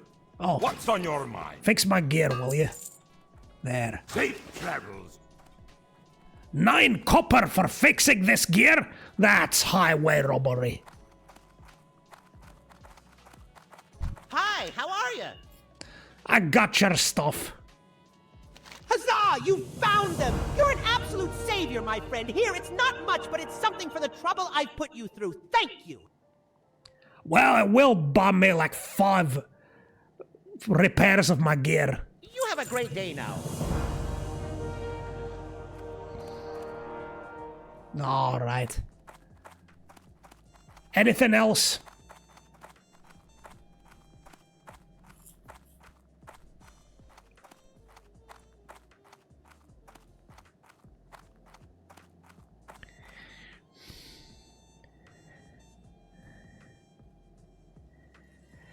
Is that some form of racism then, if you think it's instantly special or a different kind of elf if they are dark? I mean, you can call it that, I suppose. And yeah, I think it does come from like a place of racism, yes. Not internally, but like the origin of why that is tied to racism, I think, yes. Like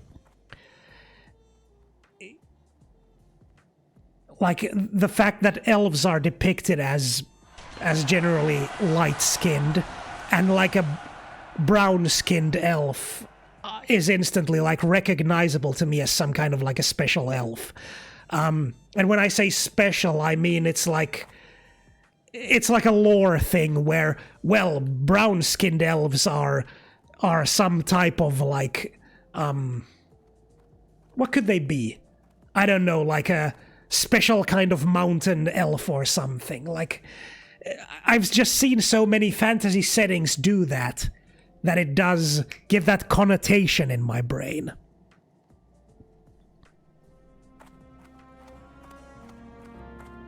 Wood elves? I could see a setting where wood elves were all brown-skinned, yeah, I could see that. Although I generally imagine them as pale-skinned also. Anyway, in my setting, I will allow for any color of elf. Like, I don't actually care. But if we're talking about, like, immediate connotations, then yeah, I do have those from having watched a lot of fantasy.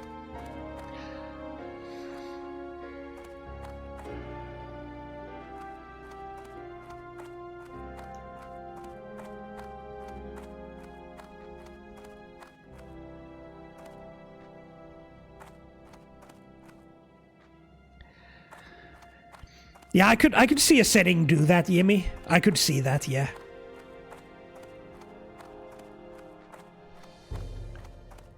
And I think in my D&D settings, unless someone specifically wants to make a brown-skinned elf, then I'd default to elves being pale.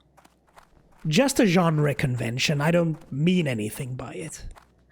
So, but if someone is like, yeah, but I want my elf to be brown-skinned, then I'll just go, oh, okay, elves can be brown-skinned in my setting then. I don't care. But yeah, my default setting is to think that elves are pale.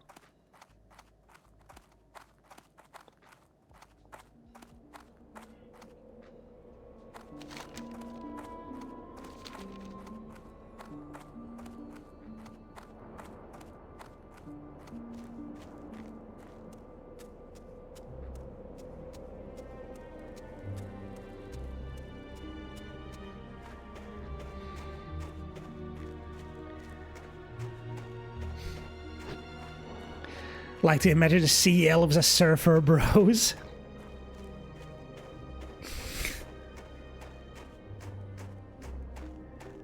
It's so weird to imagine an elf going, gnarly sword, bruh. It's like, doesn't sound like anything an elf would say. Doesn't click in my brain why elves are pale by default. What's so special if a regular elf is brown, you know? No real reason. It's just the way fantasy has depicted them for so long. No other reason, really. Like, Tolkien has elves be like... So, it kind of... Here's one connotation that pale skin gives you. It makes you look fragile. And that's like, because pale skin brings the connotation of you having spent much of your life protected. It doesn't make sense if you think about it, because elves spend a lot of time in the sun. So it doesn't make sense, not like in a simulationist way, but the connotation for pale skin is like a, you know, like a princess in a tower gets pale skin because they never see the sun.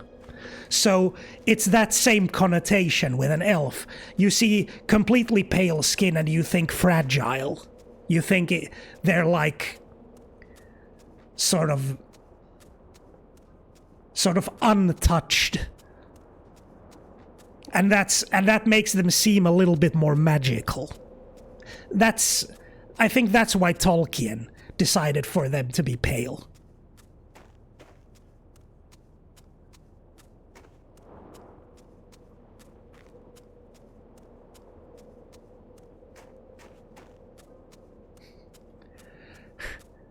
Well met, Cowabungiel Surf Brodian.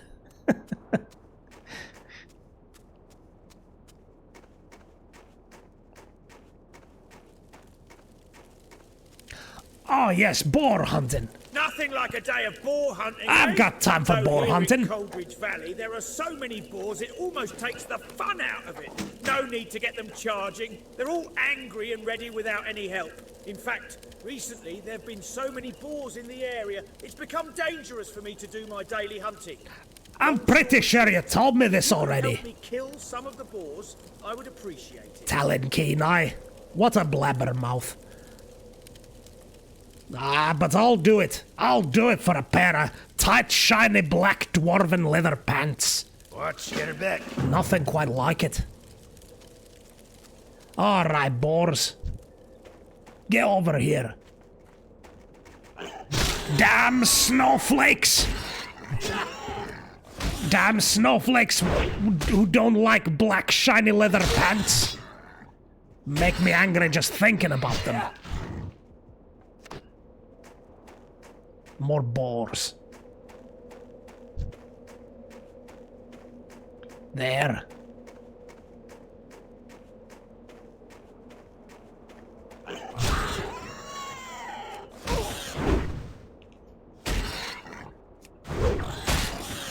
Oh, the TV's gonna shut itself down. I need to click on the OK button.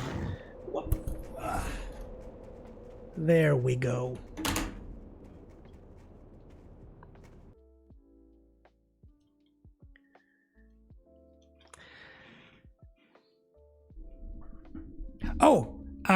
Buddy, you still in chat? Because once again, I don't see you in the viewer list, but if you're still here, let me know.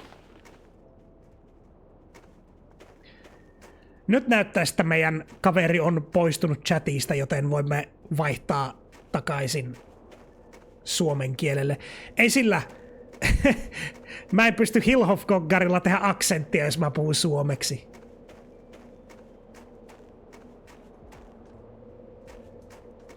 Ehkä mä puhun englanniksi silloin, kun mä puhun Hillhoff-goggarilla. Where's them bloody boars? There, I see one. See another one. Come here. Get murdered by my axe.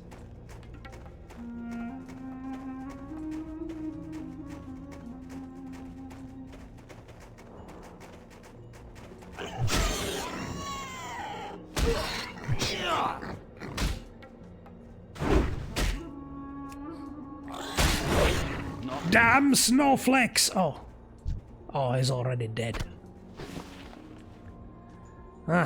This one had swallowed some gloves as well. Wonder if these are the same gloves. Maybe they still had some wolf slobber on them and this guy smelt it or something, I don't know.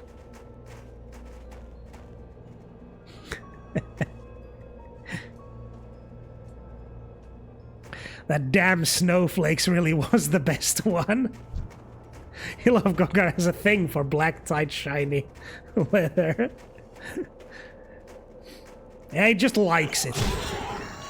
Damn snowflake boars! Get over here! I'll kill ya! Spreading the boar agenda in my Coleridge Valley! Not on my watch. A battered buckler. It's not as good as a bent large shield. I know my shields.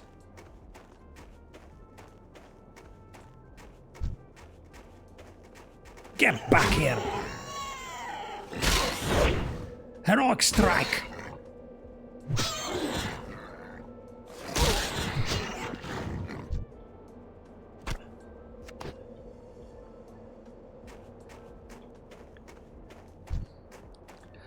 This is how boar hunting should be done.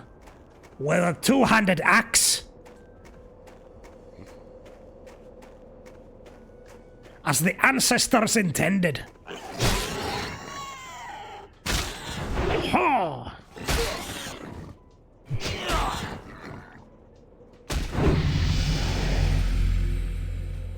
Flimsy chain boots. I already have a pair. I'll take the new pair, I guess.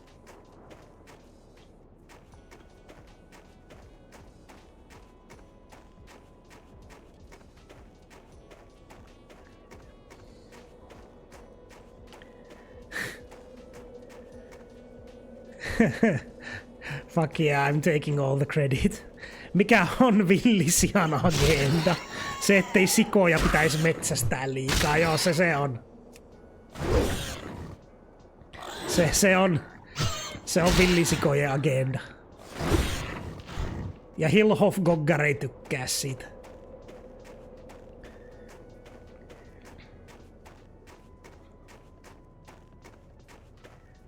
Villisijat on kyllä oikeasti tuhoeläimiä, että niiden metsästyksen ymmärrän. Damn snowflakes! Damn snowflakes and your boar agenda! Heroic strike! Oh, a small blue pouch! That's good. That's a good pouch. Niin kuin muistatte ehkä Burgersepon seikkailusta, niin nuo pouchit on bissiä. Saa lisää inventory-tilaa. Ihan älyttömän hyvä droppi.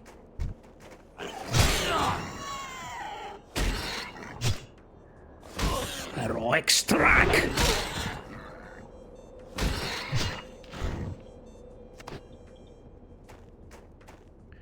Nothing like a good day of boar hunting with my axe.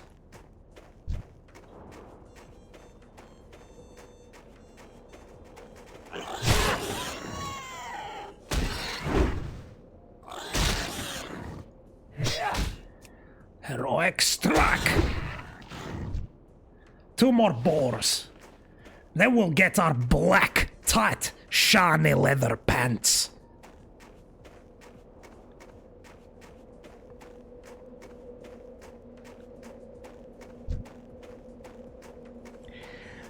Morjesta, se olisi taas vappuna Tampereella natsien vuotuinen tapahtuma Valkoinen vappu. Pitäisikö mun mennä huutelemaan niille hävyyttömyyksiä?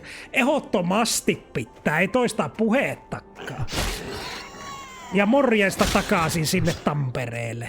Me ollaan täällä, kun meidän burgeriseppo kuoli valitettavasti viimeksi, niin me ollaan täällä nyt pelaamassa meidän kääpiösoturi Hillhoff-goggaria, joka on kohta saanut metsästettyä tarpeeksi villisikoja, että se saa itselle tiukat, kiiltävät mustat nahkahousut.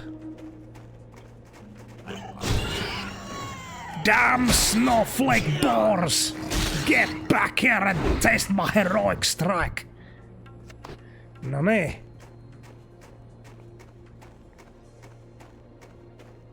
Kannatan, kunhan ei poliisi tuu pamputtaa. No, rapaatesa roiskuu.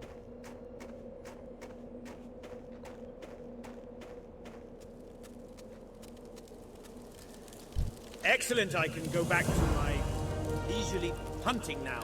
Thank you, adventurer. Dwarven leather pants. Off with you. Oh yes. Oh yes. Let me just put this on right in front of your face. Oh yes. Can't really see them under my Fred robe. Gotta take it off. Gotta take off my robe. There. What? These are brown. These are like beige. Beige pants. Beige leather. Whoever heard of a dwarf in beige leather? This is an outrage. Better cover it up with my Fred robe.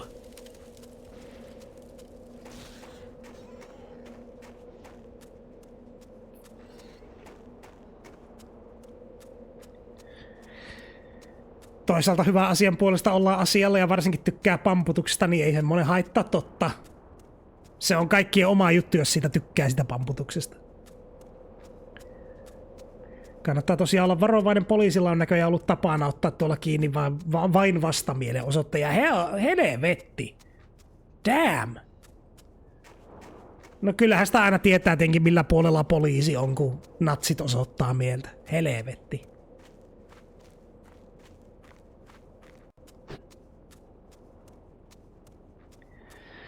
Tuosta valkoista vapuista on tullut sinimustan liikkeen isoin vuosittainen tapahtuma itsenäisyyspäivän lisäksi. Helvetti. Natsit liikkeellä. Kai sentään ne vastamielenosoitukset on isompia kuin ne mielenosoitukset. Pysy turvassa, äläkä oo tyhmä, mutta joo, ehdottomasti mene. Se on hyvä neuvo.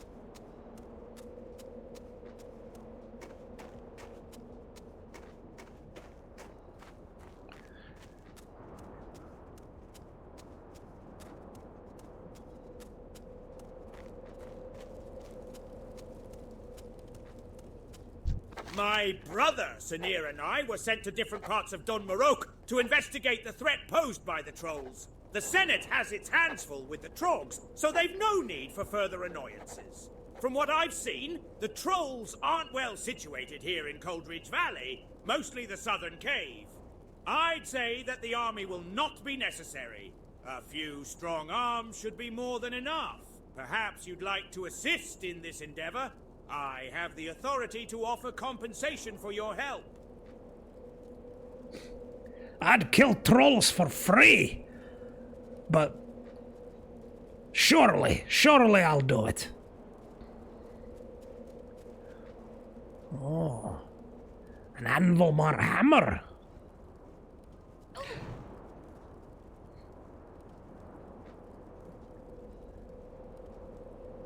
Keep your feet on the ground. Love killing trolls. I'd do it for free. But I'll take the compensation. Gah! I was supposed to get this delicious scalding morn brew to Durnan Furcutter inside Anvilmar a while ago now, but I had to deliver one to Grelin here first. I'll never make it to Anvilmar before the brew runs cold. You look fast. I look fast. This cup will only stay hot for 5 more minutes, and Durnan didn't order chili morn brew, so get going. Anvilmar is to the northeast, a settlement dug into the mountain. Thanks, adventurer, and don't forget to bring me back my merle. I ain't carrying your lousy stinking morn brew, and I ain't fast. Calling a dwarf fast. I'll show ya fast. How fast I chop off your damn head.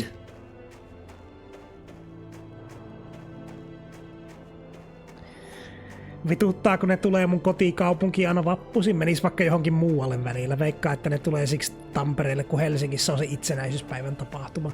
Niin se voi olla, joo. Saakelin natsit. Aina saa hävetä. En edes tiennyt, että Vovissa ääninäyttely. Tuo on add-oni. Dari ei siinä normaalisti ookaan. Mutta joo, hei, terve good guy Dari. Taas vähän aikaa nähnyt.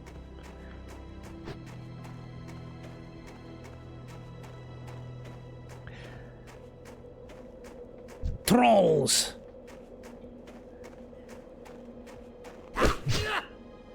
Damn snowflakes! Die! Die, die, die! Ha!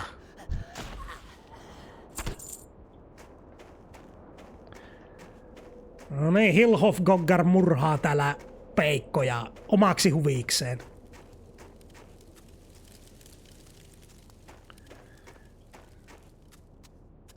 Where are ya? Lousy stinking trolls!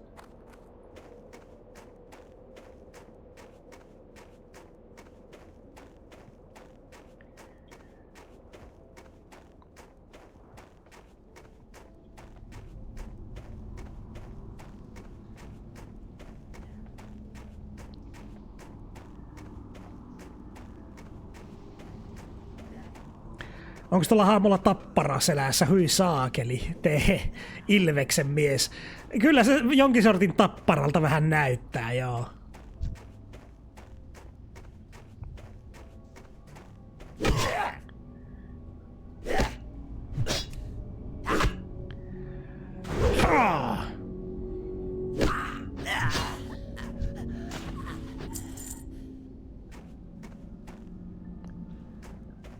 Oh, I smell treasure. There's treasure somewhere over here.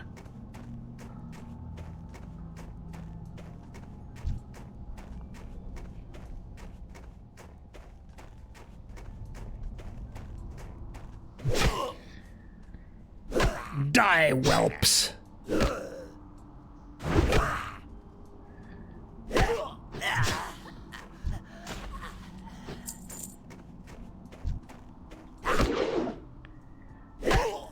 Killing me be easy? Damn snowflakes! Think killing Hillhoff-Goggar is easy? I'll show you easy.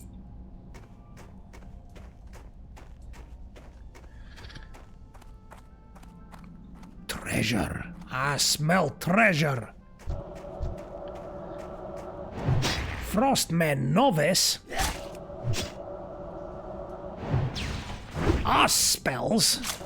You can't kill me with ice spells. Kevyet mullat rakkaalle burgersepolle, me olit hieno lehmä, kyllä. Se oli hirveän surullista, kun se kuoli. Todella surullista. Parhaansa yritti ja henki lähti. Sellaista se on ase-elfis.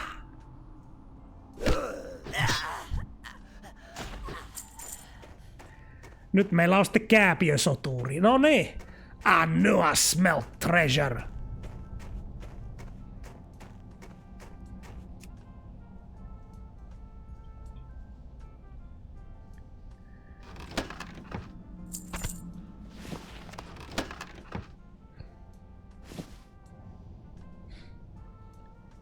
Well, not much treasure. But at least this Fred robe is not covered in wolf slobber. Ah, another novice. Ah, it's attacking. Die!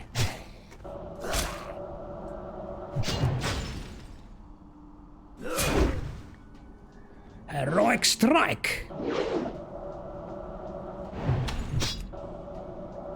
Heroic strike!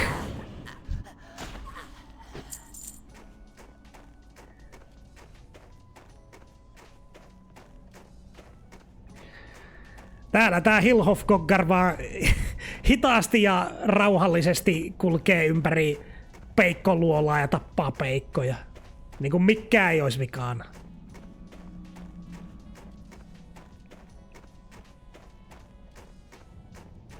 Ei oo mikään kiire valmiissa maailmassa kääpiöllä. Kääpiösotuurilla.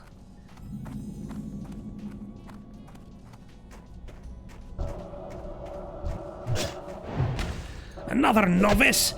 Damn snowflakes!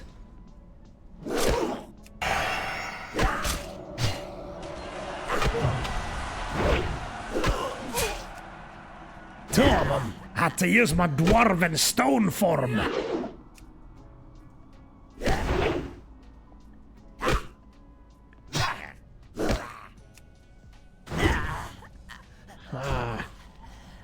Flimsy chain vest. Finally, I can be rid of my frayed robe. There.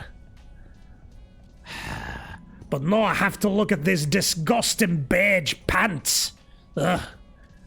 Gots to find me black, tight, shiny leather ones.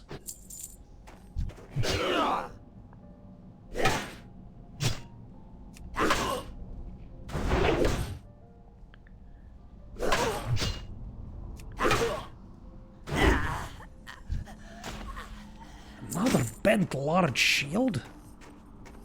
How many of them do they have?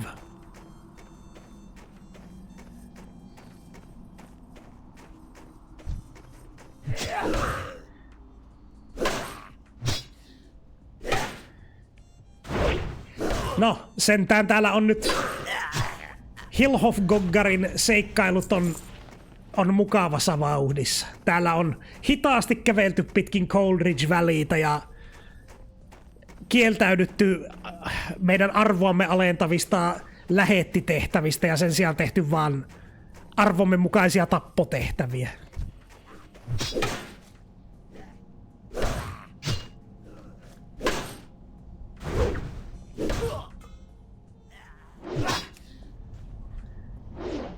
Die! Ragged leather bracers. I'll like them. I'll take them.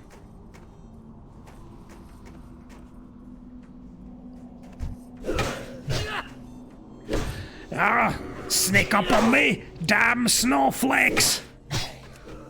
Snowflake blue trolls.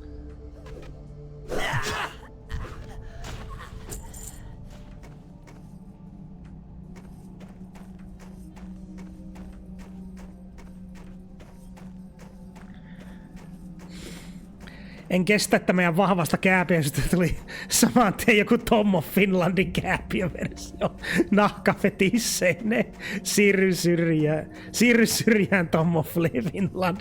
Täältä tulee Hillhoff-Goggar of Ironforge. Kyllähän se nyt pitää tiukat, kiiltävät mustat nahkahousut olla.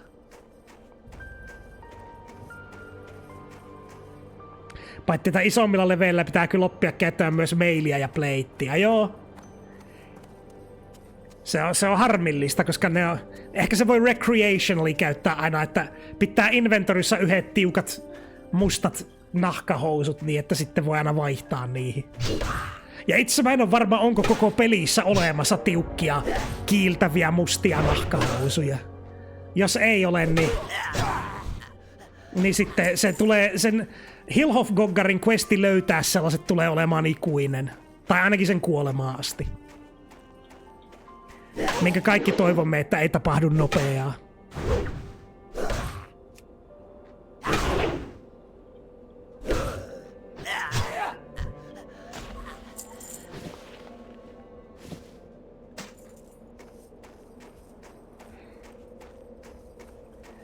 Can't carry no more. Oh wait, I have a small blue pouch! Ah yes!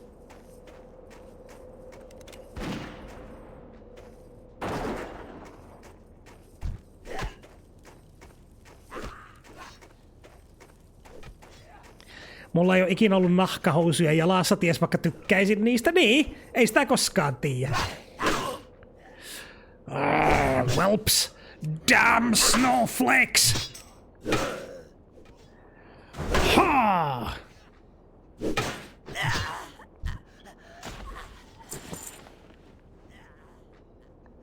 I'll kill yous and take your belts!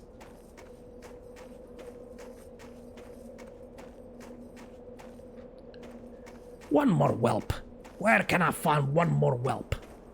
One more whelp to kill. There you are. Get back here for my heroic strike.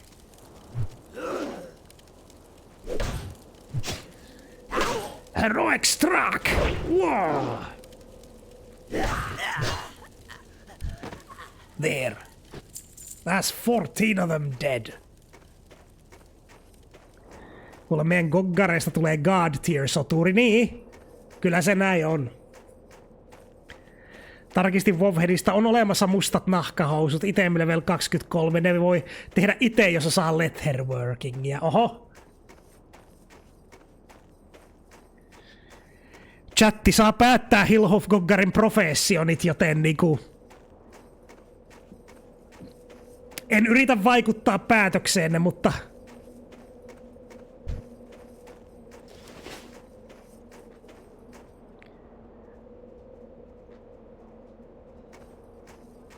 Vastaan joku sanota walking challenge. Just not in a hurry. Noin. Ei tää mikään walking challenge, on Hillhof-goggarilla vaan ei oo kiire. Joo, mä huomasin sen, Rikate, just äsken.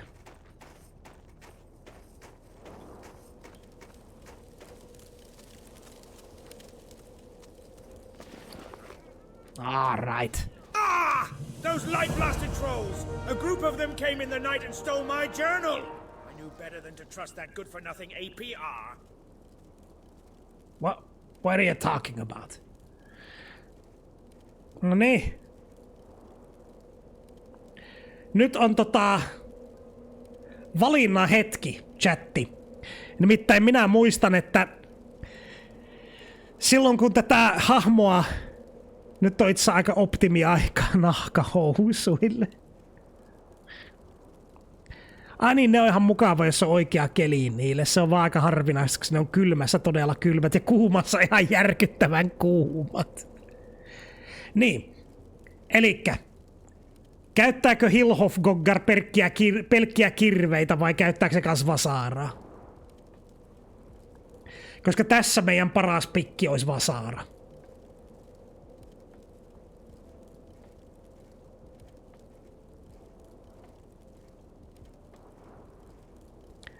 Totta kai käyttää myös vasaraa, No niin. Koska vasarat on cool, se on totta. Kirveitä, sehän on kaikkien kirveiden mestari, ei kaikkien vasaroiden mestari. Vasarat ehdottomasti Fistbeam, sut voitetaan äänestyksessä. Hillhof-goggar näyttää siltä, että se käyttää kans vasaroita. Se on. Ehkä silloin, kun Hillhof-goggar aloitteli sen seikkailua. Dwarf is not a true dwarf without vasara, saatana. Ehkä silloin, kun se aloitteli sen seikkailua, niin se käytti kanssa Shaking My Head. Hillhof-goggar on myynyt periaatteessa. Ehkä se kehitti ne vasta myöhemmin. Noniin. Vasara it is. My journal! They took it away to the cave. The one that had it? It was a big brute with some odd markings on his skin and face. I didn't get a much better look than that. You've had some luck with the trolls. Maybe you could get it back for luck.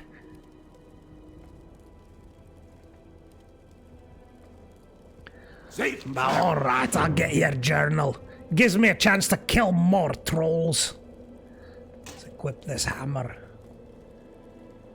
And my bent large shield. There we go.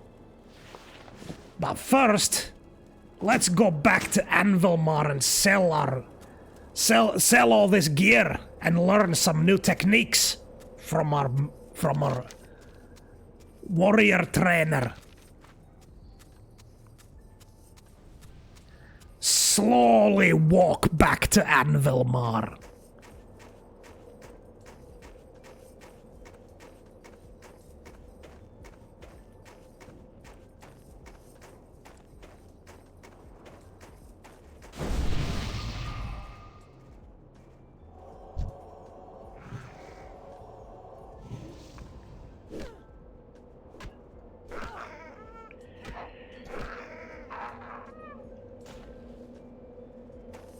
Noin.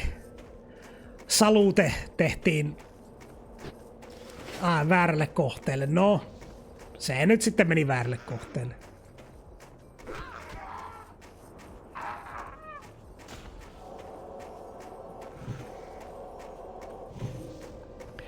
Täällä hyvä priesti tappaa troggeja, niin kuin kuuluukin. Kyllä troggeja pitääkin tappaa.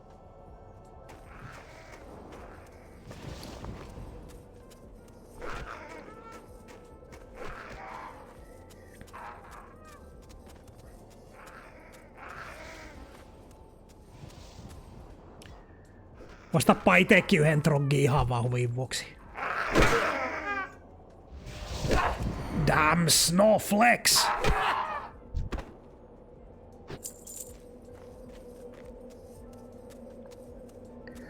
Tapoin sen mun uudella vasaaralla.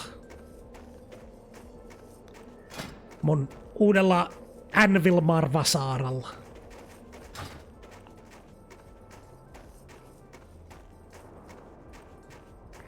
Tekis modin, missä noilla kaikilla NPC:llä olisi ralli-englanti-aksentti, joo. Can you take my journal? I lost it in the cave.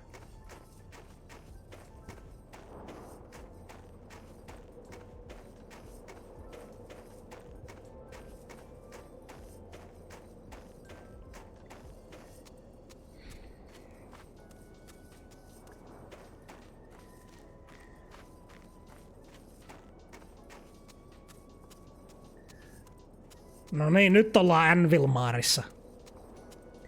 Kyllä tänne pääsee, kun hittaasti kävelee. Ei ollut mikään kiire meillä Anvilmariin. Myymään tavaraa ja opettelemaan uusia temppuja Warrior Traineriltä.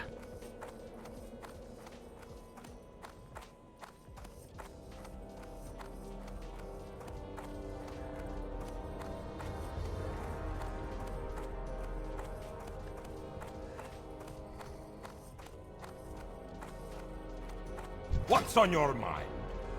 No niin. Myyään meidän Worn Battle Axe. Sillä en nää tee mitään. Myyään meidän vanhat kengät, vyöt, kaapu. En mä tota omenaakaan tarvitse myyään. Kaapu.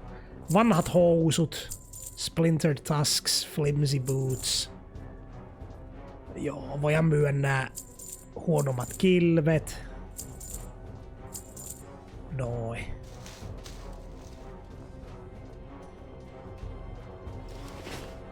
Keep your feet on the ground. Ja sitten mennään opettelemaan warrior-skillejä. What have you got for Hellhof Gogger? Tuossa se on se warrior-traineri.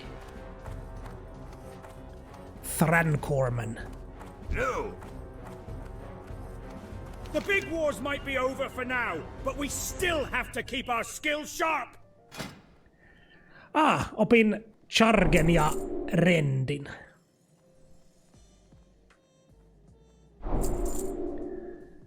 Okei, elikkä laitetaanpa...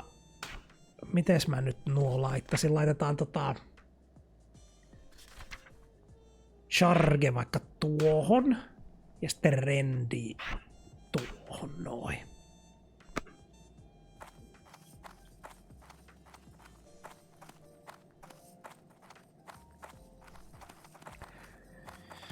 No niin, nyt mennään hakemaan se yhden päiväkirja takaisin sieltä peikkoluolasta.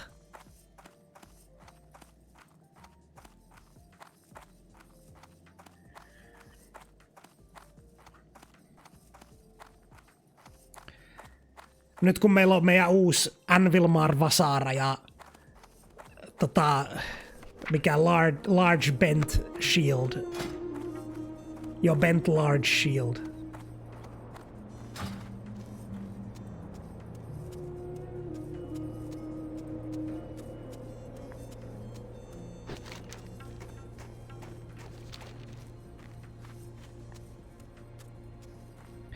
Ja sitten kävellään taas, kuulkaas. Kävellään jälleen.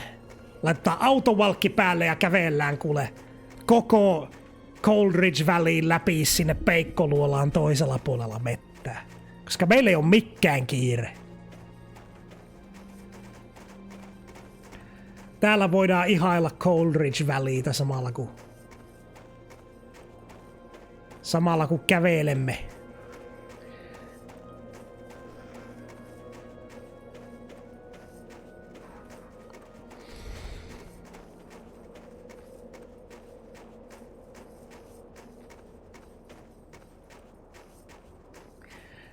Hidasta, mikä olisi kääpiöversio Batistiinista?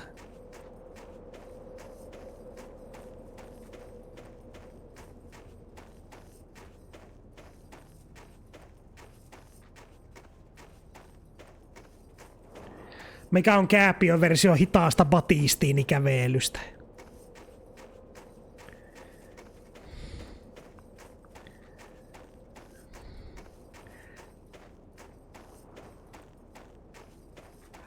Oho.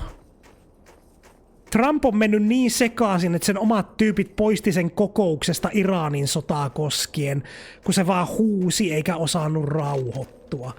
Holy shit. Se niinku alkaa olemaan ei se alkaa olemaan, että se ei kelpaa virkaan, mutta siis niillä on oikea ongelma sen kanssa.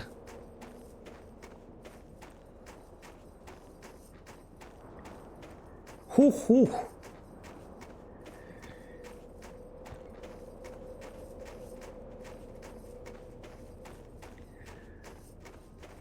Kuinkahan kauan, että tosta löytyy joku artikkeli, mikä ei ole paywallin takana?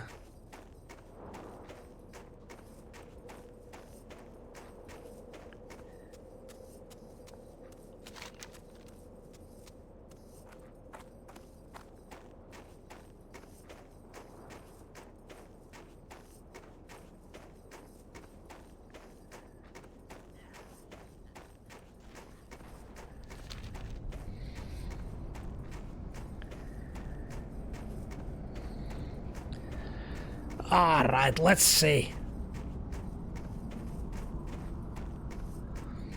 That dwarf said something about a troll with strange markings. Big brute with some odd markings on his skin and face. Oh. See if we can find it. And kill it!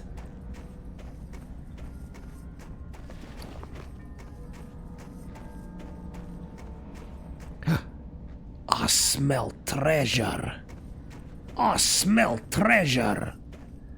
There's a treasure chest somewhere in this cave.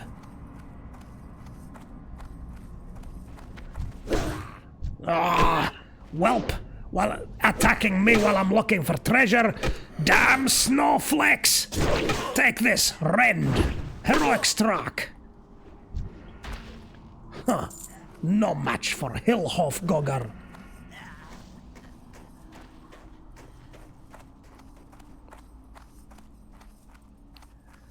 There's the treasure over here. I smell treasure. Where is it?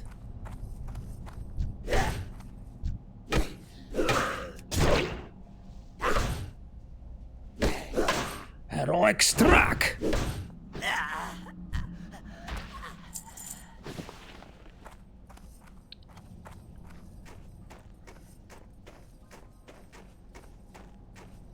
There. Treasure! I knew it!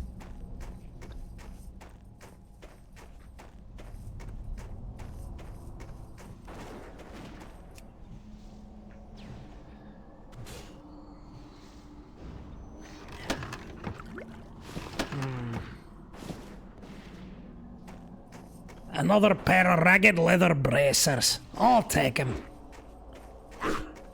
Suffered less damage than the old ones.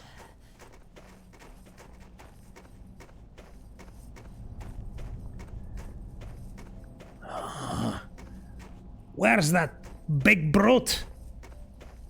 Big brute. Not here.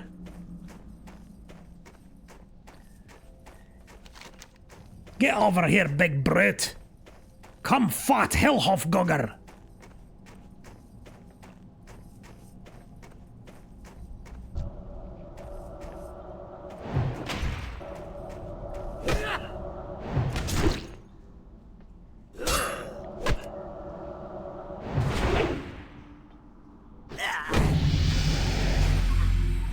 Leveli 5 jo Hellhofgoggerilla. Kyllä tää meidän kääpiösoturi kovenee.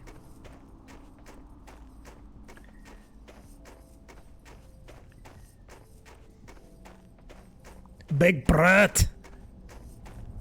Kyllä.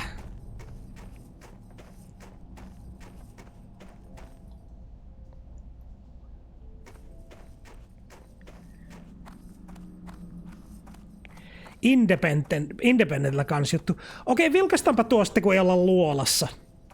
Täällä lähtee henki helpolla, jos ei kiinnitä huomiota.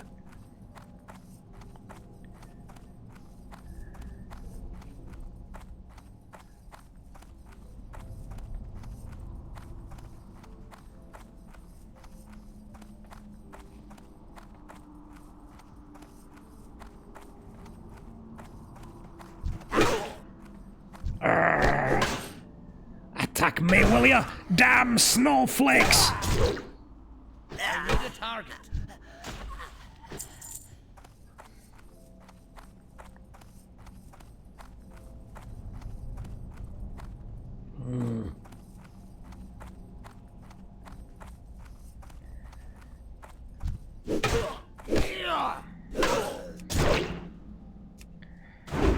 Ei ole vielä tullut chargetettua, mutta se on, koska tähän mennessä nämä kohteet on ollut sellaisia, että ne hyökkää mun kimppuun. Chargehan toimii vaan, jos sä itse aloitat sen hyökkäyksen.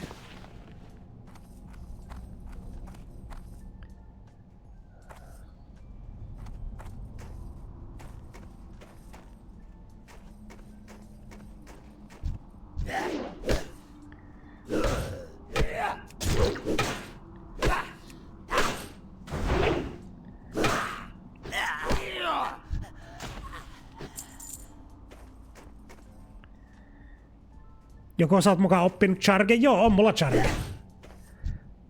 Se oppi 4-levelillä.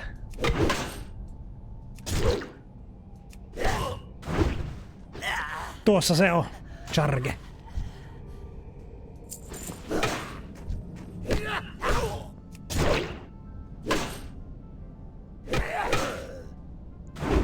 Hyvin tehty, Hellhofgogger, se on kovaa Another small blow pouch! I can carry so much treasure!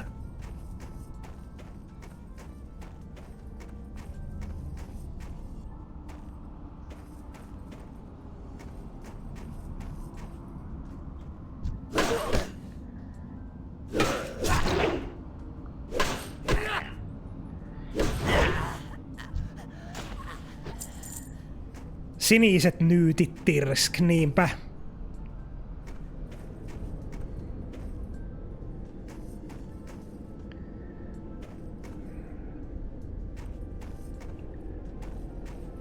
Where is that brute?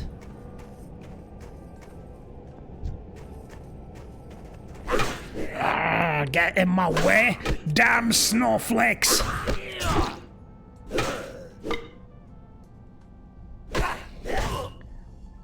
Die, whelp!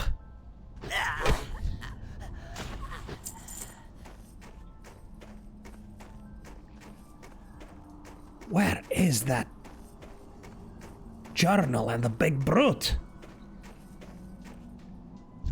No niin, näytetäänpä charge nytte.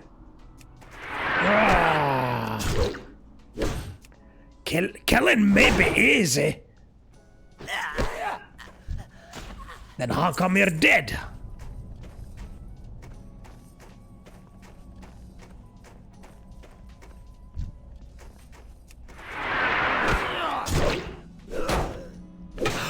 I smell treasure.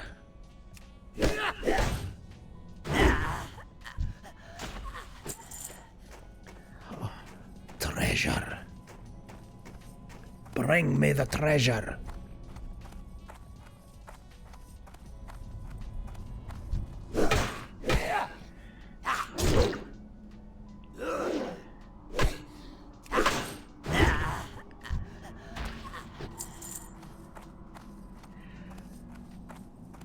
Kyllä se Hillhoff-Goggar on jo kovaa kääpiö, Soturi.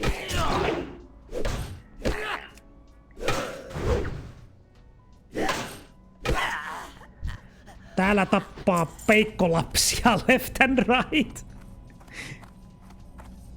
Teki sen soturiuraansa tappamalla peikkolapsia. Ragged leather belt. No match for me beautiful rustic belt. Oh, so rustic.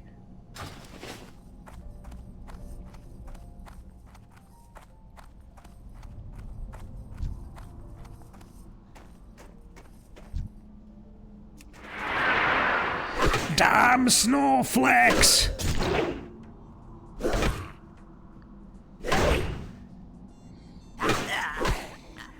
Hillhoff-Goggarilla on oikeus puolustaa itseään, se on totta.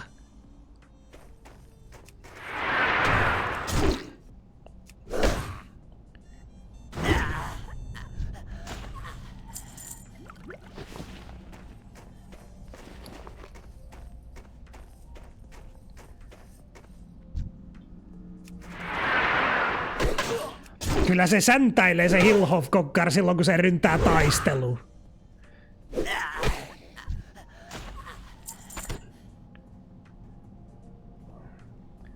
Where is that journal?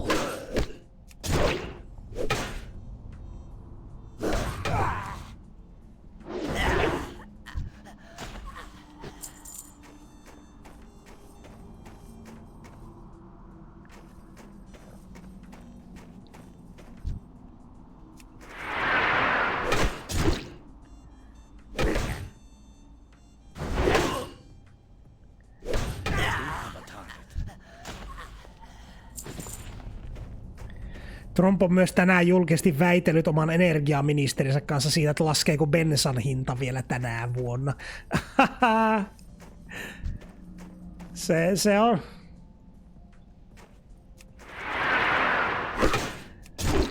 Se on hyvä väitellä sen kanssa, joka niinku tietää siitä asiasta. Oi Trump.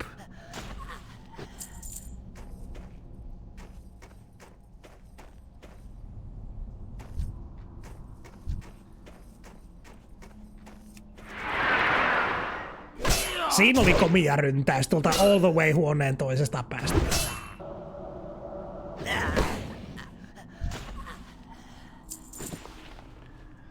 Ragged leather vest. Not as good as me flimsy chain vest. Damn snowflakes!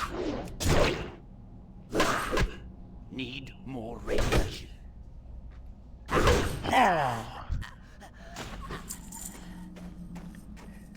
Teidän olisi paras toivoa, että tuo ei koskaan käy vanhaksi tuo damn snowflakes, koska mä aion huutaa sen joka kerta. No exceptions. Energiaministeri sanoo, no vittu ei, ja Trump on sitä mieltä, että heti laskee, kun Iranin sota loppuu. Joo. Ja se sota kans loppuu ihan heti ihan varmasti.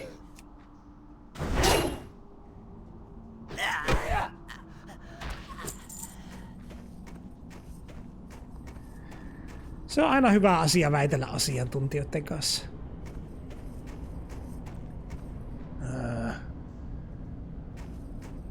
Could the brute be here? This room? Where's the brute?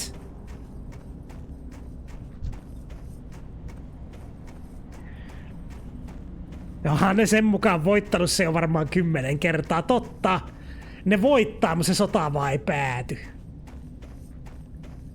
Se on semmonen sota, joka ei pääty silloin, kun se voittaa. Se on jännä siitä. Jännä semmonen erikoissota.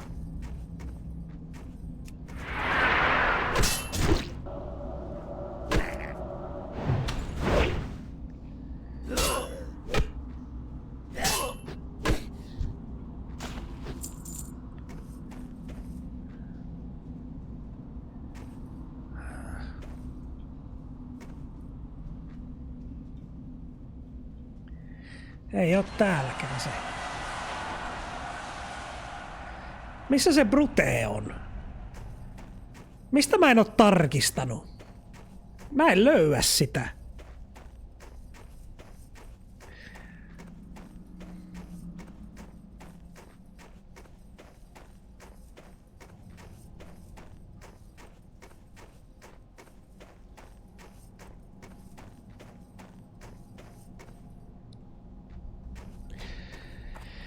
Tää on vähän semmonen...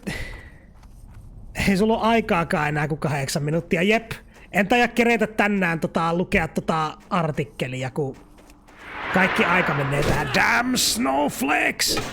Kaikki aika menee tähän että mä pääsen täältä huolasta pois.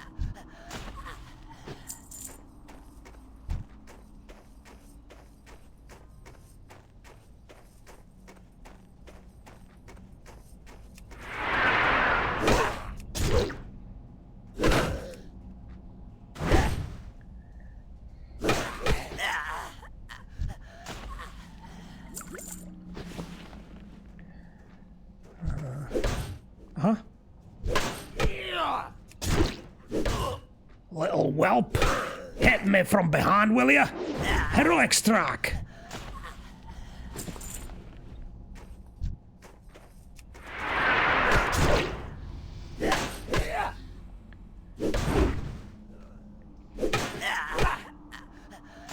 Oh, I smell treasure again.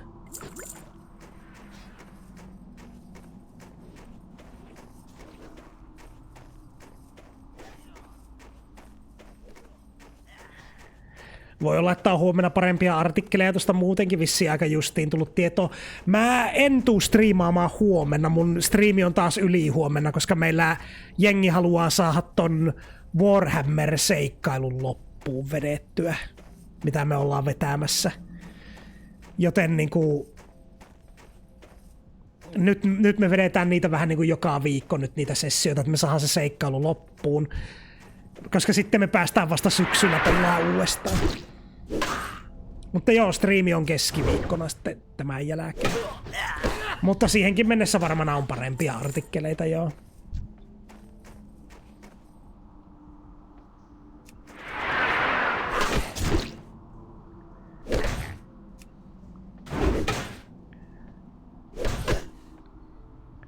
Damn snowflakes!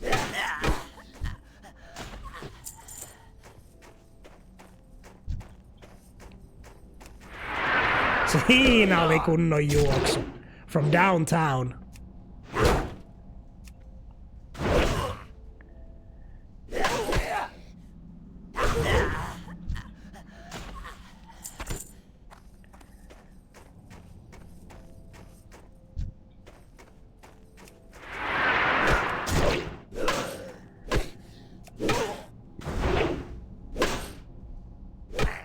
Siellä Gricknis the Cold. Vihdoin se löytyi. No, sinne pitää sitten päästä. Oho, mä kierin sen toiselle puolelle vielä.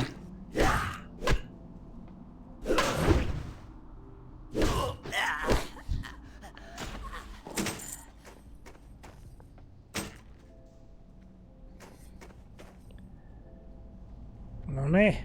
Otetaanpa eka sen vartijat pois.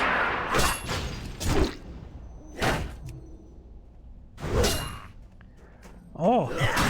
Gricknis tulikin taisteluun jo tuosta.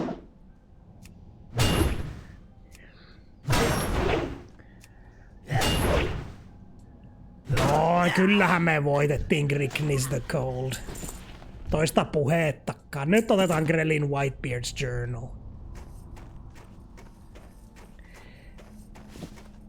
Eihän me sitä lueta. Eihän se ole appropriate lukea toisen kääpiön journalia.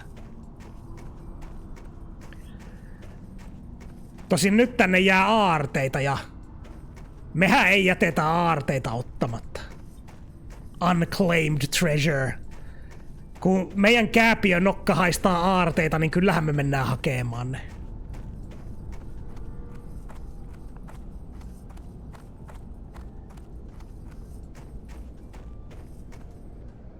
Onko se tää? täällä se, onko ne aarteet täällä? Not enough rain.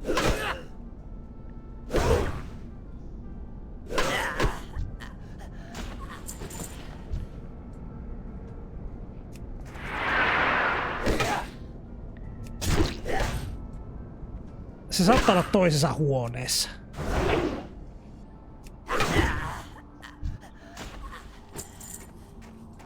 Joo, se näyttäisi, että se on täällä. Onko se täällä vai onko se toisessa huoneessa? No. Oh, ei se täällä ole. Se on toisessa huoneessa. Noniin.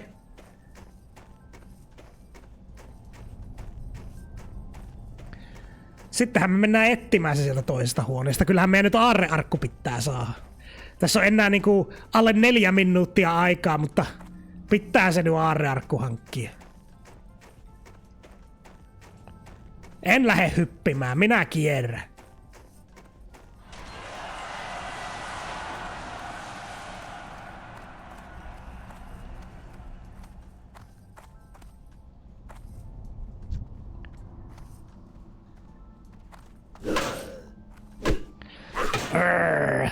Damn snowflakes! Ei anna minua edes päästä pois täältä huoneesta rauhassa.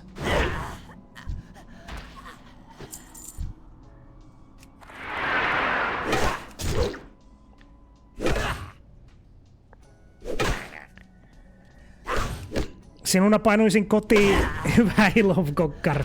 Lyö tapaa juokse. Poistetaan siinäkin tiistai-keskiviikkoina. No se on tietenkin totta, se voi ihan oikeasti tapahtua. Ehkä se on jo pois virasta. One can only dream. Aha, Grignir the Cold hyökkäs uudestaan kimppuun. Sinuna painuisin kotiin palauttaa questejä. Huono fiilis, niin, mutta kun aarteita.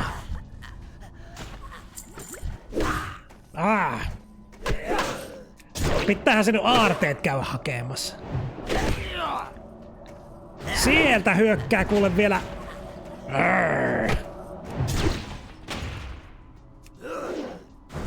Oho. Grignir uudestaan käy kimppuun.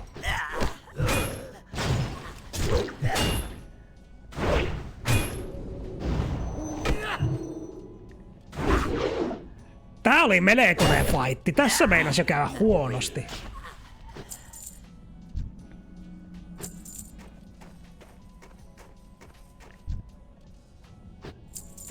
Tässähän pitää syödä vähän kuivalihaa. Noin. Vähän tough jerky, että palautuu vointi. Noin. Mut kyllä siitä selvitti.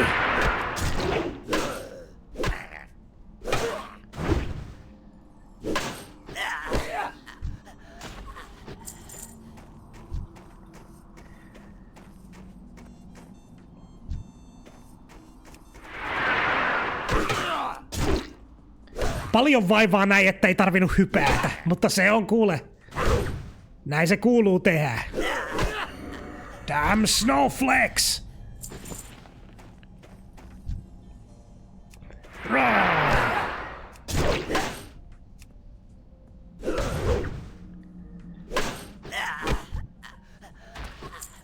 Kyllä on tullut peikkoja tapettua.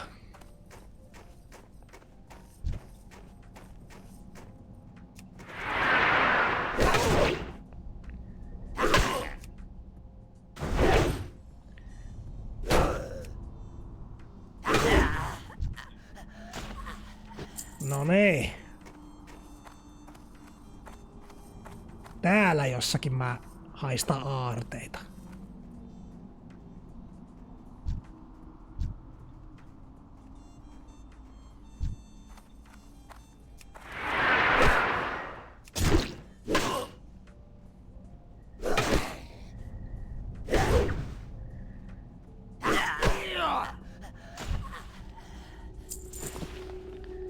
Mennään jo viimeiselle pouchille, mutta onkohan ne aarteet... Onko ne... Ei ne oo täälläkään, nämä veikkaat ne on tuolla.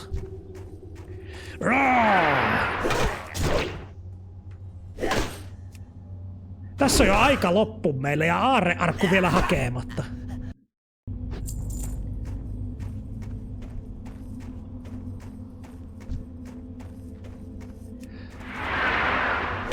Mutta eihän me nyt voida lähteä ilman aarteita. Ei se auta muuta kuin mennä pikkasen yliajalle ja löytää meidän aarteet.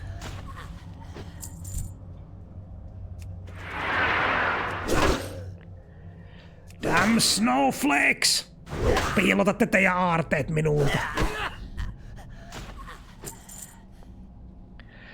Oma henki on aarteita arvokkaampi. Ei tuo kyllä kuulosta Kääpiön puheelta, että oma henki olisi aarteita arvokkaampi.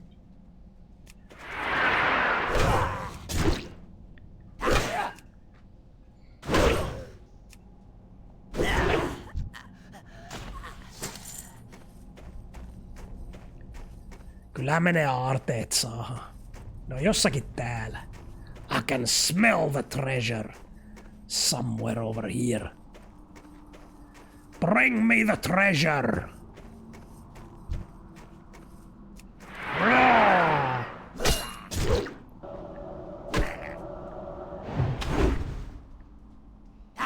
Ha!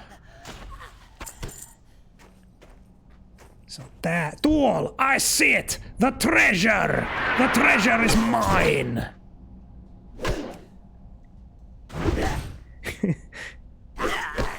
On joo, siis sen takia mä sen haistoinkin se aarrearku. Se on vaan, että tää dungeoni ei oo täysin kaksulotteinen, niin se oli hankala löytää.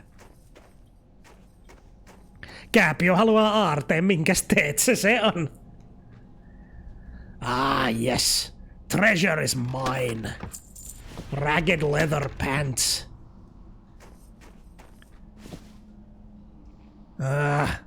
Still not black. Tight and shiny. No good. These leather pants are no good. Let's get out of here.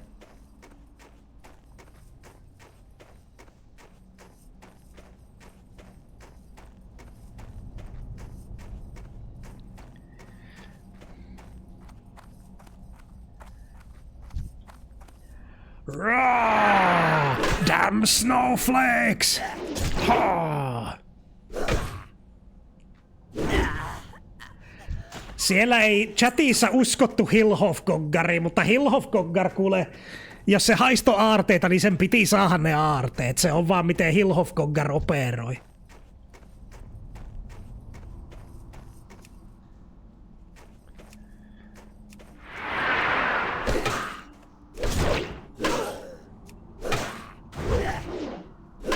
Kaksi whelppiä. No sitten me tapetaan molemmat.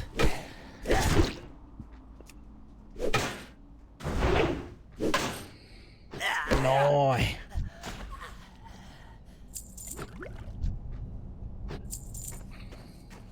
Ja sitten ulos tästä luolasta. Siellä on vielä whelppi.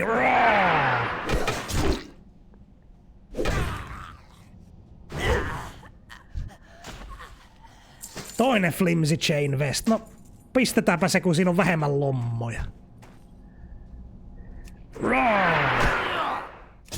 Ja luolan suuaukko näkyy jo. Vittuun tästä keilahallista, se on just sillä lailla. Täällä on tullut tapettua kuule peikkoja niin paljon. Siellä on vielä portinvartija kimppuun vaan.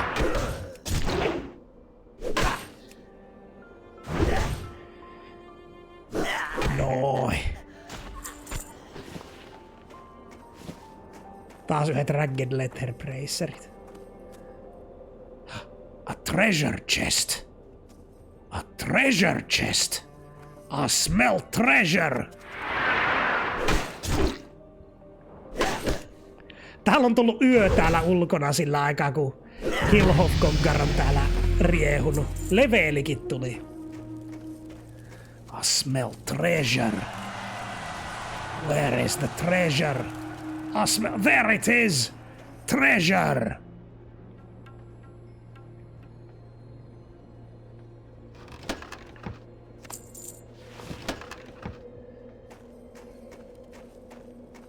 No niin.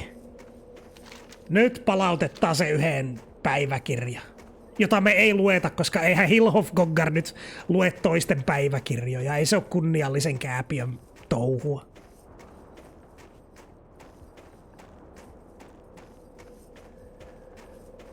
Siellä on meidän questi, joka palautetaan.